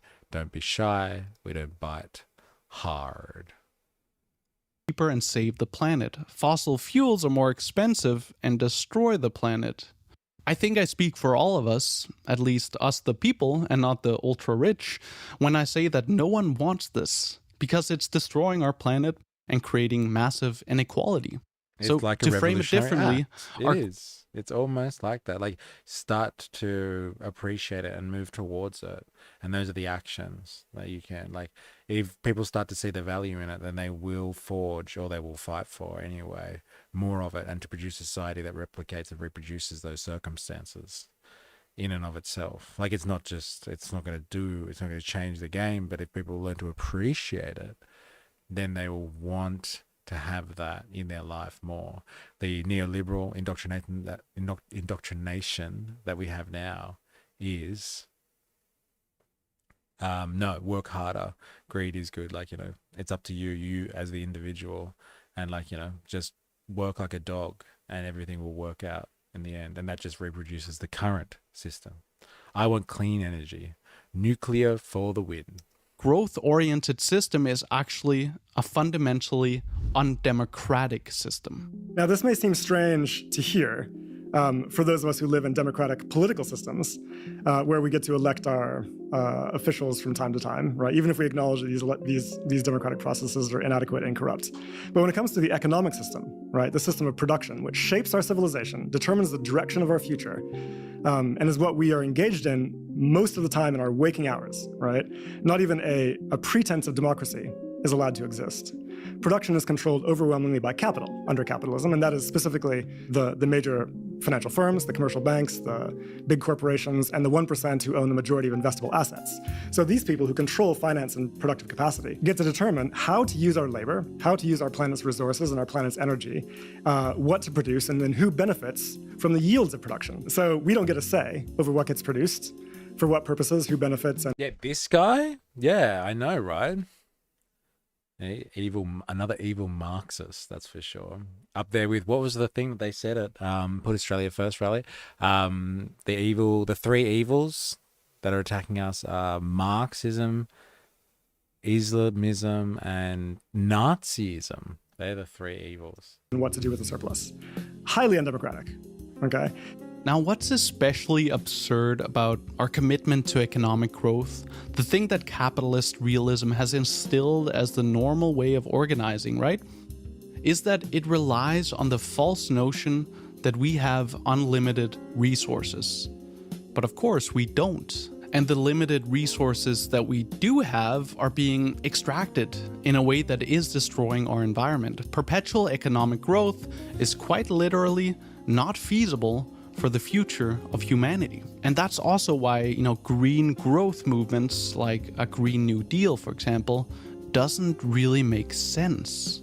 It's absurd on so many different levels, let's put it that way. It's a very common discourse, and of course it seems to make sense, right? I mean, we start from the premise that growth is necessary for the economy, and everyone assumes that growth is automatically good. I mean, the discourse is basically growth is innovation, improvement, social progress, et cetera, et cetera. But this is not at all what growth actually is. I think it's quite important to point out. No. Like he said before, for growth, $1 billion of produced tear gas is the same as $1 billion invested in healthcare. And that's the real point of this video. It's about the discourse. Because we think of capitalism as the only real option, right? It's hard not to internalize that sentiment and think that degrowth and socialism in general won't work. But in reality, it's endless growth that's pushing us towards the literal end of the world. It's precisely that apocalyptic scenario we seem to be able to imagine much more easily than any new economic system. WALL-E shows us the end of the world. It doesn't show us a system where we decide what our resources are used for. A few individuals save humanity, right? And the movie doesn't even show us what that new world looks like. Can private AI data centers build their own nuclear power plants? Seems like a larger power volume than solar. They have got the ability to. I can't remember what the acronym they use for them. But they've recently approved it in the US anyway. These reactors on the back of trucks, and they can like drive them around the country to kind of fuel, I guess is the right word, like data center requirements and stuff like that. It's pretty crazy.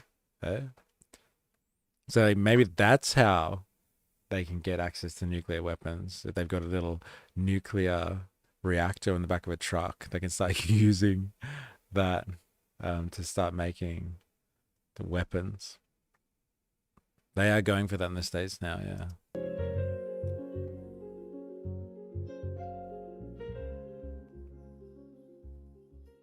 There's something that I've been thinking about a lot recently that Jason Hickel also talks about. So, in most political democracies in the world, like the US, like Denmark, the UK, and so forth, there's a Green Party that advocates for degrowth like policies. Now, I think it's interesting and also empowering to think about what would actually happen if we all, or at least, half the population, if we decided to vote for them. Yeah, so if the Green Party takes power, then we've effectively had a socialist revolution, isn't it? and this is the point I want to make, is that the things that degrowth calls for cannot happen within capitalism. And to be fair, I know it sounds super unrealistic that everyone suddenly votes for the Green Party, but fortunately the option is there for us in our liberal political democracies. Just like there's an option for me to make this video because of free speech, right? It's possible. Just like investing 2% of global GDP to save the planet is also possible. And so I think we need to internalize that these possibilities are real and they're attainable. This is also what political movements are built on. Because if we don't imagine a better future, then we certainly won't get one. And I would encourage... There's the positivity stuff going on there. You can hear the piano in the background. Let's just kind of reform our way out of capitalism kind of thing. Look, I'm not down with this line. Like, if you would know my content by now, I am a revolutionary, and so I believe in the idea that something needs to happen beyond just like legislating something. So what he's talking about is like, there's some green parties out there that believe in this idea of degrowth. And so like you set up an economy in a style that is not predicated on growth, like, which is a real thing. Like, you hear economists, politicians, pundits, people in the media, whatever, talking all the time like, growth is looking bad this year, or it's not going to be good for the economy. Like, growth is a real thing. We need growth in order to kind of survive under capitalism. And so like, if you voted for green parties who are about degrowth, like pulling back on growth, that is anti-capitalist, because capitalism can't really function for too long unless there's growth, right? Because it needs to expand in order to capture profit. Like the entire system of capitalism is about the realization of profits. So they produce shit because they think there's going to be profit, but like profit is expansive because you can't just rob Peter to pay Paul kind of thing. Like, profit has to come from somewhere, and it's the expansion of the economy that fuels profits. And so like governments are in charge of like controlling money supply to capture that growth in the economy. And then so the people that are helping economically, like producing in the economy, can then like get the profit that they so desire. And so if you had policies that like purposely went after degrowth, like shrinking the economy and getting rid of the wasteful shit, like he keeps using this analogy, it's like, 1,000 tons of housing is the same as 1,000 tons of tear gas. Who the fuck needs 1,000 tons of tear gas anyway? Like, you're just expanding for the sake of expanding, like cutting out the bullshit production and like degrowth.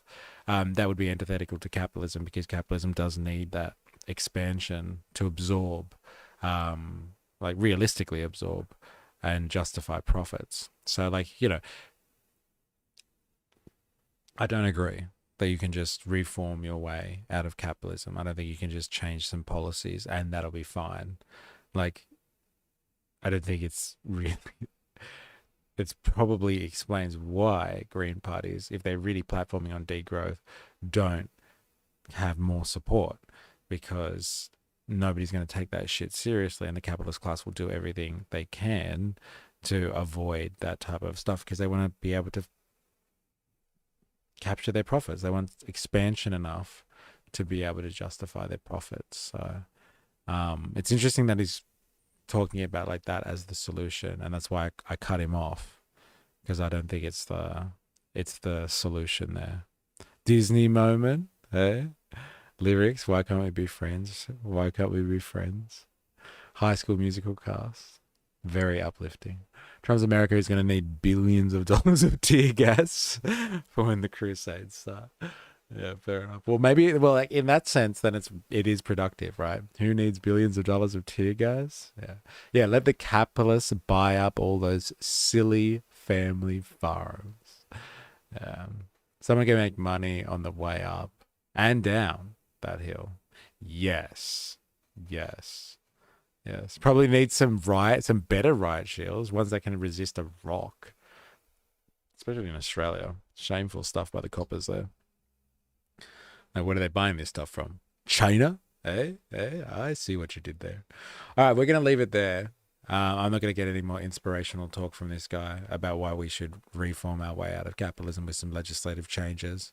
I don't think that's really the solution. But yeah, I'm going to leave it there. But it's been a lot. It's been an interesting journey today. We've covered some fucking crazy territory from putting Australia first to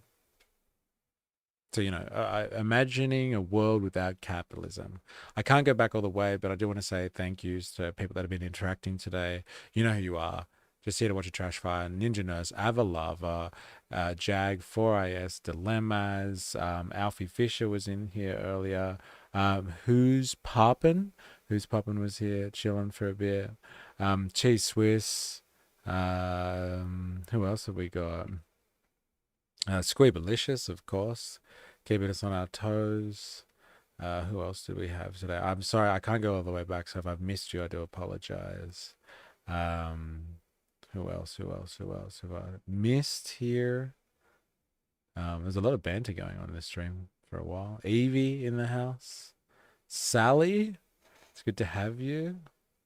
Thanks for tuning in. Woozle in the end there. Not sure if you're lurking. What's this? Avalava. Well, Chriso just posted an article in Drop Site News. Guerrilla fighters in West Papua are facing extermination by Indonesia.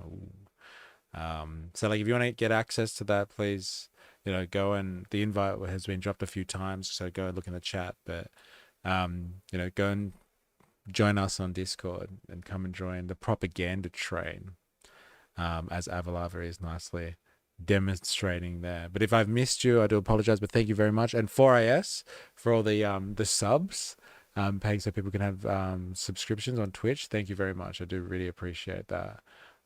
Thanks heaps for doing it. And to you, all of you, if you've been lurking and you're watching after the fact, thank you for tuning in. Hit the like button if you're on YouTube. You know the drill. Yeah, listening but couldn't interact until now. Well, okay, fair enough. Well, thanks for tuning in. Shout out to my Sky's new stalker. You know who you are. LOL. I stalked you yesterday as well. I saw you on Commanding the Podcast. So you're getting stalked all around, bro. Watch out. All right. Thank you, everyone. We're going to leave it there.